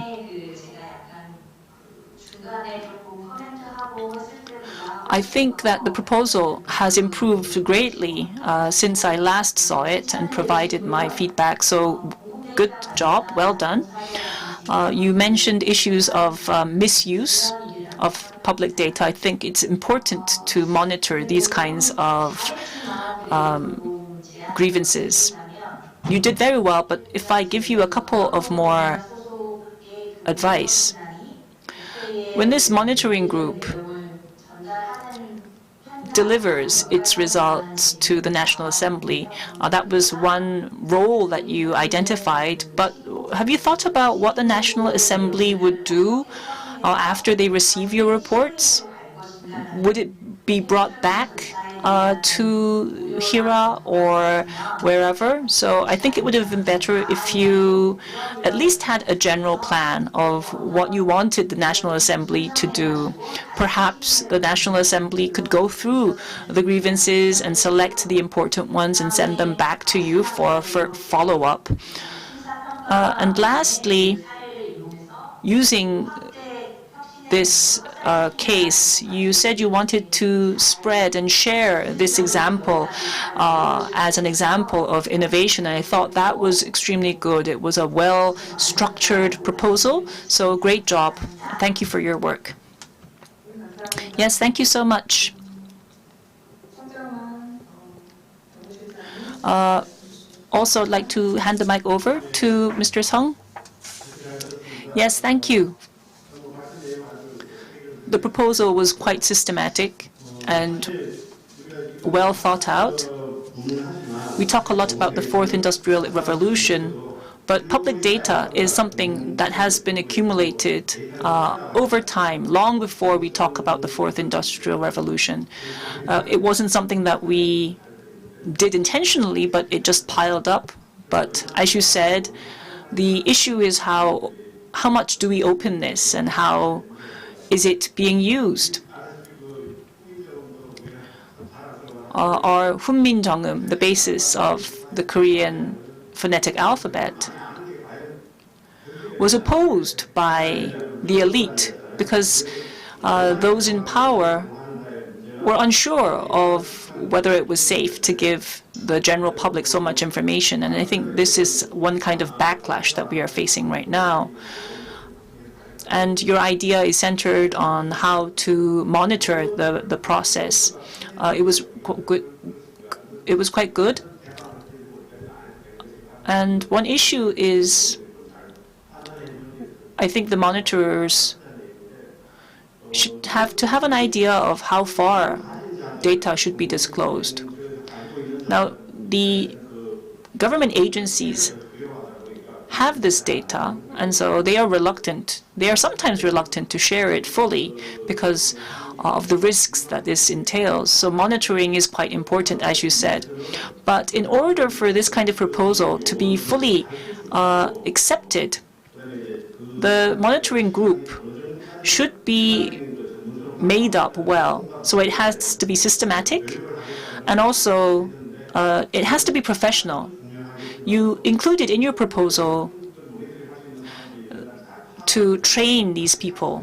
So I think you understand the importance of training, but you also have to think about the composition, who will be represented on this panel. I think that could be a next step that you think about, who will be represented, and well done. Thank you. 예, 감사합니다. Yes, thank you. The professors provided some information on how the monitoring should be done, how the panel should be composed, their capacities, and also the issue of diversity on the group. All of these proposals actually were done in a cyclical process because we received mentoring several times, and the panelists were served as mentors, providing them with feedback. And so I think that we have come up with extremely constructive proposals. Next, we would like to invite Ms. Kim Ah-yeon for improvement and expansion of national participation budget system. She participated in the youth working group, and she has participated in the working group to propose policies to make improvements on the budget system. Good afternoon. As have been introduced, I am Kim Ah-yeon, the head of Group 5, and I will be presenting improvement and expansion of the national participation budget system. I will talk about the necessity, current status, regional examples, as well as some solutions. Well, let's take a look at the necessity and status quo. We believe that there are three necessities. First is to facilitate the participation of socially disadvantaged, the realization of participatory democracy, and the lack of justification for policy decisions. We can see that there is lack of participation by the marginalized groups, and so in order to facilitate diverse participation, we need an extra mechanism. In order to create a new paradigm for cooperative democracy, we need to have participation budget system. And depending on the region, we would have different ways of selecting the participants. For example, we could select specific groups such as the self-employed or civic groups, and we found that sometimes those in their 20s have a higher percentage of participation compared to other groups. We can see that rather than using the voting process, we can utilize the blogs by the local governments, and we can also confirm the large participation who are interested in the local government, such as the real estate online cafes and mom online cafes. This is the example of Seoul Metropolitan City. You can see that for those who wish to participate in the Seoul Metropolitan Government participation budget system, we have pictures and guidelines that are available. And you can see that there is active exchange of opinions amongst the citizens. And this would be an opportunity to find out the status quo of Seoul's budget. This is the voting system. We already have seen that there is little promotion about the voting system on SNS, and there are some activities of having policy voting on SNS, but we need to think about whether we should be more effective in integrating these SNS channels or having independent channels. It seems that the utilization of apps is not as active as websites, and so we need to streamline relevant processes, and we need to induce the participation of various age groups. And we also need to differentiate local areas from other areas. For example, the voting app of the Gwangju South District, you can see that it's very different from the Seoul area. Only those who are actually living in the district can utilize this app, and therefore there is lower participation compared to the Seoul app, and that actually could lead to low participation overall. And so therefore, as a solution, we need to improve the online participation platform, especially in order to help the participation of the people with disabilities or the elderly living in rural areas. We need to make sure that we improve various ways of access. If you take a look at the detail, we could have improvements in the application design, and we can also utilize platforms that are frequently used by citizens such as KakaoTalk and Naver. We can also have an integrated online platform, and we can also have an alarm service to let people know about various ongoing proposals. We also need to encourage online participation, especially for those who have difficulty in online participation. We wish to have offline participation through outreaches as well. This is something that is being already done in some cities such as Daejeon. This enables the participation of various age groups, and it also enables the participation in various time zones. And that is the way for us to have large representation of the citizens themselves. We also need to clarify the groups that are to participate in the participation budget system. When the participants are selected, diversity is always considered, but there are hardly any local autonomies that actually divide them into different percentages. So as we have seen in the example of the Seoul Metropolitan Government, we need to reflect the accurate percentages of participation. We also need to expand accessibility. In order to facilitate the participation of all age groups, we need to connect perhaps the app with Seoul Metropolitan City websites. And by connecting apps with websites, we could encourage voting, and we could also enable citizens to receive alarm services on any changes that are made related to the participatory budget system. And one of the goals for the projects are shown on the slide here, and you can see that if we connect this with the apps that we are planning, we can provide more information. Here are the references that we have considered. Thank you very much for your attention. 네, 발표 감사합니다. Thank you for your presentation. We will now go to the panelists. We will first invite Representative Seo Young-bok of the Citizens Coalition for Better Government. Thank you very much for your presentation. We had a great proposal, and thank you for this great work. National Participation Budget System. Well, you can see that we have a great system, and the expansion of the system is happening very quickly. And we can see that the research of this group was well considered and very thorough.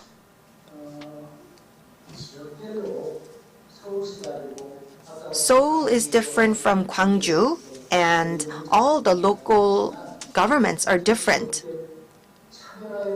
And differentiating different cities is something that we need to continue to consider.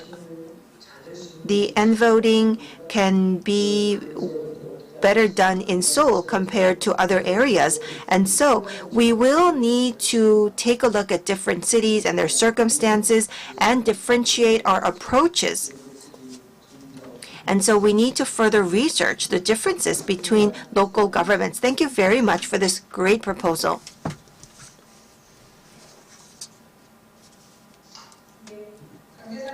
We will now invite Professor Kang Jae-sang. Well, Chairman Seo only used 90 seconds, so now I have 30 seconds on my hands. It seems that I don't have much to comment on because the analysis was well done, the problem was well detected, and you even consider diversity. But it seems that if I were to nitpick,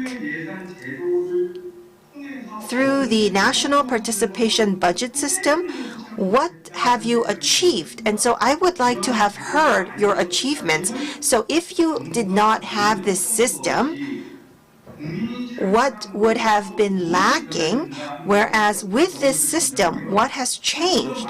I think if you could see the achievements and show us the achievements, then there would be more voluntary participation of citizens. I need to fill up 2.5 minutes, but that's all I have to say. Thank you very much. Thank you very much for your comments.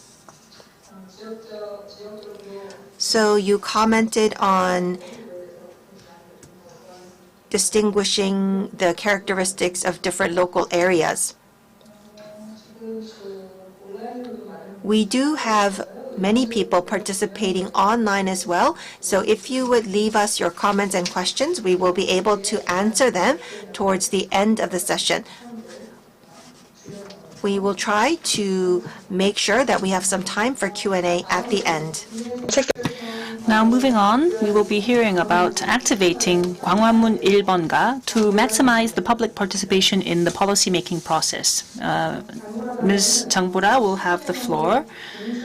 And Jang Bora has focused on how Gwangwamun 1번가 can be maximized for public participation.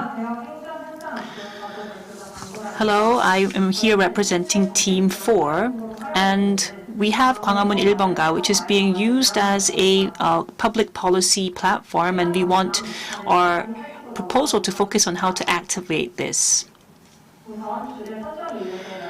First, the background as to why we focused on this. We focused on the interest that youth have in policy issues. As you see here, the results of a survey show that most youth aren't interested in politics, and we wondered why they had this impassive attitude, and we thought of this as an issue that we could tackle. If we go through the various data, we could find that in the 5th action plan, there was a mention of using Gwanghwamun Ilbonga to advertise public policy, and we looked into this because we thought that this could have the key to our answer. Before we provided new proposals, we needed to look into Gwanghwamun Ilbonga and why it wasn't working. The first reason was that it was not being promoted well. So the general public does not understand what it is and how it can be used. It is being promoted as a platform for policy proposal, but policy proposal is a term itself that is not that welcoming to the general public. Gwanghwamun Ilbonga has a YouTube channel, but most of its videos don't have more than 1,000 views. Also, it was not promoted well to the youth. And so we compared this to another case, which is 국민 생각함, which was actually well promoted. And thanks to that, it led to various new proposals submitted by college students, which were realized into actual policies. So what could we do to promote Gwanghwamun Ilbonga? We thought of three things. First is to promote it on Instagram, because those in their 20s and 30s are more active on this SNS platform. Second is to recruit supporters to work for its promotion. And third is to use the Gwanghwamun Ilbonga application as a platform, and also to collaborate with other NGOs. That is to say, just as global citizenship is becoming a key task as a part of the SDGs, we believe that policy participation could also become realized through this kind of a promotion activity, and that it could be done through collaboration with other organizations. Now, this is a plan on how we can expand our personnel through our application. As you can see here, this is a proposed route that could be used. And if this takes root, I think that this Gwanghwamun Ilbonga platform could actually be actively used by the general public. Second, we also wanted to point out the issue of not being able to set itself apart from other channels. Compared with other policy participation platforms, you can see that not only is it poorly promoted, it has other inherent issues. Then, what kind of manner can we go about this? First, we believe that there is a need to alert people to potential policies that they can take part in. So through this prior alertion system, we will be able to expose this upcoming policy and the process to potential participants. And they will be able to take part. Not only will they be able to provide actual proposals and feedback, but just by putting up their views or hitting like, they will be able to realize that taking part in a policy is not that difficult. These are some future plans that we have developed.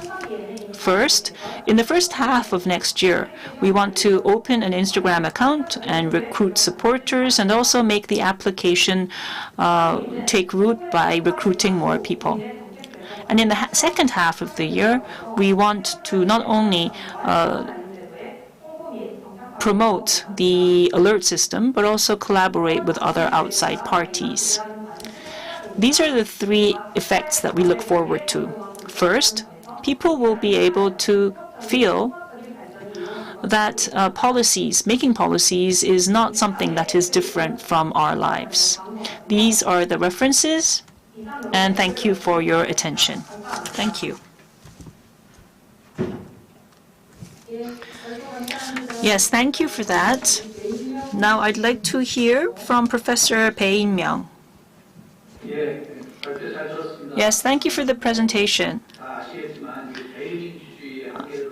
You may all know that there is a need for direct participation in our democracy. And so this is quite a good proposal that you have put forth to enhance the promotion of Gwanghwamun Ilga. And also you included some opinions on how to expand this and spread this to the general public. I agree with what you have said. Allow me to just add a couple of points. You underscored the importance of promotion, and of course, promotion is quite important. However, if a system is executed well, and if Gwanghwamun Ilga is used successfully to create successful policies, then actually I don't think you need to focus too much on promotion. It will sell itself. You mentioned upon various ways in which we could amend this, and you have put forth some promotion strategies, but perhaps we could also think of methods to make Gwanghwamun Ilbonga effective in itself, without the promotion, that is. Also, you focused on Gwanghwamun Ilbonga as a case of study, but I think that the title of this channel could change and policies could change in the future as well. So it could be another platform. Perhaps you could come up with a proposal that was more general and could be applied to any such channel, be it Gwanghwamun Ilbonga or not. So perhaps you could think outside of the box and come up with a more flexible proposal that could be adapted to other applications. Thank you. I learned a lot. Yes, thank you. Mr. Song? Yes, thank you. Gwanghwamun Ilbonga is something that I'm not that acquainted with, and so I think that I can give you some concrete or constructive views, because if you know it well, they might not have a lot to say with regards to promotion. And there are some public servants who even don't use this kind of a platform, but once you're exposed to it, you keep going back to give regular proposals. Well, I think the general public, they know that you can post something to Cheongwade, but we are not accustomed to Gwanghwamun Ilbonga. Why is that? Is it because people believe that the president can solve everything? I think it's quite simple. If a certain amount of people, perhaps, or 10,000, or a certain amount of people give it support and it becomes a policy, then people will understand that it's there. They will become aware of this as a powerful platform. But Gwanghwamun Ilbonga has not done that. So if there is a policy that is actually made based on the proposal submitted through this, maybe we could perhaps put a label on it and promote it on the news, on the media, that it actually is a policy made by this platform. And focusing too much on social networking, I don't know if that's a good idea, because there are people who are vulnerable and who don't have access to SNS as well. So you should keep that in mind as well. Yes, thank you. Thank you for keeping within the time also. Now let's move on. Next, let us go on to expanding participation by Park Ye-bin. Park Ye-bin has participated in gathering the opinions of the stakeholders, and she has always been interested in improving processes, and that is why she has experience in participating in People's Evaluation Board as well as Gwanghwamun Ilbonga. Let me take this opportunity to talk about the expansion of participation in policy proposals and also the People's Review Board. In order to have a good policy and execution, we need the opinions of the people, and we could have a review board in order to evaluate the policies. And so participation in policy evaluation processes is very important. The People's Review Board is conducting assessment of the policies, and this is the process that we go through. We have specific policies where the government gathers a review board, and then we conduct evaluations and then provide feedback. But there are issues as follows. First, the government's unilateral selection of target for evaluation. This means that the people are not able to evaluate the policies that they wish to evaluate. And second, the gathering of the review board happens across various platforms, and so it's very difficult to participate. And the time that it takes to evaluate is not sufficient, and so we don't have sufficient time for reviewing, which means that the assessment is not of high quality. And we also have the lack of evaluation channels. For example, if people can only participate online, then they're not able to participate in the process. And it's very difficult to see if the evaluation has been reflected. I would like to now propose suggestions about Gwanghwamun First Street. So the previous presenter already talked about this platform of Gwanghwamun First Street, and let me introduce it again. This actually is a channel for dialogue with the people, and many suggestions have come from this platform, and therefore we need to utilize this platform for the national evaluation team. And so that is why we have come up with the 5 proposals centered around Gwanghwamun First Street. First is a selection of evaluation targets through the National Evaluation Application System. This means that the people can decide on which policies to evaluate. And if other people press like, then we could actually select that specific policy for evaluation. Second is the notification system. All of the activities and schedules need to be notified regularly, and we can also sign up for regular alarms. And we also need to have prior guidance on the evaluation method and conducting a multiple evaluation.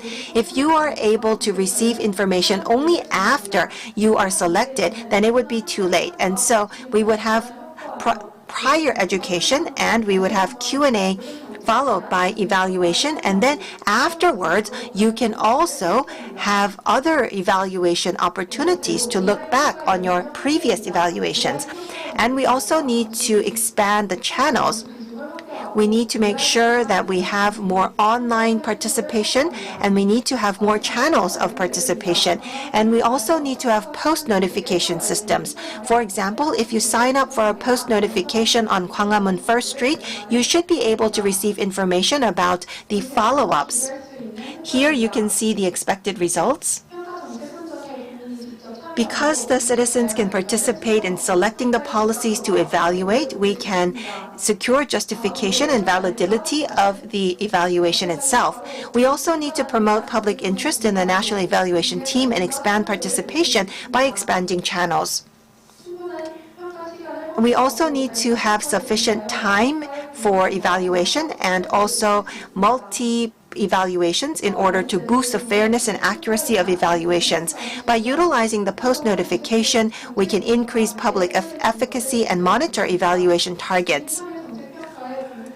The ultimate goal is to utilize citizen opinions to improve policies. We hope that we can achieve this through this proposal. Thank you very much.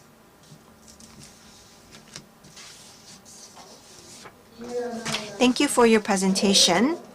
Yesterday, we had a meeting, and the members of the OGP Korea Youth Working Group participated, and I believe that experience has enabled the group to make such a proposal. We will now be inviting Director Kim Jung-ae of the Korea Institute of Public Administration.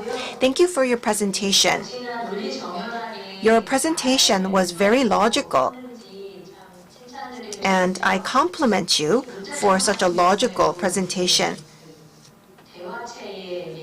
And you also gave us examples so that it was much easier to understand the points that you were trying to make.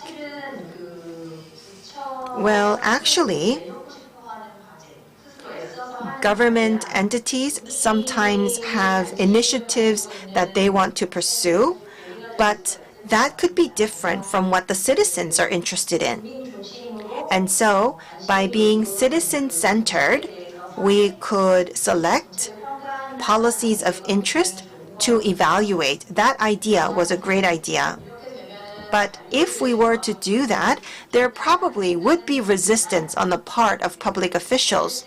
But nevertheless, concerning the requests of the citizens, we have that responsibility to respond on the part of government bodies and public officials.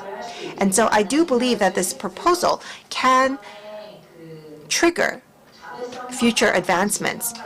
Having multi-evaluations, having alert services, expanding channels are all tools that you have reviewed for this proposal, and that review was very thorough. So it was indeed a very well-prepared presentation. And you mentioned Gwanghwamun First Street. We're not sure if that platform will be maintained. Perhaps we would have another platform under another name, but nevertheless, we look forward to your proposals being reflected on any platforms that may arise in the near future. Thank you very much. Thank you for your presentation. Thank you for your great comments. Next, we will be inviting Representative Seo Young-bok of the Citizens Coalition for Better Government. Yesterday, we talked about the OGP Korea Youth Working Group as well as their achievements. Yesterday, well, I'm sure that you have had a lot of food for thought. I don't know if you feel like those statements were relevant to you. You talked about prior education, and I believe in the importance of prior education and training. And that's what I would like to emphasize. So in order to enhance the efficacy of participation and also the perceived efficacy, also to boost the quality of participation and also the achievements, prior education and training has to be a vital part. And the youth, they need to be able to utilize their experience of participation to gather data, to share their ideas, and also to share their experience. And so whether it be individuals or groups, they can continue to make proposals towards the government. And by accumulating that experience, I believe that we can move forward. And so I look forward to everyone's participation, even on an individual basis. Thank you for your presentation. Yes. Thank you very much for your comments.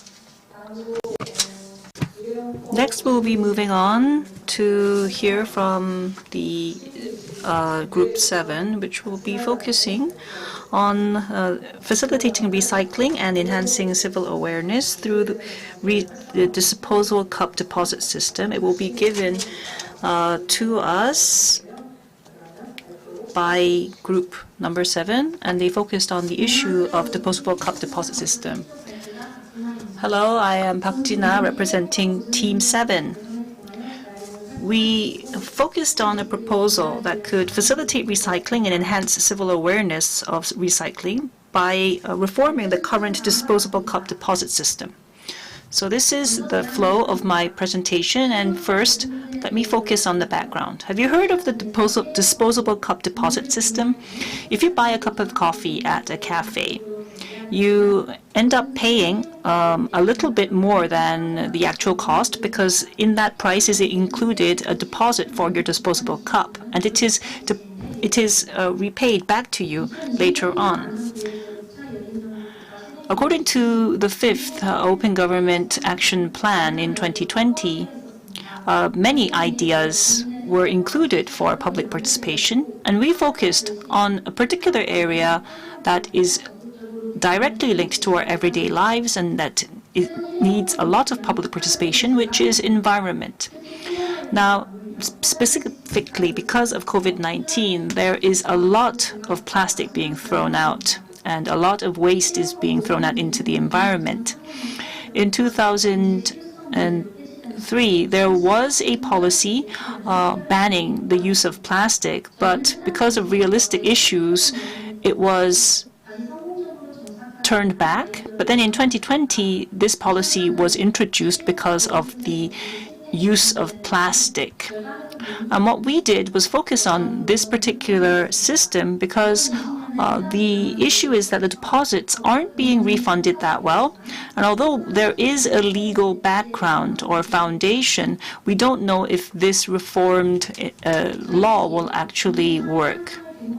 So we focused on these two proposals. First is to return the deposits through zero pay platform and also to provide various incentives to expand this policy. Zero pay is a system that is operated via the QR code, and if you pay using your QR code, then the amount, the payment is given directly to the shop. And currently, there are various services that are involved in this. It is a nationwide service, and it involves not only the central government, but also local government. And the Korea Payment Promotion Agency. Because it is a very strong and robust platform that is used nationwide, if we include the deposit system here and integrate that, then we will be able to come up with an integrated infrastructure that allows this deposit system to be incorporated here. However, there are issues because the elderly, seniors, may not have access to digital devices, and so we need to think about how to go about this issue and also to expand the use among seniors. Now, the second idea that we had was to expand various incentives to those who use this program. Currently, this program is being used by large-scale franchises, and if you are a small business owner, it's voluntary. But if more shop owners were on board, it would be better, and so we want to propose an incentive program. We have to keep into consideration that this kind of a deposit system may be burdensome to them. So if we provided them with support, such as installing a dishwasher in their shops or providing them with other incentives such as waste bags, it might be an incentive. These are some effects that we look forward to. First, with this, people would use less plastic, and second, we would have a database that tracks the deposits and how they are refunded. And also, we will be able to continuously improve this program based on that data. We would also see greater public-private cooperation and partnership, and also by attracting more people to take part in this program, we will be able to expose them to policy building, and this will also build more trust and transparency. If more people also take part in this policy, it would be more successful, and also ultimately we hope that this will improve people's awareness of environmental issues. Thank you for your attention. Thank you so much. Now I'd like to invite the panelists. First, Professor Kang.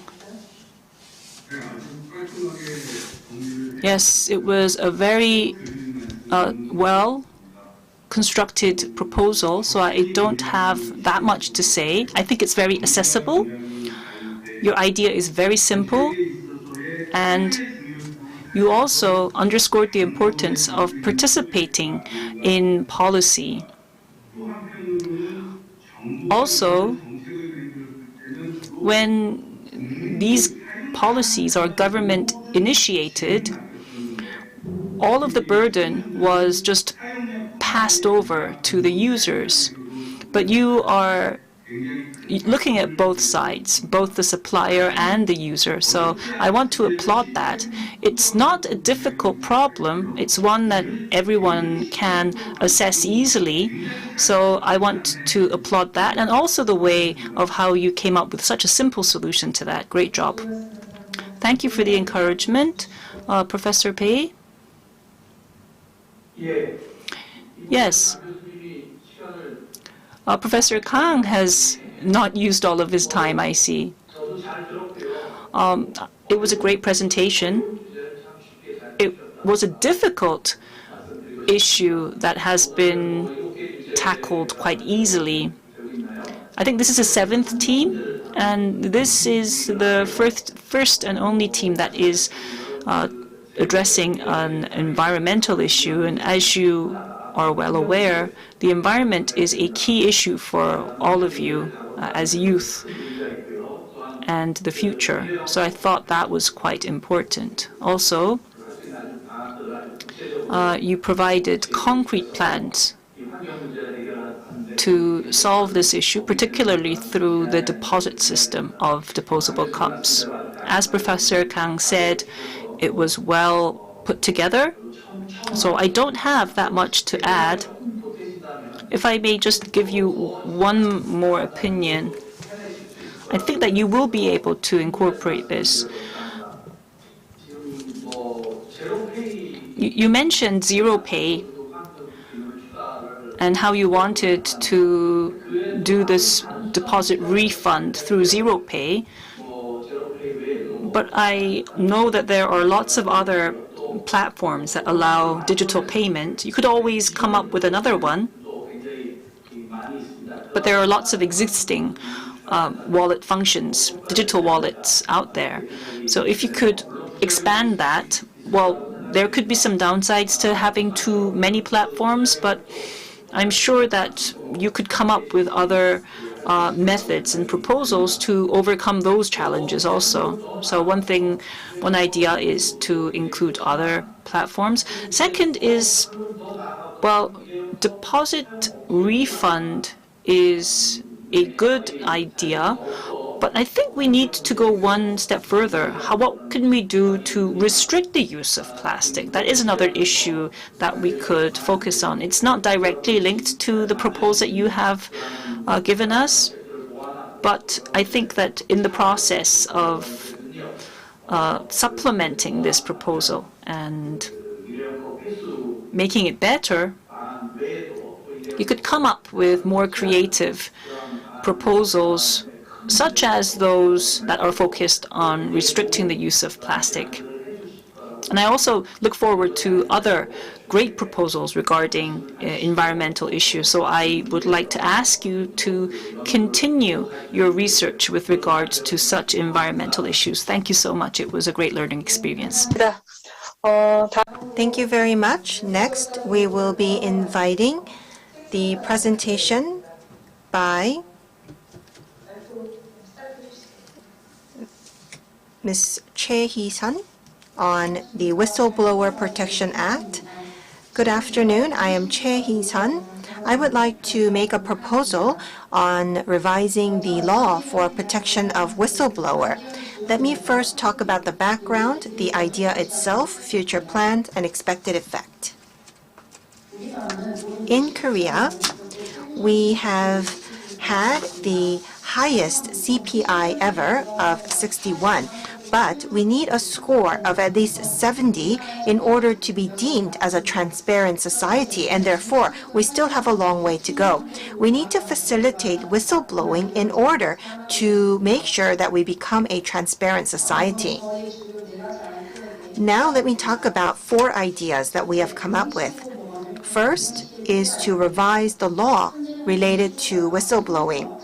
Currently, the whistleblower needs to submit their application, report, and evidence in 6 official organizations, but the whistleblowers actually prefer call centers or talking to the media. That is why we need to revise the law. We need to make sure that the system is more convenient for whistleblowers that will facilitate more whistleblowing. And ever since the Protection Act, we have seen an increase in whistleblowing. And so we need to make sure that we further add to the law so that there is no ways of playing back to the whistleblowers. And if we take a look at the Anti-Corruption and Civil Rights Commission website, the process of reward is very complicated, and after a certain period of time, you can no longer receive rewards. And so we need to expand the scope of whistleblowing that is applicable for rewards. We also need to develop an app for whistleblowing. In 2013, an app was launched, but the effect was very low, and currently the app does not exist. And so, based on this example, we need to create a new app so that anyone can report corruption. And not only so, we also need to have more opportunities for counseling so that we have more whistleblowing within our society.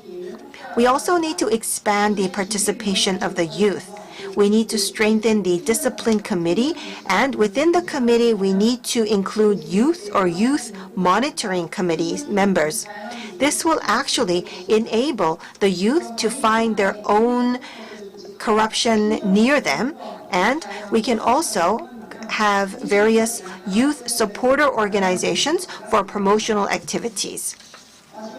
Last but not least, we also need to expand education programs so that we can have effective evidence gathering. And based on these ideas, we wish to promote the applications and youth supporters programs in the first half and conduct various forums in the second half. And by having this youth supporters group, we can facilitate whistleblowing within our society. Let's take a look at the expected effect of our proposal.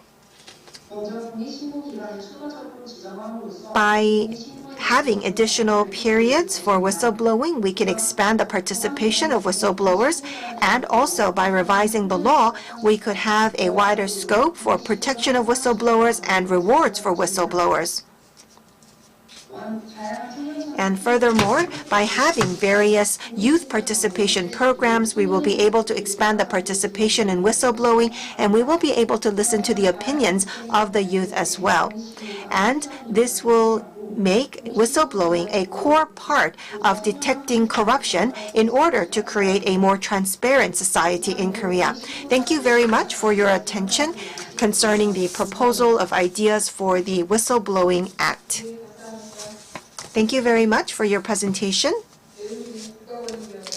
So you talked about our commission, but I think the Korean name of that commission was incorrect. I hope you can correct that later on. We will now invite Chairman Sung. Well, you pinpointed out something quite accurately, and so that makes me quite nervous to speak. And so this is something that we need to be very prudent with. Well, concerning the presentation itself, I can relate to your logic. It actually reflects the overall philosophy and principles. If we have more whistleblowers, then would it create a more transparent society?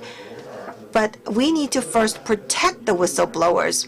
And so that is why this presentation is very important.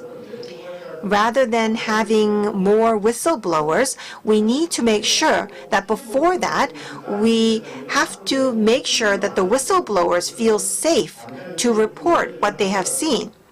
And so this will enable our society to have more whistleblowing, and that will lead to a more transparent society in the end. And we also need to have consultation and hotlines in place.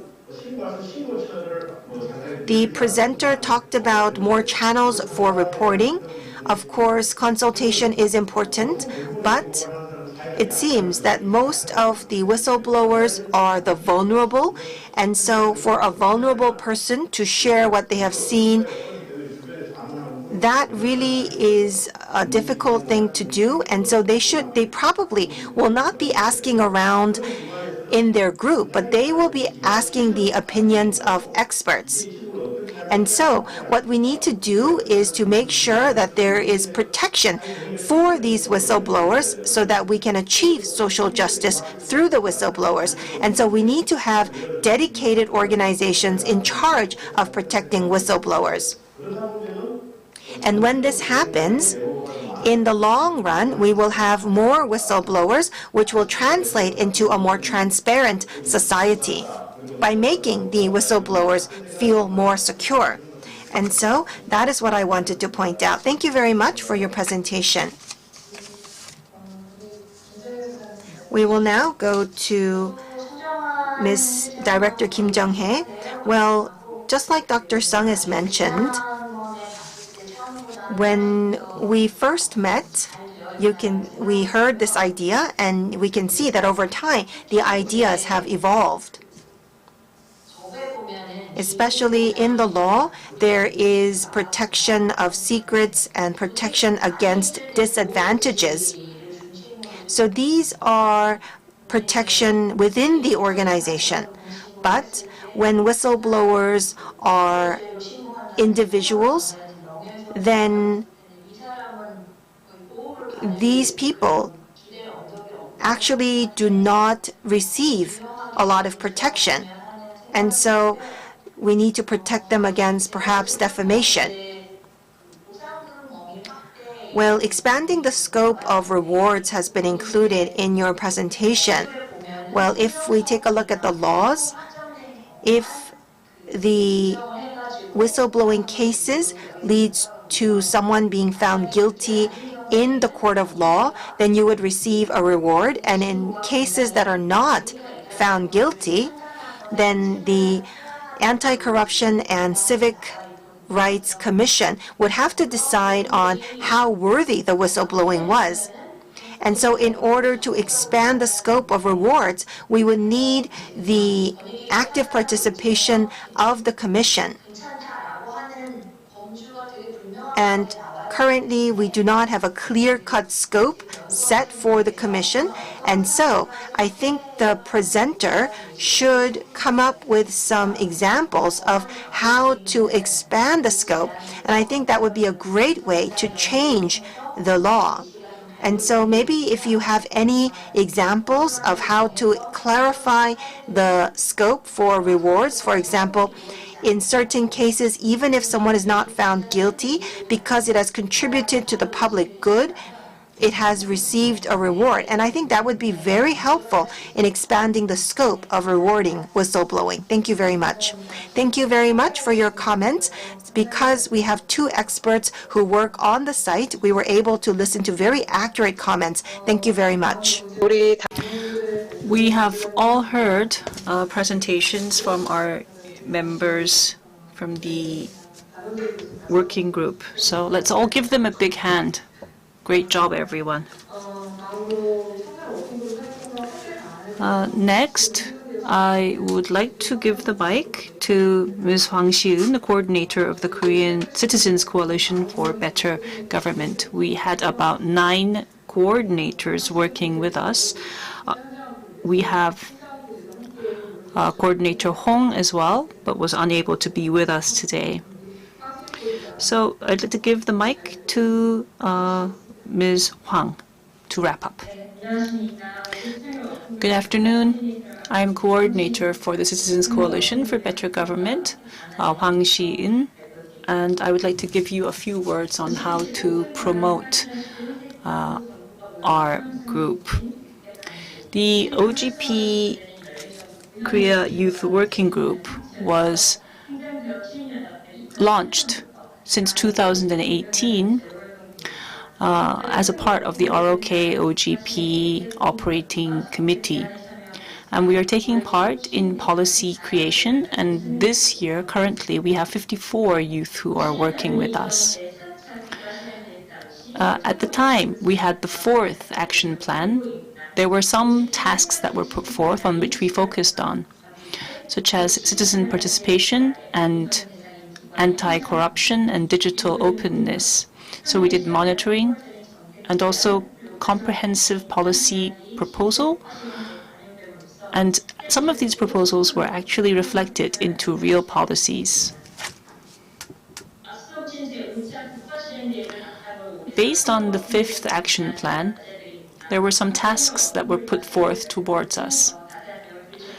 You heard the individual proposals, but also there were many creative and interesting proposals that were put forth by our students. And the OGP Secretariat and the Ministry of Interior were quite interested in what we were doing. And because of that constructive support, we will be able to work further.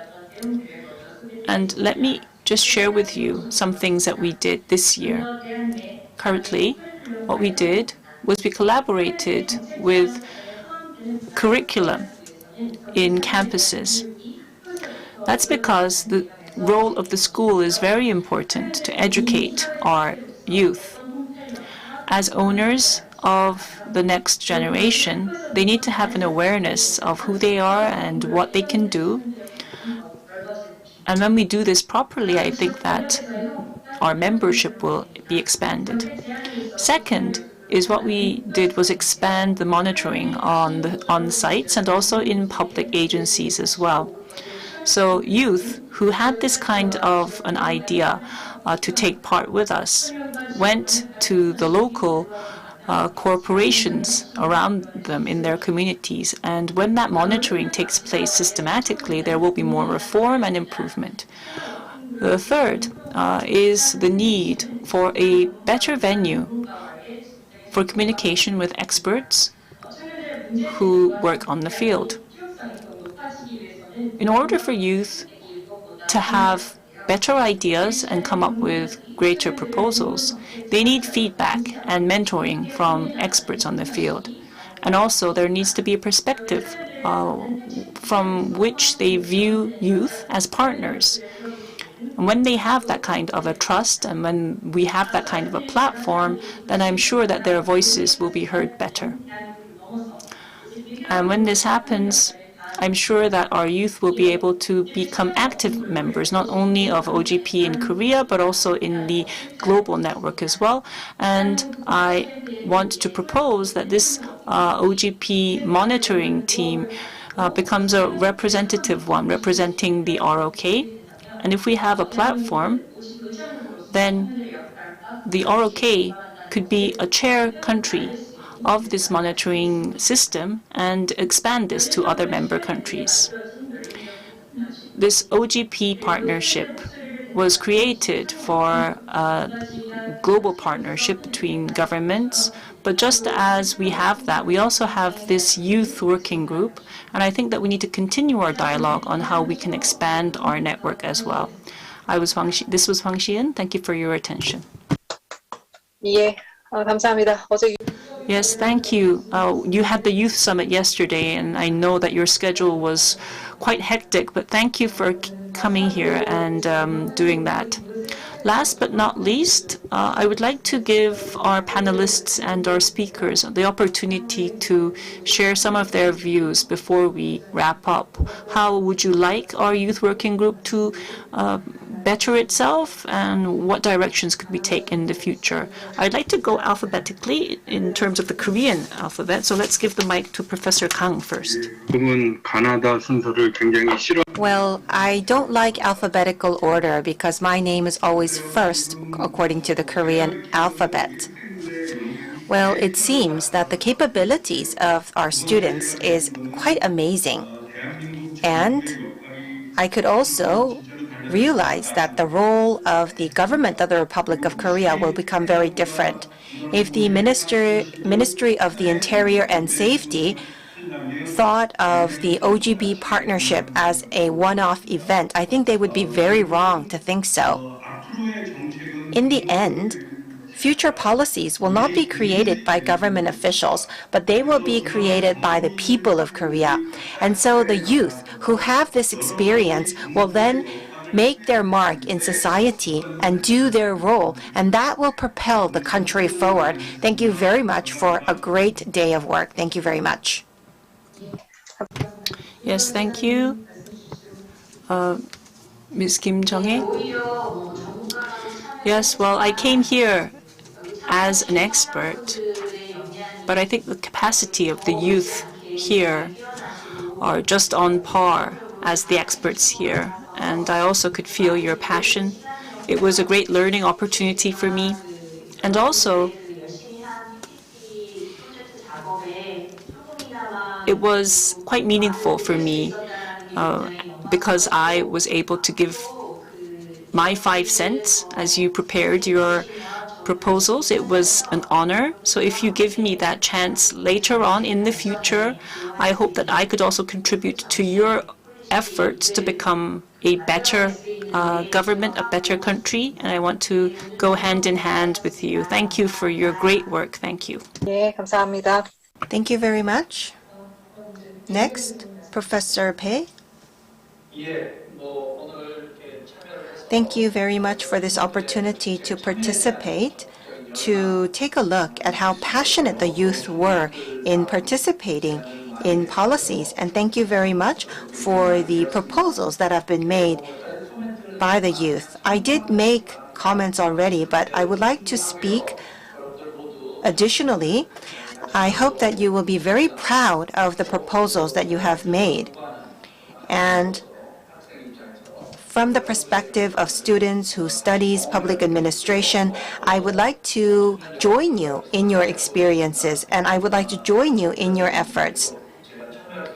I look forward to the opportunity to continue to participate, and I always feel like I am young at heart, but I am already of the age of the older generation, and I will do my best as a part of my generation to deliver your ideas to the government and also to support your endeavors. I will do my best to provide the necessary support. Thank you very much to all of the presenters today and all the youth who participated in coming up with these proposals. I'm very proud of you. Thank you. Thank you. That was Professor Pei, who is still a youth, I am sure. Also, now Mr. Sung.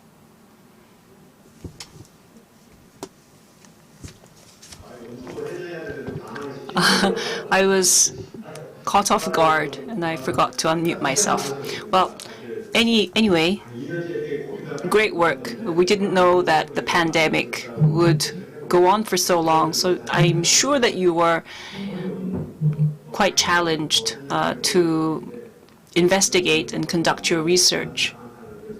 So I can expect that you went through quite a lot. Also, well, I'm sitting here just giving you a couple of words and throwing some comments here and there, but I also learned a lot by listening to these presentations. I also thought of where has my youth gone, where is all my passion? And I was quite envious of your youth because you don't always have that opportunity to do something as meaningful as this.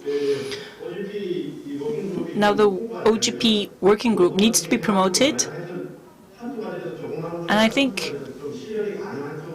if we can perhaps work on at least a couple of proposals and make sure that these become real policies. Of course, you may say that these policies have their faults, but I think creativity comes from these small things. So I look forward to these becoming more concrete. Thank you. Thank you very much. Last but not least, we will go to Representative Seoul.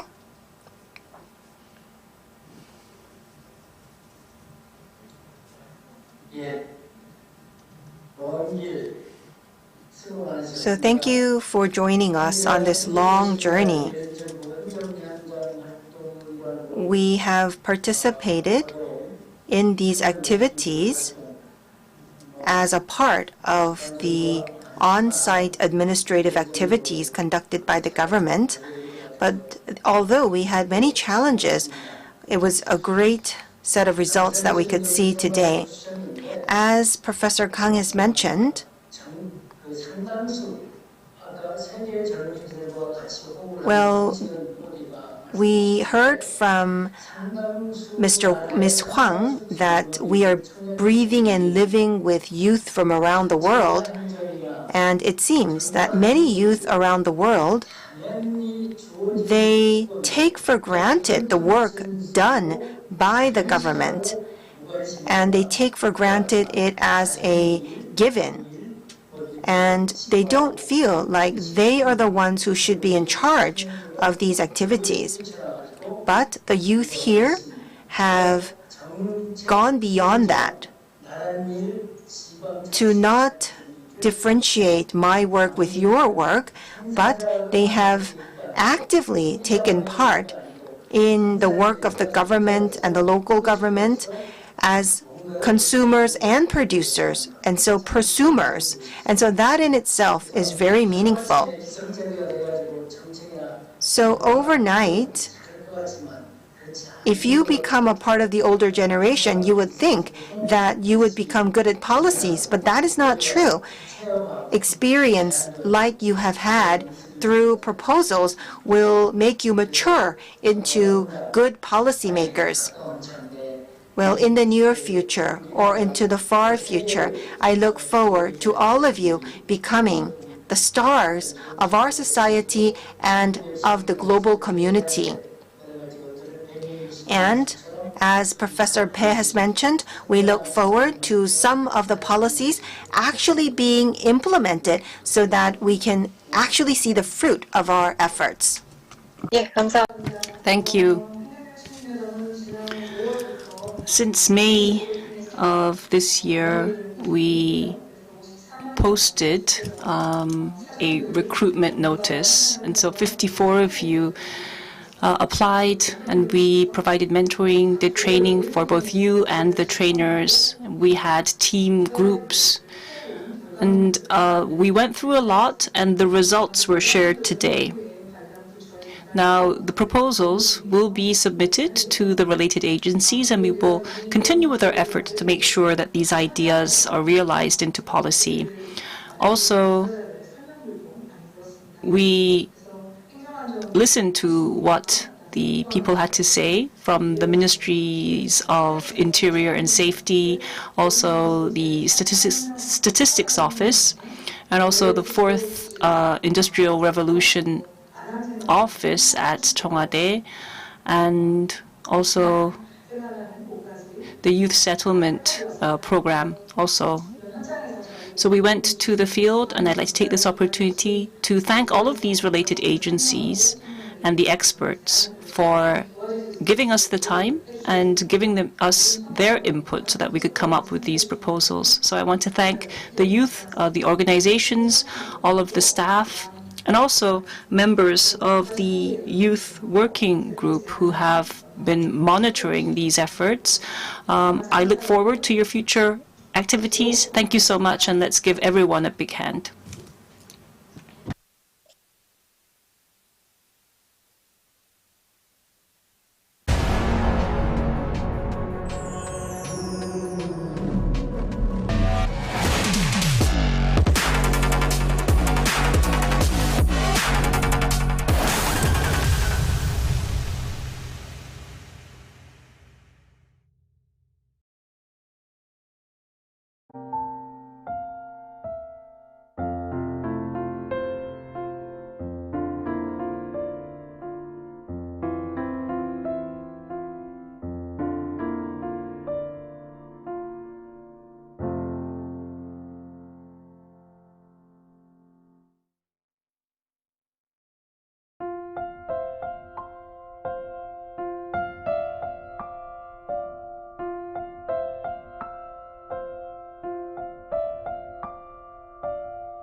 We have to make clear that governments exist to serve the interests of citizens and not the other way around. Open government is a new way to think about collaboration around governance. To me, open government means the ability to be a part of the change that you want to see.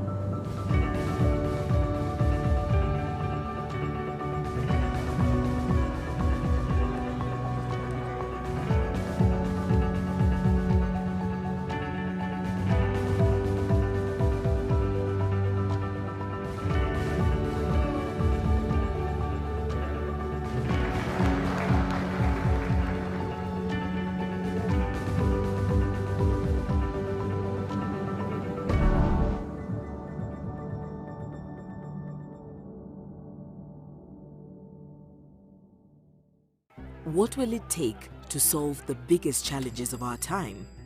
What will it take to include everyone's voice in how decisions are made? We need an idea that's bold and ambitious, with people at its heart. That idea is open government.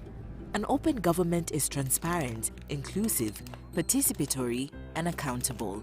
So governments don't just serve themselves, they work with citizens both in and out of government to develop smarter policies and improved services that make things better for everyone. And we all get to see how decisions are made, ask questions, and hold power to account. People like you are using the Open Government Partnership to create and implement thousands of initiatives that are transforming societies around the world. Open budgets and contracts are ensuring that money isn't lost to corruption. Having a say in public services has let citizens shape the communities they live in. Equal access to the justice system and public information is open to everyone, especially the most vulnerable. The potential of technology is harnessed while safeguarding against digital threats. And our fundamental freedoms are strengthened, letting us voice our needs and concerns safely. OGP provides a platform for reformers to co-create solutions, monitor progress, and share knowledge with peers across the globe. But for this to work, we need more reformers in government to open new doors, allies outside government to help find ambitious solutions, and partners around the world to support these efforts. We need you. Join us in building a better, more open world.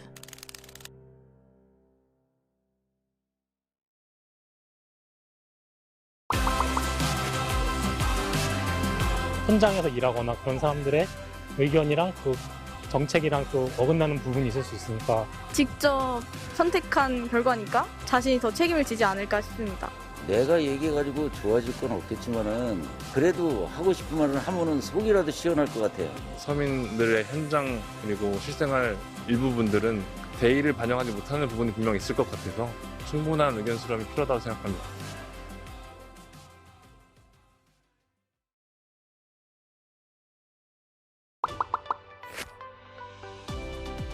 바빠가지고 이거는 그런 방법은 아직 접근하는 방법 잘 모르겠습니다.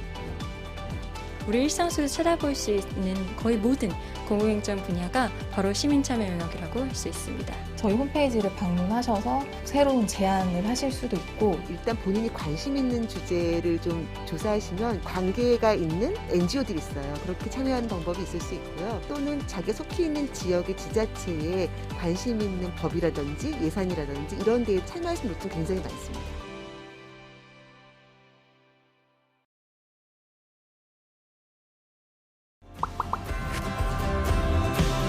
포용적 디지털이란 말 사실 처음 듣는 말인데 공부를 할 수 있는 방법? 세상을 조금 더 편안하게 해주는 것? 남녀노소 10대부터 90대까지 편할 수 있는 시스템이 디지털 혁신이라고 하는 기술과 방법과 절차들이 활용되는 것이 디지털 혁신에 의한 민주주의라고 할 수 있고요. 여기에서 포용적이라는 것은 국민 누구도 한 명이라도 소외되지 않고 모두 다 민주주의에 참여할 수 있도록 만들어준다는 측면에서 포용적 디지털 혁신이라고 할 수 있겠습니다.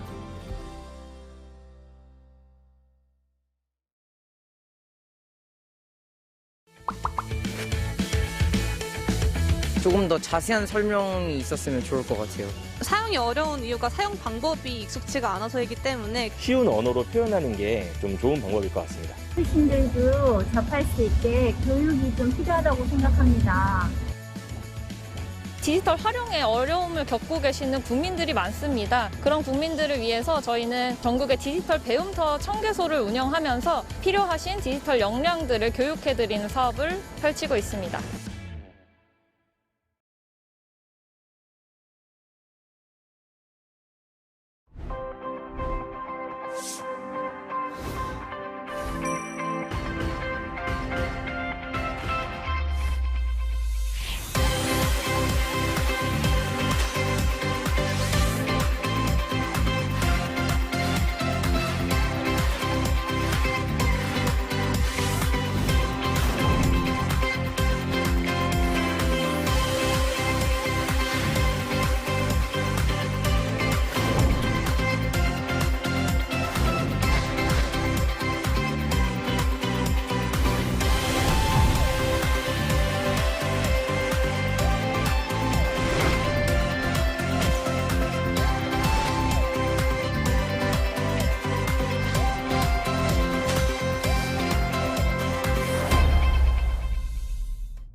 보이는 것, 다 알 수 있는 것. 거짓이 없어야 되고 사실대로 말하는 거. 맑은 신현물 같이 다 보여지는 것을 말합니다.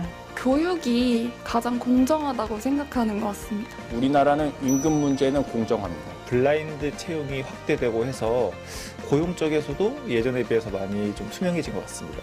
약간 새치기 안 하는 거. 이런 거 해도 되나? 투명성은 명확하지 않은 것을 성공으로 바꿀 수 있습니다.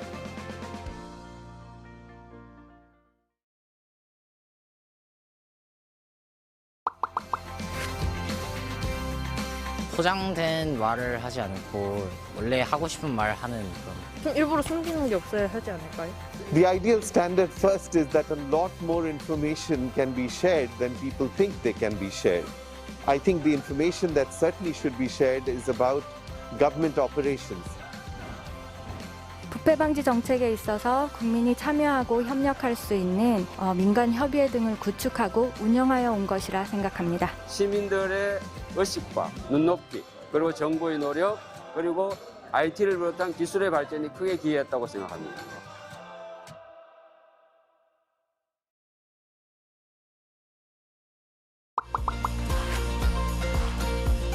좀 자유롭고 숨기는 게 없는 그런.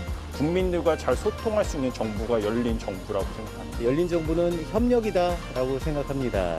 모든 국민들이 같이 할 수 있는. 다 얘기해주는 거, 투명하게 공개하는 거. 국민이 정책에 참여할 수 있는 정부가 아닐까요? 정부가 우선 국민들의 불편함이나 의견을 어느 정도 수용할 수 있고 들어줄 수 있는 그런 정부가 아닐까 싶습니다.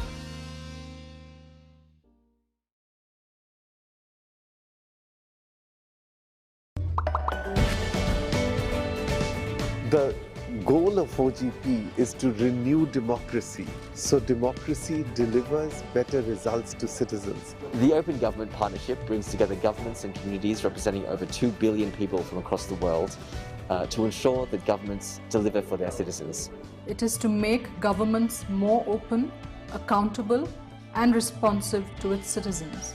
Globally, open government is changing, though at a low pace in terms of how governments make themselves accountable and transparent to their citizens. Around the world, reformers from both inside and outside government are pushing for changes that make governing more open. Then together, that we'll be able to build the kind of government we want. 결국 세상은 사람이 이끌어가는데 이 모두가 다 연결되어 있잖아요. 그래서 OGP에서 함께하는 그러한 시스템을 만든 그런 열린 정부는 굉장히 중요한 것 같습니다. 전 세계적으로 투명한 행정에 대한 시민들의 요구가 확산되고 있습니다. 이런 환경에서 OGP의 역할이 중요할 것이라고 생각합니다. 기후변화라든지 디지털 전환과 같은 전 세계가 공통적으로 직면한 문제를 해결하기 위해서 OGP가 반드시 필요하다고 생각합니다.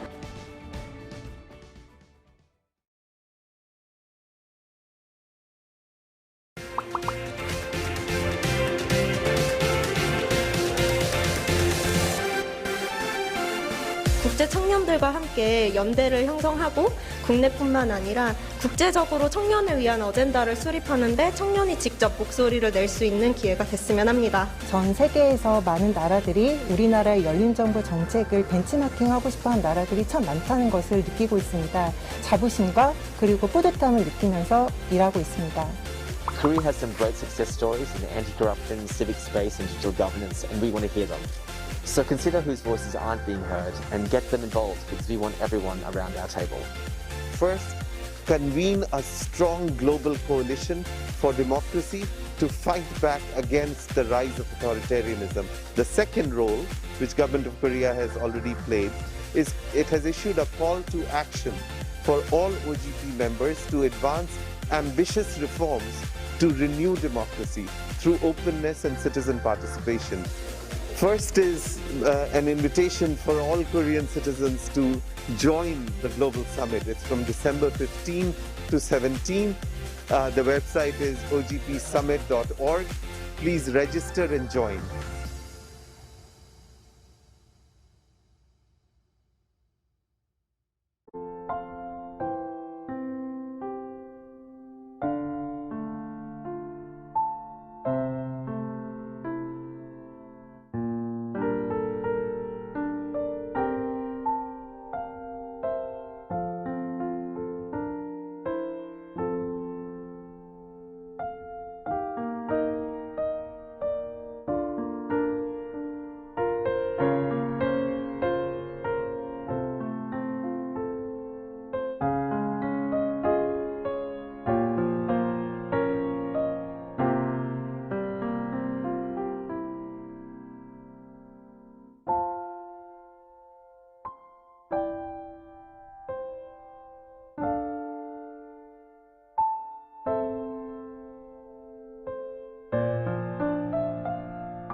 We have to make clear that governments exist to serve the interests of citizens and not the other way around.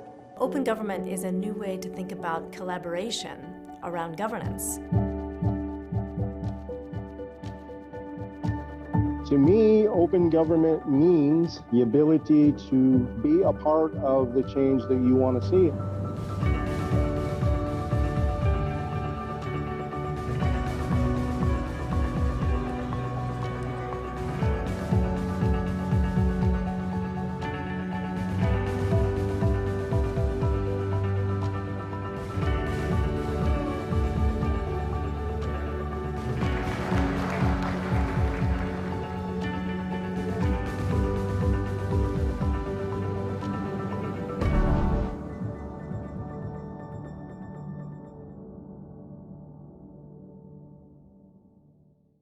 What will it take to solve the biggest challenges of our time? What will it take to include everyone's voice in how decisions are made? We need an idea that's bold and ambitious, with people at its heart. That idea is open government. An open government is transparent, inclusive, participatory, and accountable. So governments don't just serve themselves, they work with citizens both in and out of government to develop smarter policies and improved services that make things better for everyone. And we all get to see how decisions are made, ask questions, and hold power to account. People like you are using the Open Government Partnership to create and implement thousands of initiatives that are transforming societies around the world. Open budgets and contracts are ensuring that money isn't lost to corruption. Having a say in public services has let citizens shape the communities they live in. Equal access to the justice system and public information is open to everyone, especially the most vulnerable. The potential of technology is harnessed while safeguarding against digital threats. And our fundamental freedoms are strengthened, letting us voice our needs and concerns safely. OGP provides a platform for reformers to co-create solutions, monitor progress, and share knowledge with peers across the globe. But for this to work, we need more reformers in government to open new doors, allies outside government to help find ambitious solutions, and partners around the world to support these efforts. We need you. Join us in building a better, more open world.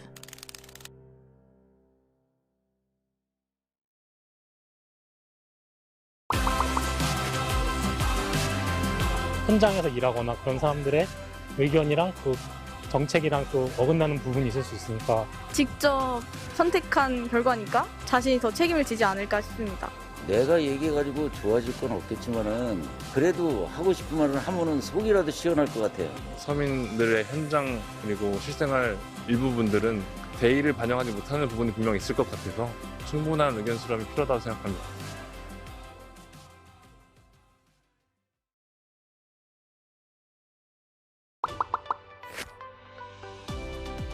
바빠가지고 그거는 그런 방법은 아직 접근하는 방법 잘 모르겠습니다. 우리 일상 속에서 찾아볼 수 있는 거의 모든 공공행정 분야가 바로 시민참여 영역이라고 할 수 있습니다. 저희 홈페이지를 방문하셔서 새로운 제안을 하실 수도 있고 일단 본인이 관심 있는 주제를 좀 조사하시면 관계가 있는 NGO들이 있어요. 그렇게 참여하는 방법이 있을 수 있고요. 또는 자기 속해 있는 지역의 지자체에 관심 있는 법이라든지 예산이라든지 이런 데에 참여하시는 분들 굉장히 많습니다.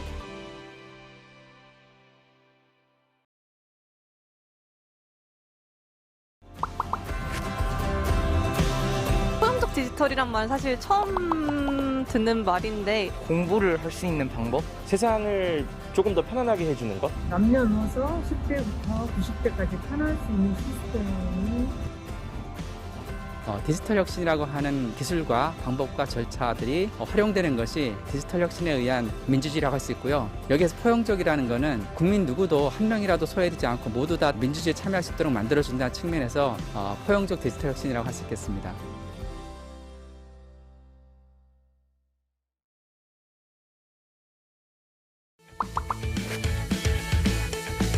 조금 더 자세한 설명이 있었으면 좋을 것 같아요. 사용이 어려운 이유가 사용 방법이 익숙지가 않아서이기 때문에 쉬운 언어로 표현하는 게 좀 좋은 방법일 것 같습니다. 어르신들도 접할 수 있게 교육이 좀 필요하다고 생각합니다. 디지털 활용에 어려움을 겪고 계시는 국민들이 많습니다. 그런 국민들을 위해서 저희는 전국의 디지털 배움터 1000개소를 운영하면서 필요하신 디지털 역량들을 교육해드리는 사업을 펼치고 있습니다.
보이는 것, 다 알 수 있는 것.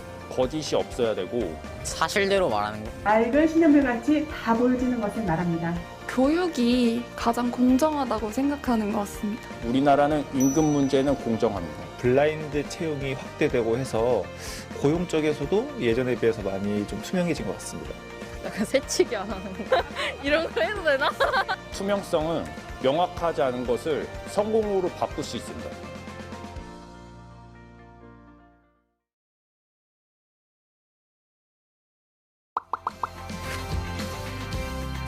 포장된 말을 하지 않고 원래 하고 싶은 말 하는 그런. 일부러 숨기는 게 없어야 하지 않을까요? The ideal standard first is that a lot more information can be shared than people think they can be shared. I think the information that certainly should be shared is about government operations.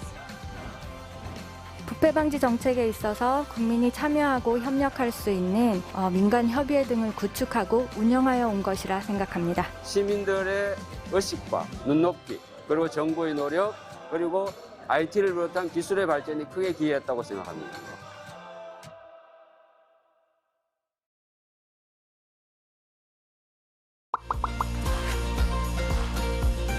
좀 자유롭고 숨기는 게 없는 그런. 국민들과 잘 소통할 수 있는 정부가 열린 정부라고 생각합니다. 열린 정부는 협력이다라고 생각합니다. 모든 국민들이 같이 할 수 있는 다 얘기해주는 거? 투명하게 공개하는 거? 국민이 정책에 참여할 수 있는 정부가 아닐까요? 정부가 우선 국민들의 불편함이나 의견을 어느 정도 수용할 수 있고 들어줄 수 있는 그런 정부가 아닐까 싶습니다.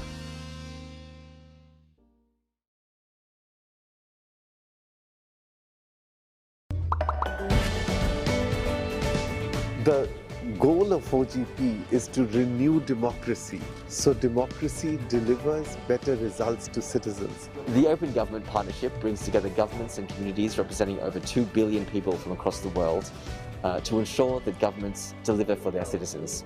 It is to make governments more open, accountable, and responsive to its citizens. Globally, open government is changing, though at a low pace in terms of how governments make themselves accountable and transparent to their citizens. Around the world, reformers from both inside and outside government are pushing for changes that make governing more open. Then together that we'll be able to build the kind of way that government will. 결국 세상은 사람이 이끌어가는데 이 모두가 다 연결되어 있잖아요. 그래서 OGP에서 함께하는 그러한 시스템을 만든 그런 열린 정부는 굉장히 중요한 것 같습니다. 전 세계적으로 투명한 행정에 대한 시민들의 요구가 확산되고 있습니다. 이런 환경에서 OGP의 역할이 중요할 것이라고 생각합니다. 기후변화라든지 디지털 전환과 같은 전 세계가 공통적으로 직면한 문제를 해결하기 위해서 OGP가 반드시 필요하다고 생각합니다.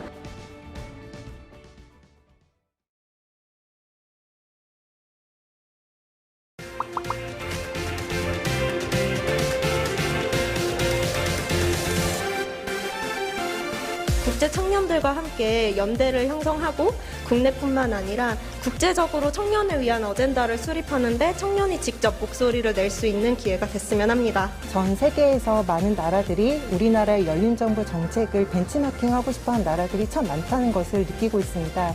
자부심과 그리고 뿌듯함을 느끼면서 일하고 있습니다. Korea has some great success stories in the anti-corruption, civic space and digital governance, and we want to hear them. So consider whose voices aren't being heard and get them involved because we want everyone around our table. First, convene a strong global coalition for democracy to fight back against the rise of authoritarianism. The second role, which Government of Korea has already played, is it has issued a call to action for all OGP members to advance ambitious reforms to renew democracy through openness and citizen participation. First is an invitation for all Korean citizens to join the Global Summit. It's from December 15 to 17. The website is ogpsummit.org. Please register and join.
Good evening. Currently in Korea, we have quite a bit of a cold wave. Thank you very much for your participation despite the cold weather outside. Thank you to our presenters, our panelists, as well as our online participants. Here on site, we have gone through temperature checks and we are all wearing masks. In Korea, we are seeing the spread of COVID-19, and so we will keep our masks on throughout the session. We ask you for your understanding. Good evening. My name is Yang Gun-mo, and I will be moderating this session titled Decriminalization of the Crime of Defamation. Pleased to meet you. Let us now begin our session. Through this session, we will talk about the need for decriminalization of the crime of defamation in Korea, as well as some examples of Korea. We will continue with the discussions after the presentations. You are able to leave your comments and questions on the 2021 OGP Global Summit official website. If you have any questions or comments about our presentations or this topic, please let us know. My name is Yang Gun-mo. I am the Executive Director of the Federation of Justice, and I am also a part of the OGP organization in charge of the Anti-Corruption Subcommittee. First of all, allow me to take this opportunity to introduce our speakers. Right next to me, we have with us the Secretary General of Solidarity for Justice, who is also a professor at university. We have Secretary General Kim Sang-min. Thank you for joining us. And next to him, we have from reporter Meg In-sub from the Gwangnam Ilbo, stationed in Seoul. And we also have two participants joining us on Zoom. We have our second presenter, visiting Professor Choi Ja-young of the Hankuk University of Foreign Studies. Pleased to meet you. And from the Civic Society, we have with us the chairman of the Mugunghwa Club. We have with us Mr. Kim Jang-sung. Pleased to meet you. It's a great pleasure to meet you.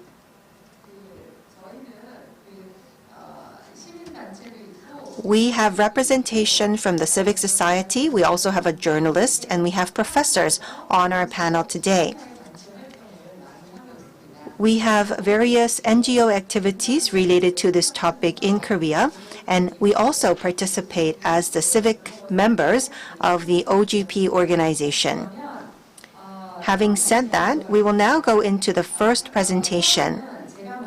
I will start off by talking about the decriminalization of the crime of defamation for anti-corruption in Korea.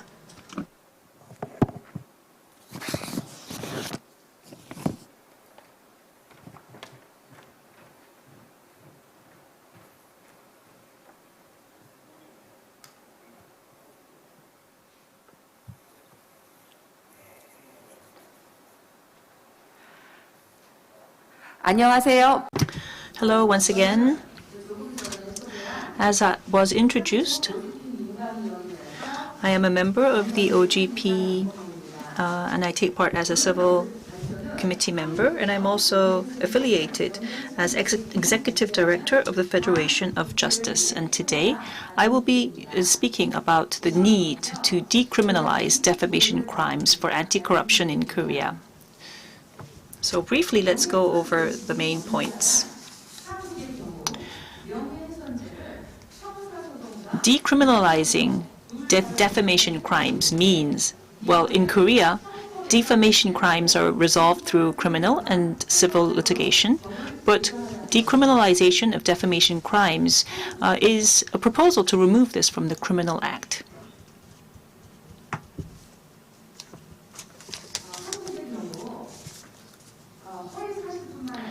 Because in Korea, not only when false information is spread, but when actual facts are passed on to another person, this can become part of defamation crime. For instance, if you were to tell someone that you were subject to sexual abuse and someone sued you against that, you could get into trouble because of defamation, and that would make you the aggressor of defamation against that person. For instance, if someone criticized a public official, then you may be subject to criminal litigation, and that means that you may be charged with more than 1 million Korean won. Not only that, but you would not be given the right to run for office for the following 5 years. Just because you spoke wrongly or spoke about a public official, you could be faced with these kinds of punishments. So this could lead to psychological and also financial burdens to anyone who raises issue like this. So public officials, even though they become aware of these kinds of misconducts or corrupt acts, it would only be natural for these people to hide these facts, and it makes them very reluctant to whistleblow. So although Korea is very high in terms of our economic growth, we are only world's 33rd when it comes to the Transparency International's CPI, with 61 points out of 100. In 2011 and 2015, according to the UN, we were provided the recommendation to decriminalize defamation crimes, as was mentioned. In this presentation, I would like to share some of my views and share with you how police and public officials, and also in the process of legal judgments, how this comes into issue.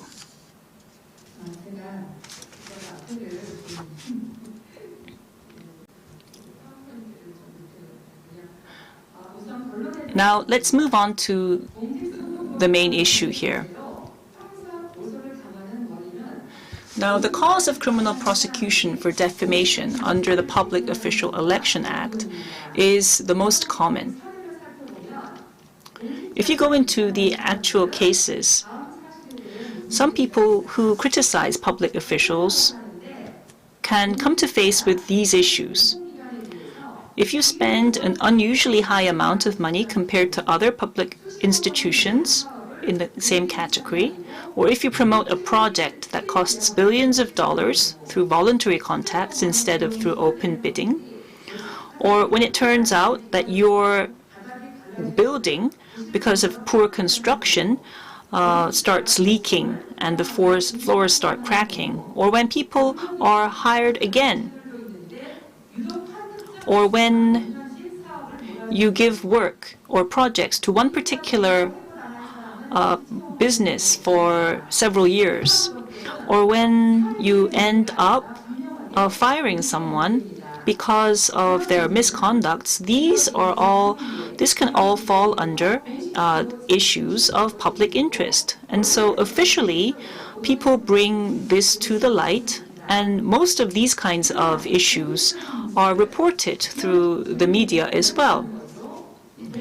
But if someone raises issue with this and criticizes a public official for engaging in any kinds of acts like I mentioned earlier, then what happens is that you can become a subject to criminalization under the Public Official Election Act. All that the public official needs to do is provide evidence that they did not do this. But instead of clearing their name, what they do is they choose to file a lawsuit. Sometimes, even though they did not run for office, they choose to file a lawsuit under the defamation under the Public Official Election Act, rather than doing it through general defamation law. And that's why, and the reason is because if there is a judgment of more than 1 million Korean won in punishment, what happens is that that person cannot run for office for the next 5 years. In Korea, also, any construction projects that are more than 20 million Korean won need to go through open bidding. But what they do is, after doing an open bidding for twice, and if there is no bid, what they can do is they can arbitrarily select the supplier that they want. So sometimes these public offices or businesses make sure that their partners come into the game by blocking other companies from coming into an open bid. Also, before there is indictment, there is investigation from the police and also the district attorney. But the funny thing is that sometimes these investigations involve only the whistleblower and not the public official. Sometimes, in order to defend themselves, these people address this issue by taking it to the criminal court. But what happens is, regardless of who you are, whether the public official is the plaintiff or on the other side, sometimes we see issues where the public official is never summoned or investigated, whether he is the accused or the accuser. A third issue is, even during the trial process, it's not easy for a general citizen to take legal action. Although we have the right to a fair trial, it's not easy to take legal action against these public officials. Firstly, it's quite expensive to hire a good lawyer, and also you may end up going to court without an attorney. But public officials have the finances, and so it's more likely for these public officials to be at an advantage in any kind of trial. Why does this happen?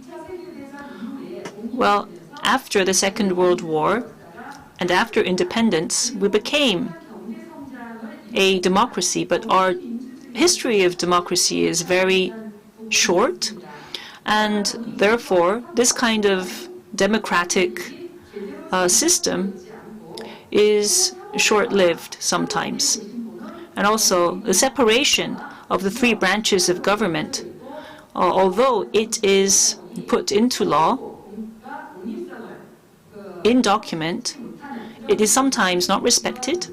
And also the personal connections that people have based on their schooling, their education, and their regional networks are very strong here in Korea. Also, rarely do these public officials put forth clear evidence that clears their name. All they do is they accuse the accuser for pointing fingers and say that they have an ulterior motive to pull them out of office or to make sure that they are not elected. The issue is that these people still get elected and stay in office for several decades, and they criminalize the accuser under the Public Official Election Act, like I mentioned.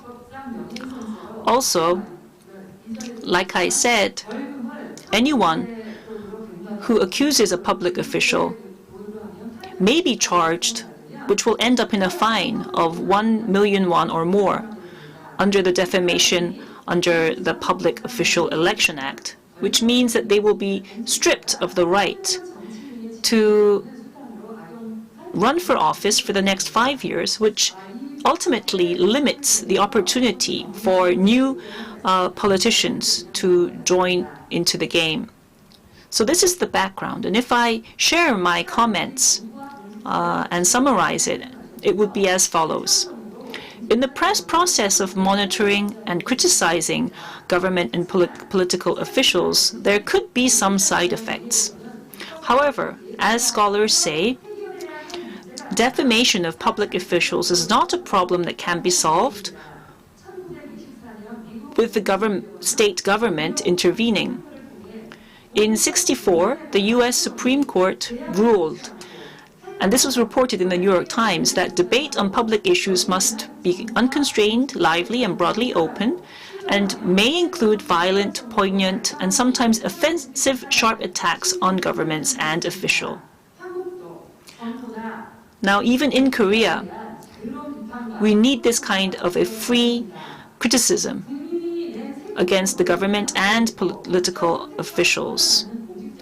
They are basically paid by the taxpayers, so whether they are being accused for something they did or did not do, they have the responsibility to clear their name based on evidence. In Korea, this is being done through the private law, not in criminal law. But this is also a problem with our legislative branch, and with that, I'd like to conclude my remarks. Thank you.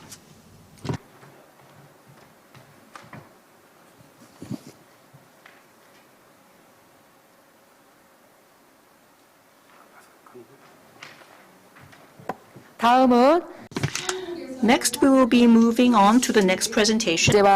We will take a look at the necessity of decriminalizing the crime of defamation, as well as some cases of abusing the crime of defamation. Good evening. I am Kim Sang-yeon, and through this presentation, we will take a look at decriminalizing the crime of defamation, and I would like to talk about some cases of abusing this law. Well, if you take a look at the relationship between the crime of defamation and corruption, Korea has the lowest level of transparency, ranking 37th amongst the OECD countries. And you can see that our confidence in our public prosecutors, police, and the judiciary and the National Assemblymen are all very low. And we seem to have interest cartels that are created around the local powers, the conglomerates, the people in law, and as well as the politicians. The national officials and the public officials who are participating in corruption are becoming very intelligent in leaving no traces, and they give privileges, they receive bribery, and they have abuse of their power related to specific companies. Given this situation, what aggravates the corruption structure is the crime of defamation. So they are using the crime of defamation to cover up their corruption. The crime of defamation actually is being utilized by the public sector to protect themselves against civic activists and whistleblowers. And related to this, I would like to point out the issues of crime of defamation by publicly alleging facts. The Constitution of Korea prescribes the freedom of speech, and the freedom of speech maintains the dignity of humans, and it enables us to produce, maintain, and develop democratic political order. So it is a very important constitutional right that must be guaranteed. This freedom of speech is being violated by the crime of defamation by publicly alleging facts. And so the balance between these two issues has become an important legal issue. So if we take a look at the crime of defamation by publicly alleging facts, there are about 7 relevant laws. The Criminal Act has Article 307, 309, 310, and 311 related to this law, this crime.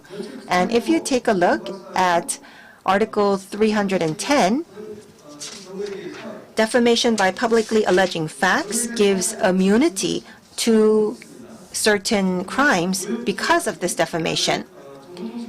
And we also have the Act on the Promotion of Utilization of Information Networks, the Public Official Act, Article 250 and 251. They are all related to the crime of defamation by publicly alleging facts. In Korea, let's take a look at the trend of the crime of defamation.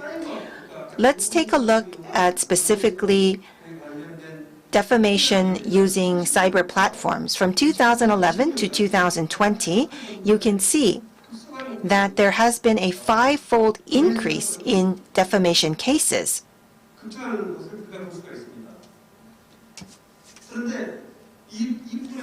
But if we take a closer look, you can see most of these cases of defamation are defamation by publicly alleging facts. And so this leaves much room for interpretation. And so how are people or the corrupt officials abusing this crime of defamation? So those who have become a part of the crime of defamation, it seems that most of the people who are sued are those who are a part of the marginalized groups, as well as civic activists and small-sized medias, one-person YouTubers. And so they are a part of the socially vulnerable. But on the other hand, those who raise suits are those who have power in this society, such as national assemblymen, mayors, public officials, public prosecutors, large-sized media, and conglomerates. In Korea, the crime of defamation by publicly alleging facts actually leads to civic society not being able to exercise their freedom of speech to the full. And it becomes very difficult for civic activists to reveal acts of corruption. And so that actually is impacting the corruption perception index in Korea. So, according to the Korean law, if we publicly allege facts, it could fall under the crime of defamation, even if you're using facts. So regardless of whether it is a fact or not, if you defame a person, that becomes a crime of defamation. But there are some exemptions. For example, if you have defamation by publicly alleging facts, there is one exception. According to Article 310 of the Criminal Act, if it is purely for the public good, then you would not be accused of this crime. But how do you interpret what is for the public good? And interpreting whether a statement is a fact or not is very difficult to distinguish. And according to the Act on the Information Network, if you defame a candidate, then you are sued for the crime of defamation.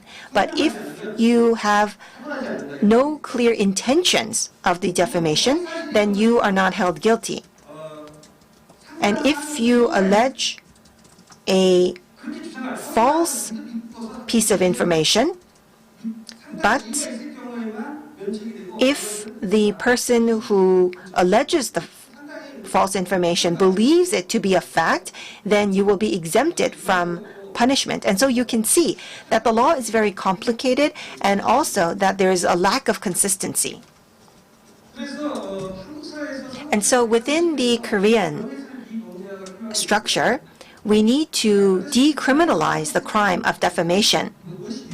As you're well aware, of the 37 OECD member states, we have the lowest level of corruption perception index. And across the world, we have not seen so many cases as we have seen in Korea, where the haves have not been found guilty, but the have-nots have been found guilty. So we see that there are many political persecutions. And the judges, they seem to interpret the laws as they want, and we see that there is a lack of consistency in judgments by the court. And so therefore, rather than having immunities related to the crime of defamation, we should decriminalize the crime of defamation. And we should start with decriminalizing the crime of defamation by publicly alleging facts. Already in international organizations such as the UN, the Universal Human Rights Declaration talks about the freedom of expression by civic society, in particular, the fact that the crime of defamation infringes on the freedom of speech. In particular, if we take a look at General Opinion number 34, it says that the crime of defamation cannot violate the freedom of speech, and all UN member states must consider decriminalization of the crime of defamation, and that it should not be punished by criminal law, including imprisonment. And we have seen various recommendations by the UN, and these recommendations are sometimes targeted at Korea. I would like to take this opportunity to share with you 5 examples of the use of crime of defamation by corrupt officials to hide their acts of corruption. There are so many cases, but I would like to just share with you 5 of them. The first example is a case where the government and the pro-government media abused the crime of defamation. In 2018, a program on MBC talked about the risks related to beef imported from the US. Following this reporting, protests happened across the country, and when this happened, the journalist that first reported this piece of information was asked by the KCC to correct the reporting. The people who produced this program was sued for defamation of the Minister of Agriculture, Fisheries, and Forestry. In the end, they were all found not guilty, but due to this incident, the producers of this program went through a very painful few years. This event happened and this actually was deemed to be not guilty in September of 2011. Next, let's take a look at the Seoul incident, which is well known in Korea. This was another example of the crime of defamation, and this was actually reported by the media quite a bit. In April 18th of 2014, related to the Seoul incident, there was a volunteer who worked in the waters around Seoul as a volunteer, and she actually had an interview aired on a TV program, and she mentioned that the Marine police are not doing their part, and she talks about how they are not doing their part to save the people on this ship called Seoul. And the media reported this, and she was actually sued for the defamation of the head of the Marine Police in Korea. Usually, defamation cases are investigated without imprisonment, but she was actually in prison while she was being investigated. And there was also an incident where she actually was monitored with CCTVs during her detention. On November 29th of 2018, she was found to be not guilty. And she actually received compensation for her 4 years in detention. And she continues to have legal struggles against those who put her in prison. And this is the third case.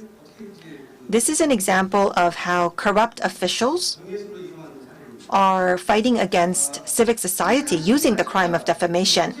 A civic society in Korea held a press conference at the National Assembly in 2019 to talk about bribery by National Assemblymen. And the National Assemblymen that were named actually sued the members of the civic society that held the press conference for crime of defamation. But in the end, we found that these candidates were not even official candidates, but they were using the law to prevent defamation against official candidates to sue them. And so, because of this press conference in the National Assembly, they sued the civic society. And that actually is a suit that is still ongoing. We also have an example of a third party suing a certain party for the crime of defamation for political purposes. A high-level public prosecutor actually had an acquaintance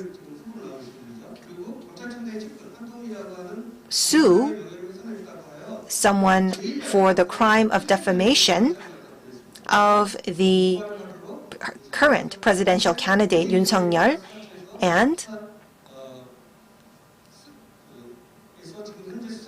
this incident is still being investigated. So as you can see, because the prosecutors have the right to prosecute, they are able to prosecute even before investigations are final. And so by having third parties raise a suit against a certain person for the crime of defamation, they can abuse this crime of defamation. The last example is an example of the chairman of a conglomerate. And this was a case where the media and an attorney was sued for crime of defamation. In Korea, we are currently witnessing a large-scale corruption case related to real estate development. And SK Group is deemed to be involved in this case. And issues have been raised that chairman of SK Group was involved. And this chairman actually had his companies sue those who raised this issue for crime of defamation. And so a YouTube channel as well as an attorney was sued for violating the Act on the Utilization of Information Networks. This attorney has stated that he posted the relevant evidence on his SNS channel for the pure public good, but he is still under investigation. The reason why such suits are raised is to make sure that other people do not dare to raise issues in the fear of being sued for the crime of defamation. So that is the message to be sent out. And so it becomes a strong way of protecting themselves on the part of the corrupt party.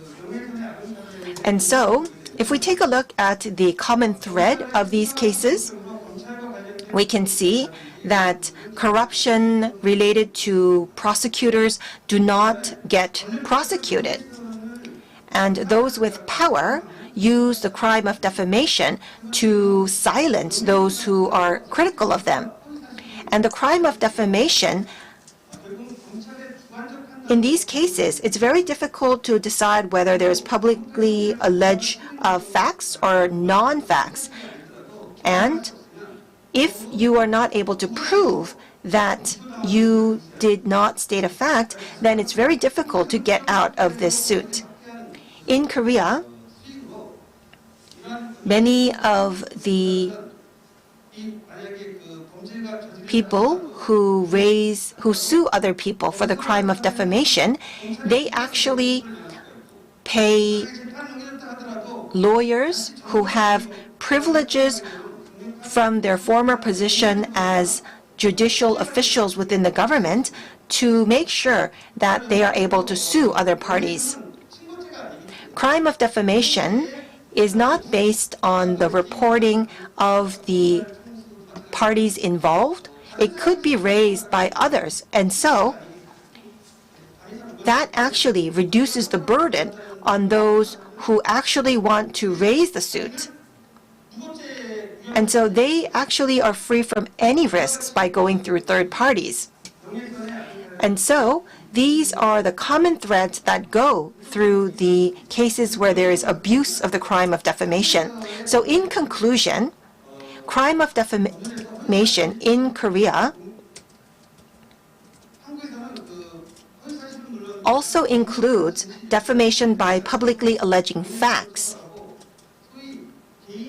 And we can even protect the reputation of individuals. And that actually is outside of the true value of evaluating that person in the society. And if we criminalize the crime of defamation, then that actually is against the principle of preventing excessive punishment. Crime of defamation by publicly alleging facts, in particular against governments, is becoming a great hindrance to democracy itself, especially in Korea, because the public prosecutors that have become quite political and dominate all rights of prosecution and investigation becomes an important tool to silence those who are against them.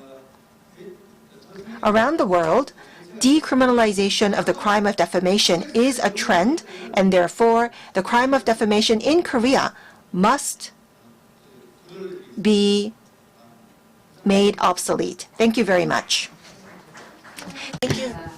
Thank you very much for your remarks. Now we will be moving on to the next presentation. We will be looking into the issue of non-objective criterion of defamation by publicly alleging facts in Korea's current criminal law. This will be given by Professor Choi Jae-young, who is with us online.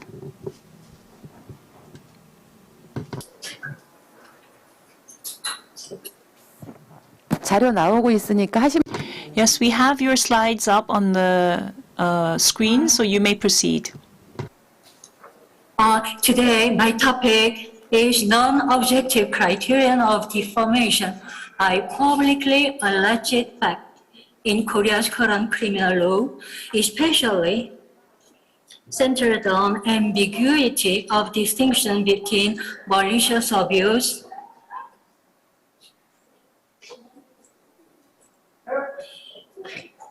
and sound criticism and of the concept of public interest.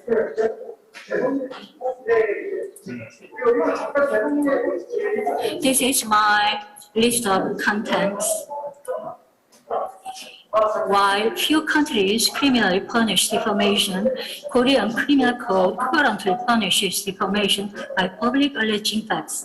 The relevant laws in Article 307, a person who defames a person by publicly alleging facts is punished In Article 309, the case concerning defamation for the purpose of abusing people is punished.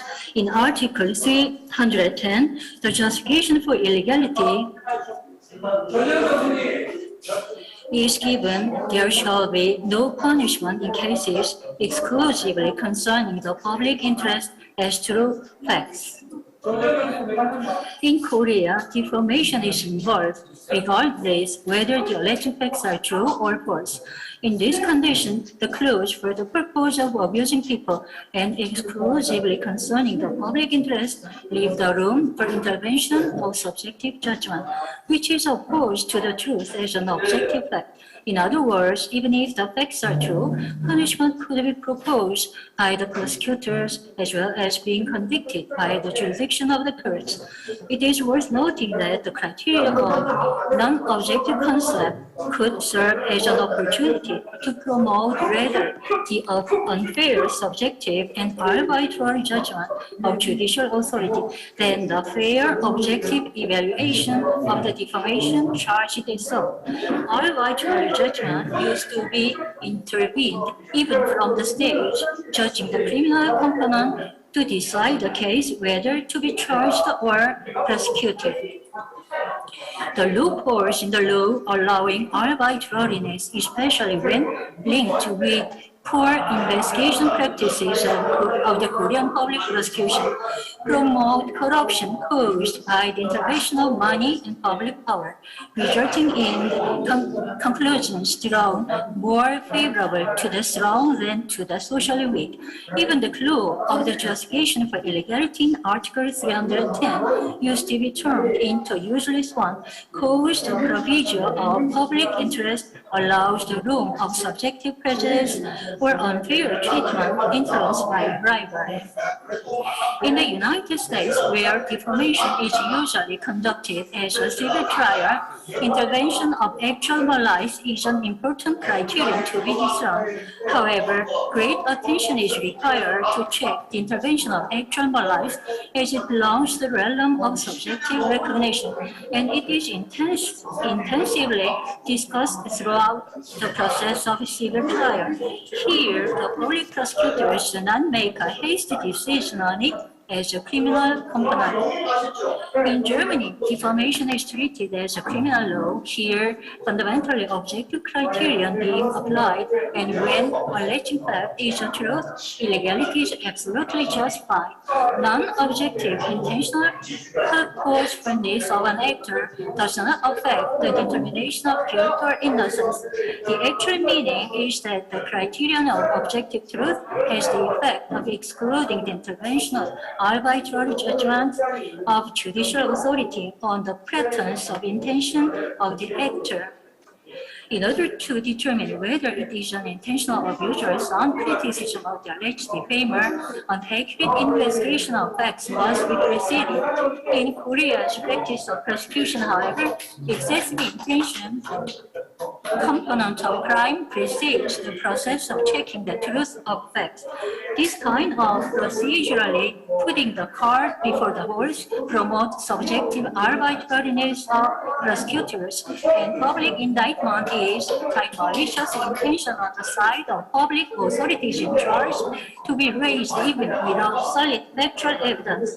Otherwise, the case with the proof clearly evidenced in a direction that the prosecutor does not want used to be brought initially to come out as a social issue by public or legal authorities, including prosecution, so that the problem of defamation-related predicament does not occur as a result. There is a defamation case referring to the suspicion of corrupted officials of anywhere where the prosecutor did not indict the first whistleblower reporter on the mass media, but the second one transferring the same article to other internet media. It means that the defamation does not concern the authenticity of the report itself, whether the fact is false or not, but it seems malicious intent and excessive subjective key component. If the authenticity of the information had been at issue, the reporter who wrote the article should have been sued first, or at least together with the secondary transferring act. Here is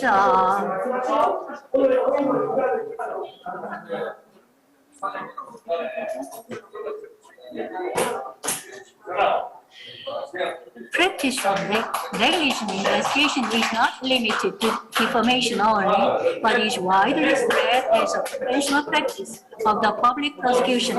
In an allegation of corruption related to WCD board, although there are more or less evidences, somewhat objectively proved, even without going through an investigation by the prosecution, the case used to be concealed or ignored as if it were transparently non-existent by the relevant administrative offices as well as the prosecution. Consequently, the ignored case has never been sued even for defamation. Thus, corruption of public agencies and the prosecution's poor investigation are occasionally intertwined with each other. According to the recommendations of the UN Human Rights Council, Special Rapporteur Frank Larry on Korea, for a statement to be considered defamatory, it must be false, must injure another person's reputation, and made with malicious intent to cause injury to another individual's reputation. In defamation actions, however, a range of remedies should be available, including apology and/or correction, and penal sanctions, in particular imprisonment, should never be applied. He recommends that the Korean government remove defamation as an offense from the Criminal Act. In addition, public figures should refrain from bringing defamation as they are required to tolerate a great degree of criticism by private citizens. He required to, in the context of publications relating to matters of public interest, is excessive.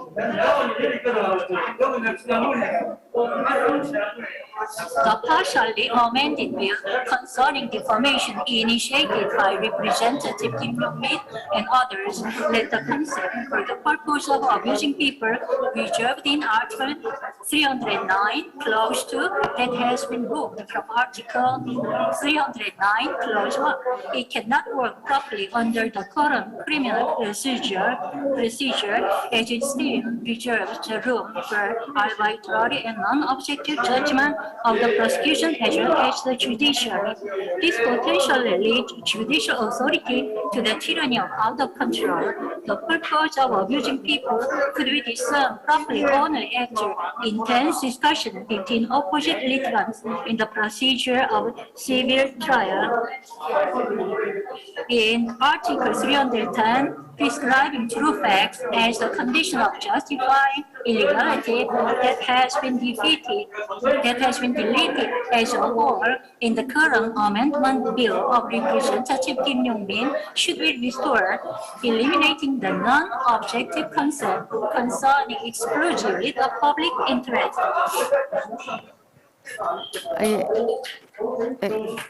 Not only referring to defamation, but other issues of crime, criteria of non-objective, ambiguous concept used to allow arbitrary pressures or legal authorities intervene. Constitutional Court Act Article 103, judges judge independently according to their conscience, according to the Constitution and the law.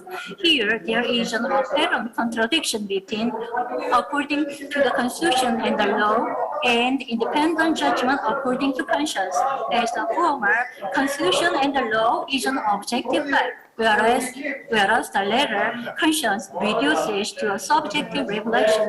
The latter used to promote judges' arbitrary and biased derailment. In Germany, however, Article 20, Clause 3 of the Basic Law, Grundgesetz, prescribes that judges are bound exclusively by Constitution and law. Article 307, Principle of Trial by Evidence, Clause 1, recognition of facts must be based on evidence. Article 308, principle of free evaluation of evidence, the proof of the strength of evidence is based on the judge's free evaluation of evidence. Here, evidence in Article 307 refers to objective attribution, while judge's free judgment evaluation of evidence in Article 308 promotes judge's subjective arbitrariness as well as process, as the judge evaluates the evidences by free decision. Civil Procedure Act, Article 208 is opposed to Civil Procedure Act, Article 224 and Small Amount Claims Trial Act, Article 11.2, Clause 3. In the former, the reason must be stated in the judgment, but in the latter, it is permitted to omit the reason of the judgment. Conclusion, coexistence of opposing criteria, objectivity and subjectivity in the provisions of law, Korean law, has resulted in putting more weight on a subjective conviction than objective evidence. Judgment according to conscience and principle of free evaluation of evidence have made a space for subjective prejudice intervene. Moreover, reservation clause to omit the reasons of the judgment that principally should be open to the public further encourages the unreasonable despotism of the judge. Such loopholes in the law that allowed subjective prejudice intervene, combined with the prosecution's poor investigation practices, have contributed to the chronic corruption of the Korean prosecution and judicial system. And this surrounding has contributed to lowering Korea's judicial credibility to the bottom, exactly the last among OECD countries. Thank you for your listening. 예, 최자현 교수님 감사합니다. Thank you very much for your remarks, and thank you for overcoming all of the barriers for your presentation. We can see that in Korea, whether there is malicious intentions, we can see that it is probably very subjective, and those who have less power, in particular, those who are criticizing people in power, are those who are sued for crime of defamation. In the U.S., civil suits are used for this type of crimes, and in Germany, it is strictly evidence-based. And so that is why we have issues in Korea, because we are either of these systems. We have heard all of the presentations. Do we go right into discussions? Do we take a break? Do we take a break now, or do we take a break after the two discussants?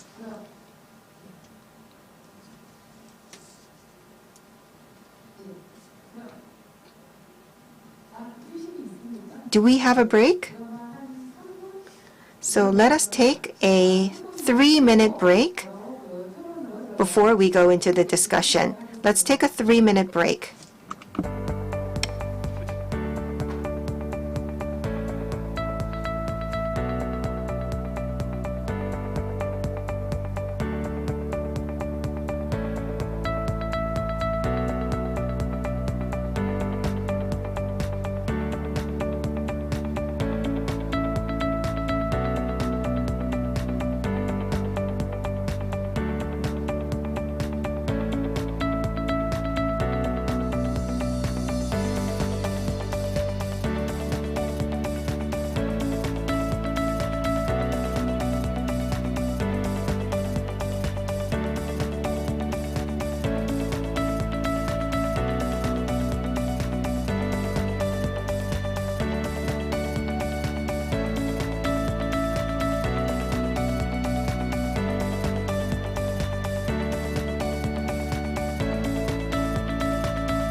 그러면 지금서부터 Let us now resume for the discussion as well as Q&A.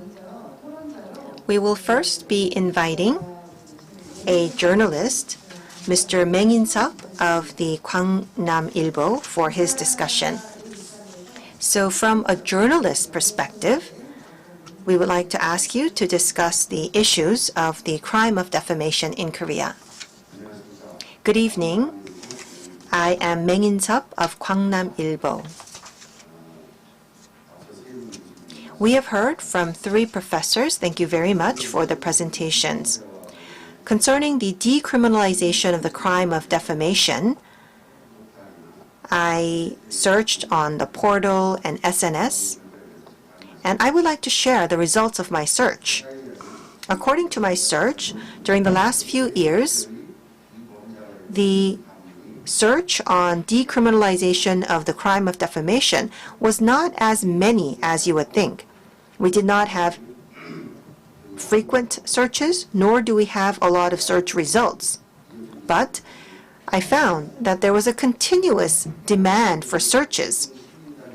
I do believe that the academia and civic society are continuing to discuss the decriminalization of the crime of defamation. But it seems that the most important parties, those who are in the formal sector, are not actually discussing this issue.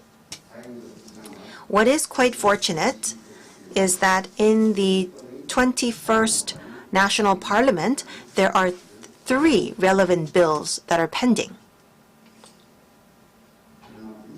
But the issue is that the few bills that are pending are not being processed by the National Assembly quickly. In particular, the ruling party, the Democratic Party of Korea, has thus far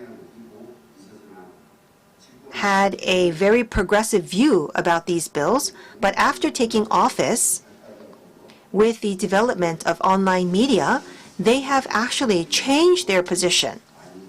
And that was quite notable.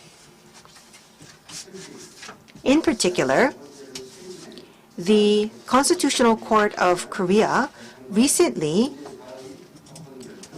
has deemed the crime of defamation to be constitutional. And so they believe that the crime of defamation, even based on publicly alleging facts, is deemed to be constitutional. And they have deemed that this does not infringe on individuals' freedom of speech. And that was the first decision by the Constitutional Court of Korea. And so, based on the fact that there is a conflicting right of the crime of defamation and the freedom of expression, they have deemed relevant cases to be unconstitutional in favor of the crime of defamation. And the act on the use of internet networks has been deemed to be constitutional. Well, one encouraging judgment is that although all of these cases were deemed to be constitutional, we do see slight changes in the awareness of the judges on the Constitutional Court. In 2016, it was deemed to be constitutional by 9-2, but recently we have seen that only 5 of the justices on the Constitutional Court have deemed it to be constitutional, and 4 have deemed it to be not constitutional. So that is an advancement that we can take note of. What are the punishments in other countries related to the crime of defamation by publicly alleging facts? There are not many countries that criminalize such acts. In Germany and Austria, if the defamation is based on facts, you are not punished. There was a case of a company that was deemed to be based on social networking marketing, and the damages were up to 1 trillion won. But reportings of this company was sued for the crime of defamation. And the country needs to protect the freedom of speech as well as protect the citizens from crimes. In Korea, we look forward to the day when we see the decriminalization of the crime of defamation. Thank you very much. Well, journalists are frequently sued for the crime of defamation. That is our reality.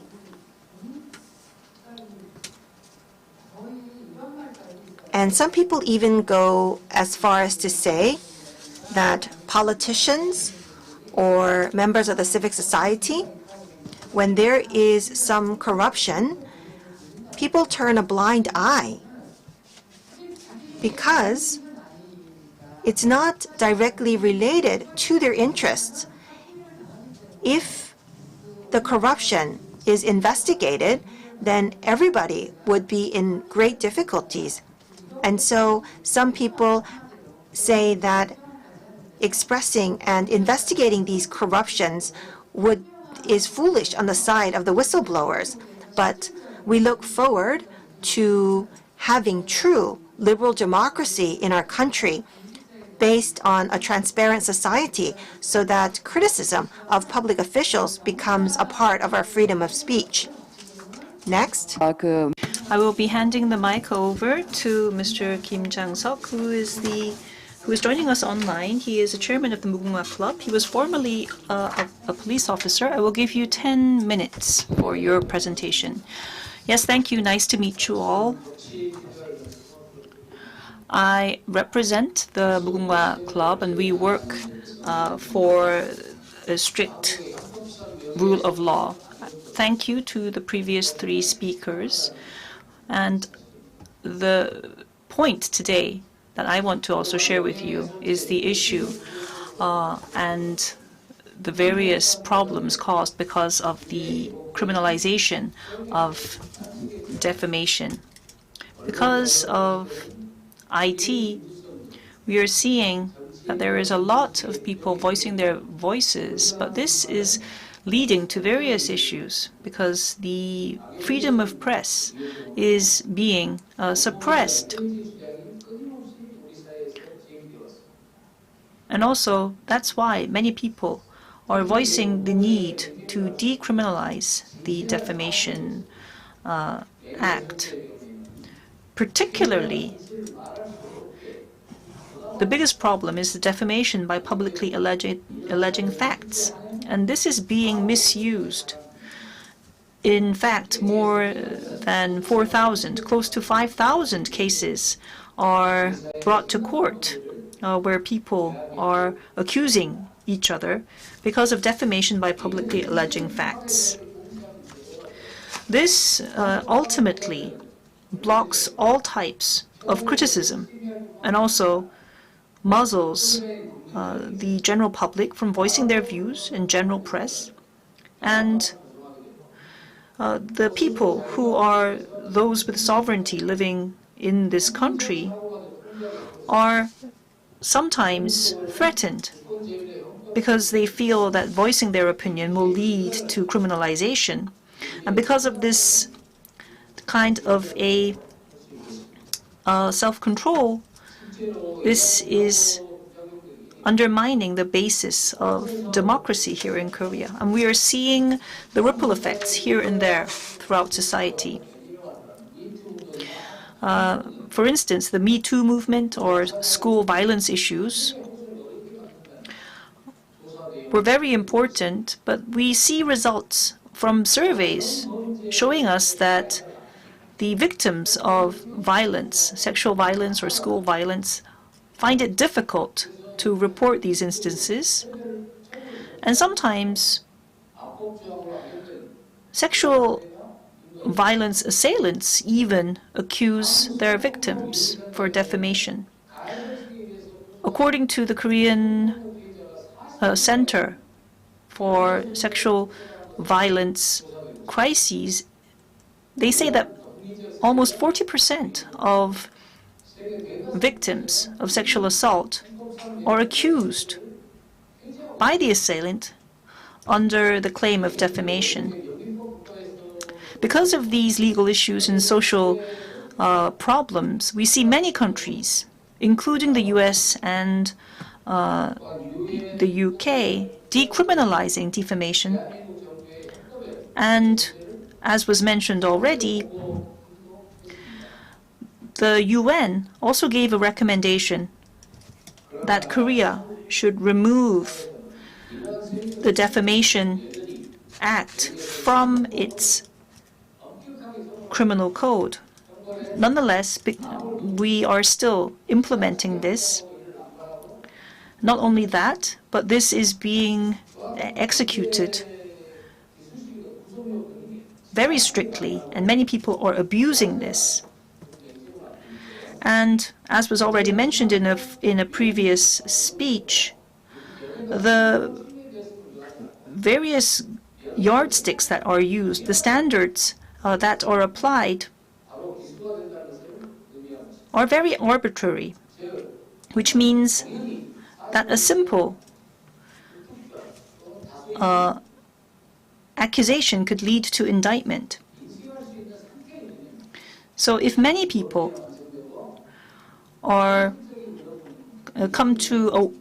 become aware of a certain fact, regardless of whether it was true or not, the person who made this fact publicly known can be punished by criminal code. And this goes against the basic principles of our legal framework. And it is a fundamental issue that can lead to various conflicts. Because of this, the Supreme Court of the US in 1966, so it's more than 60 years ago, said that this law, the defamation law, should be done away with from the criminal code because it is too unclear. And also, in 1962, the U.S. Legal Society also mentioned the fact that there are cases such as burglary or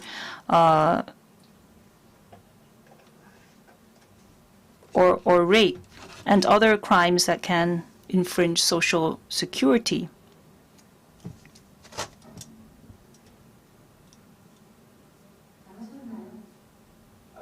Are you done? Give me a second as I try to go to the next material.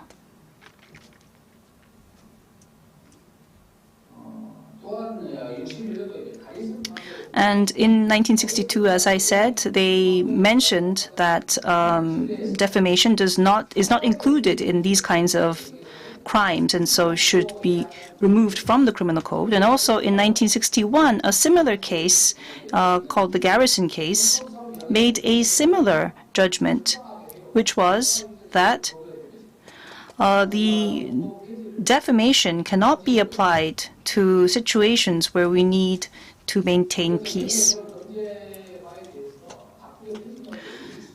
So from several decades ago, many countries around the world have been discussing the issue of decriminalizing defamation. And because in Korea, we are seeing this law being abused to oppress the socially weak, I think that we need to do away with it as soon as possible. Yes, thank you. Thank you for your remarks. We are conducting this conference on Zoom, and so if you have any questions, please utilize the OGP Global Summit official website And please let the Secretariat know as well, and we will answer you through the Secretariat. We will now wrap up the session by going around and leaving 1-minute remarks. We hope that you will limit your remarks to 1 minute each, and then I will conclude with the final remark. We will start with Chairman Kim Sang-hee.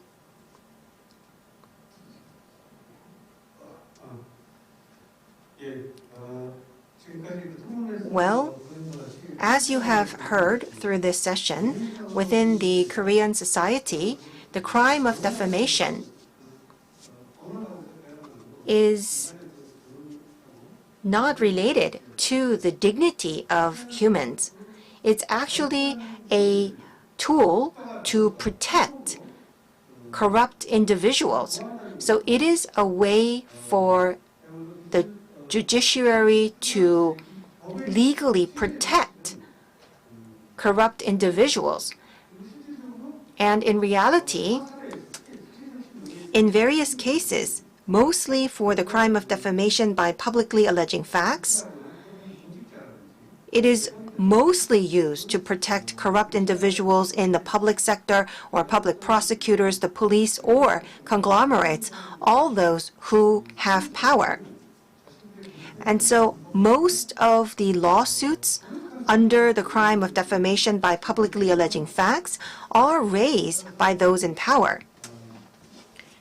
And so therefore, we need to decriminalize the crime of defamation, in particular, the crime of defamation by publicly alleging facts. Thank you very much. We have Mr. Kim here. Could you perhaps also give some closing remarks?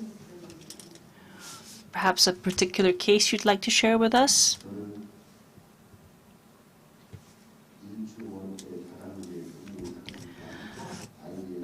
I want to mention the case of IDS Holdings, which was a group that was on the news, so I'd like to share that with you. The total damages from this case was 1 trillion won.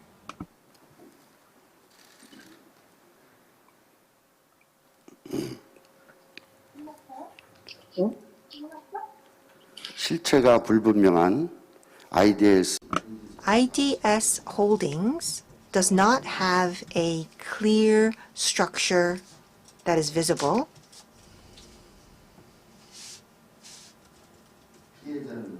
And the victims of IDS and the media have sustained damage from IDS, but even so, the public prosecutors actually only declared the punitive fine for IDS, and the victims of IDS announced today that they will raise this suit at the Constitutional Court to have a ruling on whether the crime of defamation is constitutional or not. So this was the announcement this afternoon by the victims of IDS Holdings in front of the Constitutional Court of Korea. We will go to Professor Choi Jae-young. Could you provide us with just a 1-minute wrap-up statement? 안 되면 우리 김장석 대표. If not, I'd like to give the mic over to President Kim Jang-seop. I'll give you 1 minute. Yes, well, as I said, I represent Mugunghwa Club, which works for the rule of law. And what I feel doing this work is when we look back on various issues, such as the Jang Jae-yeon issue or the IDS Holdings case, we see cases like the Burning Sun case.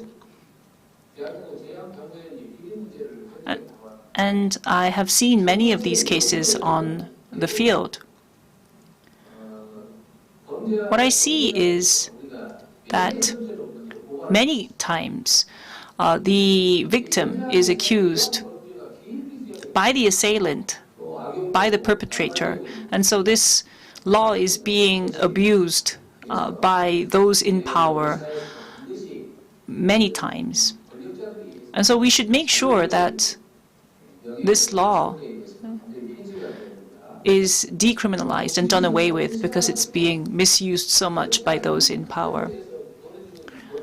And we see many crimes like that.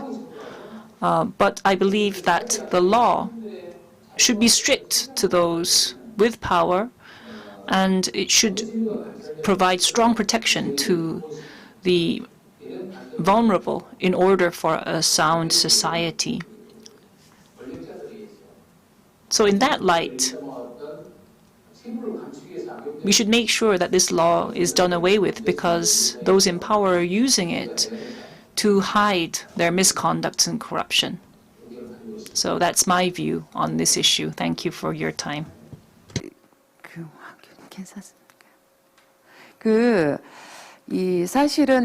Well, actually,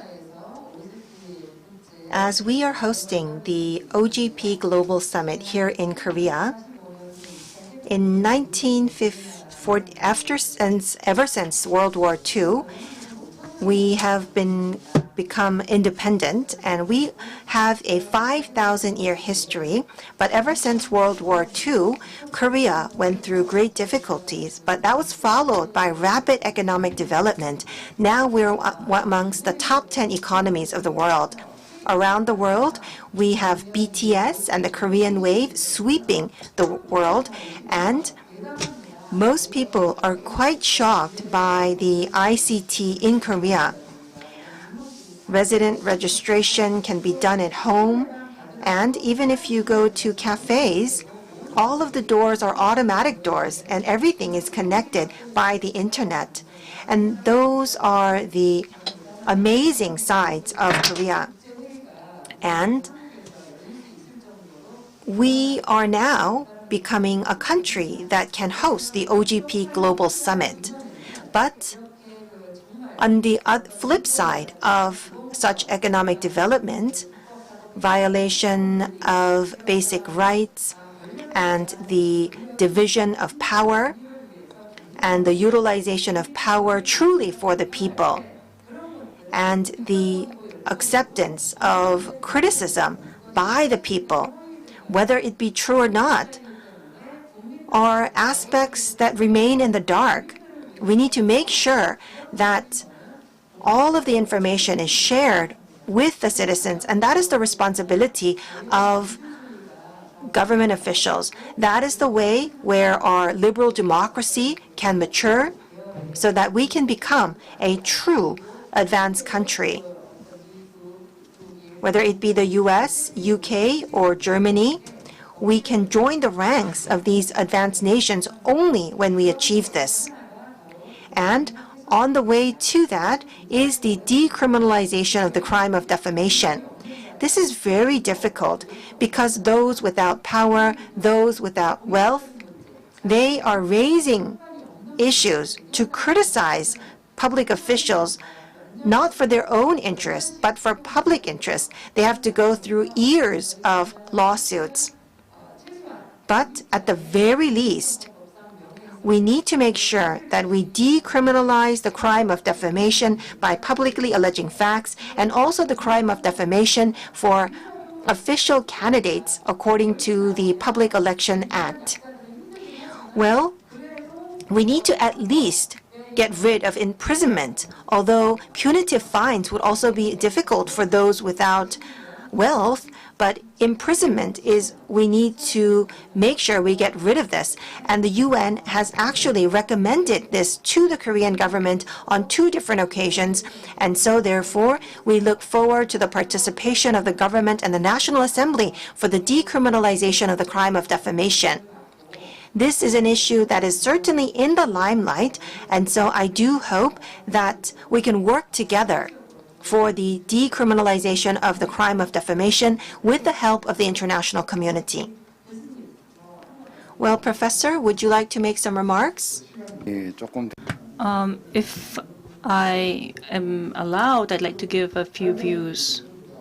Now, all of the presenters have mentioned the fact that we should decriminalize defamation based both on publicly alleged facts and those that are not. But I think that defamation by publicly alleged facts, of course, should be addressed in civil act.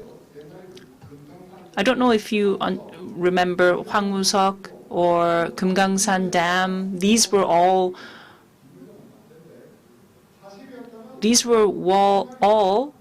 thought to be facts, but then it was flipped around, and also vice versa. We saw cases where a political candidate was attacked for being a sexual assailant or a criminal, but when it turns out to be false, then can we say that this really is something that is there for public interest? Well, that's what most of you have said. But if we want to enjoy freedom of speech, we have to make sure that the person who is accusing these facts has to be held accountable when the facts are false. So that's my personal view. Also, if I may add just one more thing, I think there is an issue that could be misunderstood. Mr. Kim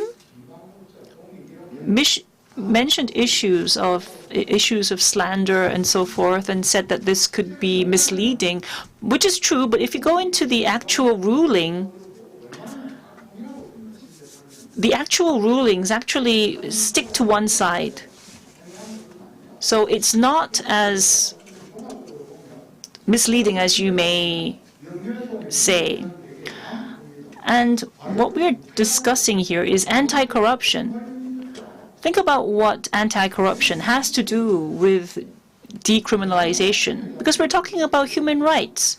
You may say, what does this have to do with anti-corruption? As all of the speakers mentioned, the issue is that this law is being applied arbitrarily by the public prosecutors.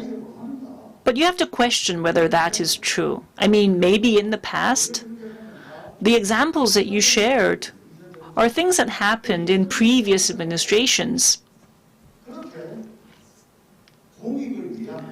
And these cases are not representative.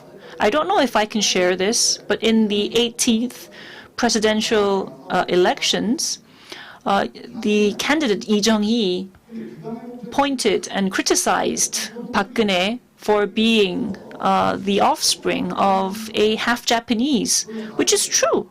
But there was no accusation, no criminal accusation that was posed. But if we look at the fact itself, well, it was fact, and it was in public interest. Should it have been happened? Of course, there are issues such as Hong Gae. She may have felt that she didn't deserve the criticism that came her way. But the issue is that this is not something that happens every time in every administration. So